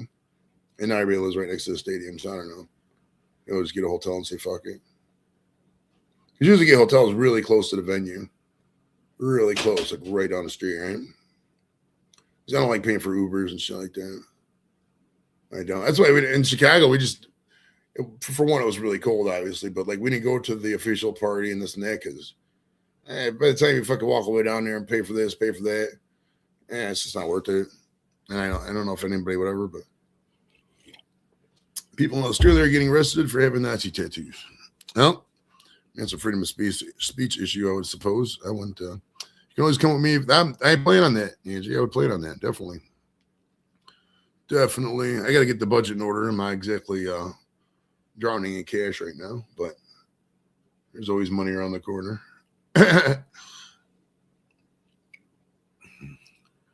But now that football season is over, I do like traveling, so I might do it, actually. Just go to friends' house, who's ever willing to put me up, like, yo, coming over. I shoot out there. But that's always a double-edged sword, too. It feels like you're imposing. I don't want to feel like I'm imposing, but I do like kicking it with people. It's weird how back in the day, fucking crap. I guess that's part of getting older. Crashing in people's houses. Yeah, Sammy's taking a hellified shit. Sammy, chime in the chat if you're taking a shit. Oh, nice, Angie. Let me know if you get an offer or anything. I used to, Brandon, I used to watch Around the Horn. I used to watch PTI, pardon the interruption. It's been a while, though. I don't really watch them too much anymore. A lot of it's, part of it's just because I'm online all the time. So, like, on Twitter and all that, I follow all these guys. So, like, I know the news. I'm in a lot of Browns groups and I'm in a football group chat, so we always break football news to each other and shit. So, I mean, for me to watch the show is kind of anticlimactic because it's just somebody complained about something. We do that all the time amongst ourselves. So, yeah, 2 weeks. We'll see. 49ers look tough, man. 49ers and probably 49ers and Jags or something like that. Yeah.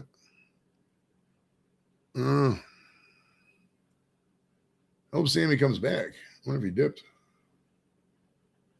I'll talk for a little bit. I don't know what my upper limit is here. I was going to give, what's her name, a rub down later, even if she wants it or not. I think she needs it. She just doesn't want to ask. Stephen A. Smith. Yeah, he's okay. Yeah, it's not too bad. I mean, I'm usually in the morning when I first get up. I mean, I start at 6. So, like, if I'm teleworking, I don't really watch TV right because usually I'm catching up on emails or something like that. So, and when I'm in the office, it's funny. Usually when I first get to work at Sammy's live, so I usually watch Sammy for the first little bit. Just have him up on the phone if I'm in the office or if I'm here at the house. I just have him up with the computer. I think the Niners I think it's kind of a lock, man. I think the Niners are fucking. They're clicking right now, dude. That offense is fucking badass. That's funny because they've had injuries too, you know. The Niners are an easy team to like. It's easy to like those guys.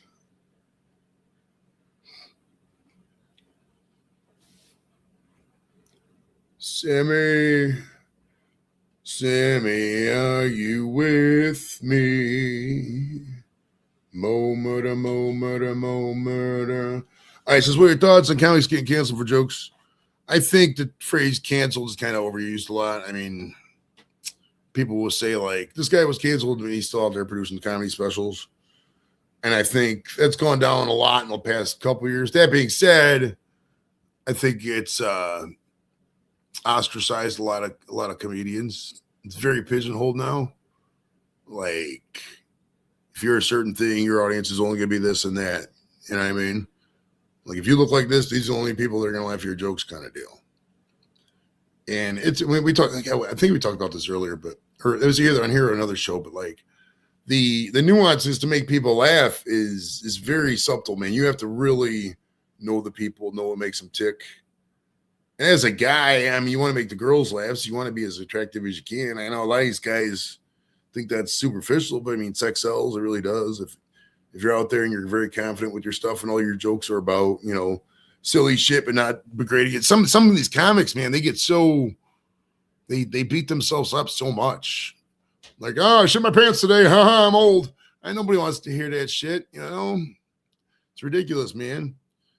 I don't care for it. A lot of these comics are very depressed. They are, man. They are so sad about life, and they just bitch. Because I follow a lot of these guys on social media, a lot of my comic friends, and it's like some of them are funny. I mean, it just depends on your world outlook. If you're broke, I guess you're not going to be as happy. But fucking hell, and comedy is subjective too. It really is. It really is. But as far as the cancellation stuff, I think that phrase is kind of dead now. And some people probably just did deserve to not just, because some people just aren't funny. They just say shit to say shit.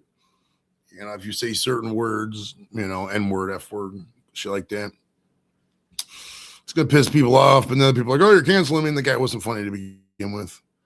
You know, I could be funny my entire life, never say the N word, for example. You know, it's not a word I need to say or whatever, you know. And is that a freedom of speech thing? Sure. But I mean, what? I don't know. Like if I was to the C word, for example, my wife hates it. Kim hates that word. Angie probably doesn't care for the word that much. I would never use it around them. And is that me being a freedom of speech thing? No, it's just me omitting one word for the comfortability of the people around me. It's not. I could easily make them laugh without saying that word. I mean, that's the stuff that people, some people will take that to an absolute strength and not, you know, do anything because they don't want to deal with that little bit of fucking whatever. But I can't roll like that. I'm going to still, unless somebody hates me to the point where they're just never going to like me, you know, I'm still trying to make them laugh, I would say. Yeah, George Carlin was good. I saw him in 2001, right after 9/11, like right after, because I remember he made a 9/11 joke. It wasn't bad. It was like I have to work with something that I don't like doing, which is my government. Made me laugh. It was the pussy fart special, the one where he starts off the special. He goes, you know something they don't talk about a lot now? Pussy farts. Queefage. Pussy farts are funny, though. If you get for those who don't know what we're talking about, when I say we're, the Aussie guy whose show this is on, it's where it's like a suction noise. Usually, I've never had it doggy. I've never had it like missionary. I think it was only doggy style, but it has to be really wet. And then you just, it makes a, you know, like a suction noise. It's kind of funny, man. You can't help but laugh. And I'm sure pussies do queef otherwise. I don't really like stare at pussies all day, so I don't know, but it's during sex, it's kind of funny.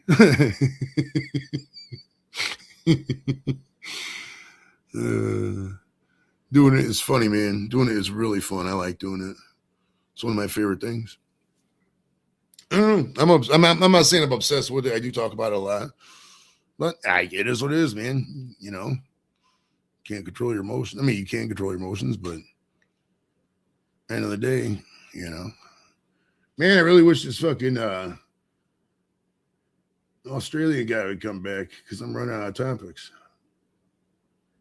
The chat, thank you for the chat for participating. No, keep the party going. Because I would have probably just dipped if I had talked to myself for that long. I mean, at least the chat's giving me some stuff going out there. See, Angie, you get what I'm throwing down. Oh, yeah. That's why I like Angie. Angie's a good person. Angie's one of my best friends out there. Some of these guys, man, they don't want to be friends with you. Or maybe they do. I don't know. There's so many people. You can only keep up with so many of them. I mean, I'm not Matt Rife. I can't just, let me do a show in Richmond, Australia. Next thing you know, I'm fucking flying on a plane. It's a long plane flight too, dude. It's been a while for I got to go back and watch this fucking stream now and see how far back it goes. What's this one titled? Are You With Me? I don't know if I was watching this on YouTube or not. Oh, yeah, I was. Okay, hold on. Sammy left at, oh, Jesus, goes way back. Damn, he's been live for a while. All right, let's see here. Sammy. Trying to find the time slot and how far back he dipped. All right, there you go, right there, which is right about, where is that? How far back is that? I just saw it. God damn, this is hard. 19. It's hard to see that. 1856. It's been about 20 minutes. So he might. I mean, I've had. He's been drinking too, so we got to take that into consideration. But maybe he had some splashback.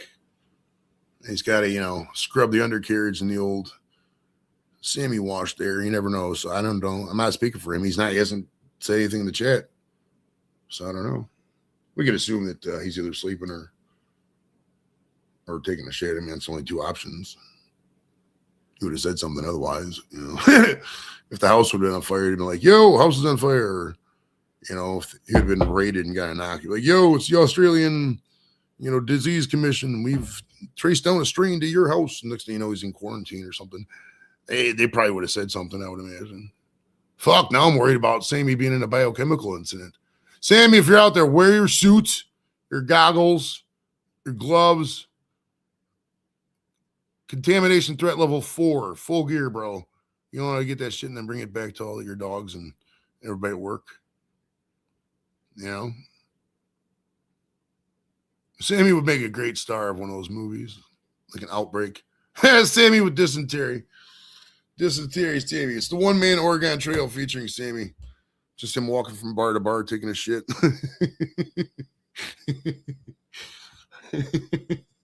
It's called the Outback Trail, right? I'm going to take a shit at every bar from fucking New South Wales to Perth. I'm going to just drive the whole country and shit at every bar. My buddy, he had a goal that when there's a street in Cleveland called Lorraine Avenue. He was going to start in 25th and Lorraine is to have a beer at every bar and see how far he got. Makes me laugh. We still do that. One place, that would cost you a lot now. Shit. Fucking hell. He had trouble with the dog. Okay, cool.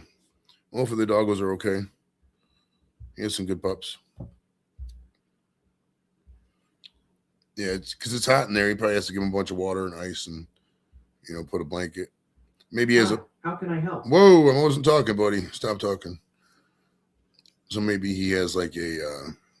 he keeps a blanket in the freezer and he puts it over them. And I don't know. I'm not an expert on cooling down dogs. I don't know how to do that. So I'm just kind of speaking up my ass. Consult Google or your vet. I don't know, whatever kind of money you got left. I wouldn't call the vet for, I don't know. It depends. I mean, I would just say give him water. Yeah, I'm sure that they have water already. He probably just has to take him in the other room. I don't know. Yeah, he might still be sleeping. Sammy's trying to do the reverse Kanga. Maybe he's taking a nice warm bath in order to suck his own dick later. I would do that. And some of you out there may be like, yo, edibles, sucking your own dick is gay. To these people, I'll be like, yo, sucking your dick is just advanced masturbation. It's not gay. You wouldn't say, I'm gay for whacking off and giving myself a hand job. No, you wouldn't. I mean, if you swallow the cum, maybe you're gay, but, you know, if you're just sucking yourself off and then you pop, whatever, right? I couldn't get down that far. Maybe if I had a couple ribs removed, take a warm bath, stretch. I'd have to have a lot of stretching, bro. That's a lot to get down there. I've had that dream, though. I've had a dream I've sucked my own dick. It was really weird dream. But, if anybody can do it, nobody's ever talked about it. And I'm from a lot of portly people. Like a lot of the guys I know, they got beer guts. So I don't really think they could do it. And if these guys are in that kind of shape, they probably have, you know, girls at that point. You know, if you're at the point where you can give yourself, they call it autofellatio, I believe. But if you're at the point where you can suck your own dick, you probably get laid anyways. I don't know, maybe if you got a big one and you just bend over and suck yourself, but I would imagine most of that you need to have great flexibility. The yoga guys. Maybe that's a popular yoga class. I don't know. Soaking tub. I'm not a big tub guy. Hot tubs will do, but I'm not like I need to sit in a bath and read a book. Boring. I don't do boring, man. If there's a chick in a bath, that's a whole different story. But just me in a bath, nah. Showering out, man. We get clean, we're good to go. You know, time to sit around and be like, yeah, what do I do next? You know, next thing I know, I fall asleep and fucking bubbles going up my nose. They're calling the fire department. I guess if you die in a bathtub, that's better than fucking dying on the shitter. You're nice and clean at least. I wonder who dries you off. Or if they just put you in a blanket and fucking zip you up anyways, you're all wet. Like I'm talking about if they find your corpse in the tub. That's gotta be a horrendous smell on some of these people. Because a lot of these, man, they got me want to take a shower now. Because a lot of these shut-ins, they don't bathe all the time, right? I don't know. That's why I'm friends with a lot of people, because I always want, I got kids now, so like they live with me and the wife and everything, but like, I don't think I could ever really like live by myself, because like, you know, what if you fall over? You know, there's nobody there to hear you out, fall over. Get them buttons. I've fallen. I can't get up. Sammy's is Sammy for sure? Has that been confirmed? Do we have a confirmed plop? Confirmed offload for Sammy there? Combat offload. That's what we used to call it in the service when we was grab the newspaper like, yo, time for combat offload. And go take a dump. Dude, in my first unit was in Mansfield, right? And they built it during the 90s. The building that we were in, I couldn't tell the number of it, but it was like the airport building. And they did all their parachutes and stuff in that building, right? And they had but it was lowest bidder 90s. So they built the way they built the building, they couldn't, the exhaust fans went right into the break room. So they couldn't turn on the exhaust fan. So there was like no ventilation in the bathroom. So like, dude, after lunch on like a Saturday or Sunday when everybody was drinking the night before, fucking hell, that place smelled like death, man. God, it was horrible. And the way they built the doors too was like all one door because they didn't anchor the doors to the bottom. So like you open one door and all the doors would open. So like sometimes you'd be sitting there taking a shit, somebody would open the door and the door would just fly open. You'd be sitting there fucking balls to the world, not to the world, but who's over in the bathroom, and fucking horrible. Horrible. I have to go to the roof to clear the gutters. Take the here's a pro gutters cleaning tip. We'll get the gutter guard for sure in your next gutter redo, but take the leaf blower and just blow that shit up in the ladder. You don't want to be out there because you can be up there too long. Your arm's gonna hurt, man. Just take the leaf blower and fucking power that shit. I shared a bathtub with a few other couples and someone else farted because a condom flew to the top. Well, if you're in the tub, man, you can still fuck and it's like you're good to go because like all them antiseptic in the bubbles is gonna be good. It's gonna kill all that shit. And you don't have to worry about getting pregnant. Well, if at my age, everybody's menopausal. Most of my friends are like my female friends. They're either menopausal or premenopausal or like right there. A couple of them are like probably within a year or two they'll get there. And it's so I got a lot of experience dealing with women in that bracket. You know, it's not hard really. They're usually very nice chicks. You gotta listen to them. Yeah, it's every girl, I guess, but like there's a dynamic when there's before menopause takes place and then after or even during with women. It really is. It's a lot of times they just have a different view on things. So whatever they had before, they're like, all right, fuck this, and they just do something else kind of deal. Just depends. It depends on the girl. Some of them get hot. They get really hot flashes and shit. See, that's why it's funny. My car, it'll be like fucking 5 different temperatures. Who's ever with me? If I got the girls with me and fucking one of them's really hot, one of them's cold or whatever. So I try not to smoke in the car with them. There's standing water in the gutters because, oh, geez. Oh. Yeah, I had my gutters redone probably 10 years ago. I had that gutter guard put on. It was a pretty good deal, actually. I do got to clean. There's like a bunch of gunk and moss in the one I should get up there and do, but whatever. I don't really care. I do need to get a little more house renovations done. I tend to be lazy because of the smoking, which you may be like, oh, whatever. Yeah, it's been like 25 minutes on Sammy now. What do you guys think? You think he's coming back? I wish I could have control. I could let people up and fucking share funny videos. Maybe share tits of the chat, you know, that kind of thing. Everybody, that'd be cool if there was a topless button. You just press make the audience topless and you could see like in the room and shit. That'd get overused real fast though. Not everybody would agree to sign up to that either. Like, why would a chick sign up for that service? It's horrible. Horrible. I'll give it, it's 225 now. I'll give it to like 240 maybe. Well, is anybody else watching the stream? Is Sammy live on another panel? He hasn't said nothing to me. How many people are watching this? 4 people watching. Okay. Yeah, so I have no idea. He hasn't said nothing to me. He hasn't said anything in the private chat or anything. He hasn't texted me like, yo, mate, I'm on the shitter, whatever they call it down there. They don't really say mate down there too much. Maybe they do. I don't know. I don't really pay attention. It is 4 a.m. He's probably sleeping, to be honest with you. I still got another 5 to 10 minutes in me, I suppose. I'm going to get in the shower here momentarily. And then after that, probably figure out dinner. I think Kim had something planned already. I don't know. We'll smoke to that, though.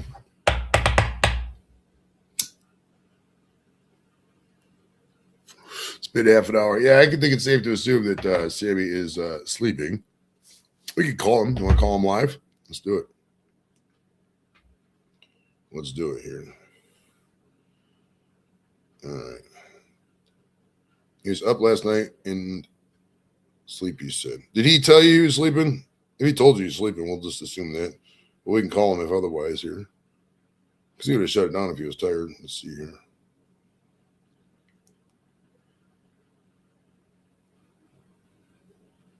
All right, Sam. All right, let's call this guy.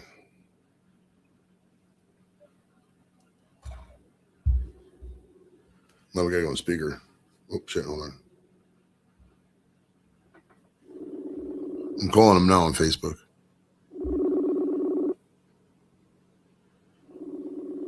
He's not answering.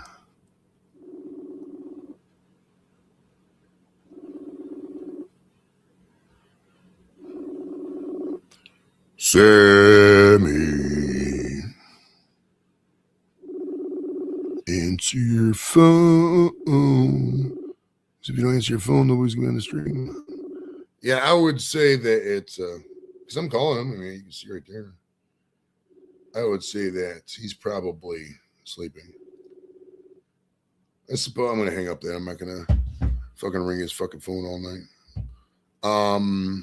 Oh, it'd be funny if he sees that message and then starts freaking out when he wakes up. Right. It's he's been partying for a while with these off days. And there's no way I could stay up till 4 in the fucking morning unless I took a nap earlier. Fuck, 4 is a rough dude. 4 is pushing it. Like that's my goodness. Yeah, it's not happening. It's not happening over here at 4 in the morning. I can barely stay past 9 anymore. Shit. Fuck. I really do got to start staying up later, though. I'd be sleeping a lot. Just need to get in better shape, really. Man, lunch does sound good. Fuck. I smoke both, really, Steve. I got, like I was telling somebody earlier, I got, like, this one's a sativa, this one's an indica. I just buy whatever's on sale at the dispensary and smoke it. I don't necessarily even ask for different ones because they don't. I mean, it's like it'd be like with beer. If you just drink different beers, it's all the same after a while. 6:30 a.m. now. Jeez. Hey Google, what time is it in Melbourne, Australia? Hey Google, what time is it in Melbourne, Australia? It's 2:29 p.m. 2:29 p.m. in Melbourne? No, that's here. Hey, Google, what's the time in Melbourne, Australia? The time in Melbourne, Australia is 6:29 a.m. on Tuesday. Jeebus. That's late. How the fuck does he stay up till 6:30 in the morning? Or 6 in the morning, I guess. Man. All right, Angie, we'll see you around. That's crazy. Oh, it's past 4:20 over here, so I probably should be productive instead of just talking to myself and 3 other people. But Sammy, thanks for having me up, buddy. Everybody in the chat, appreciate you for coming out. Have a good time. Be sure to. I was supposed to do a show in 3 hours. I still haven't got a text confirmation back. If I do get them, just watch the channel and see what's up with it. But we'll see you guys around. Hit me up on Facebook if you need something later.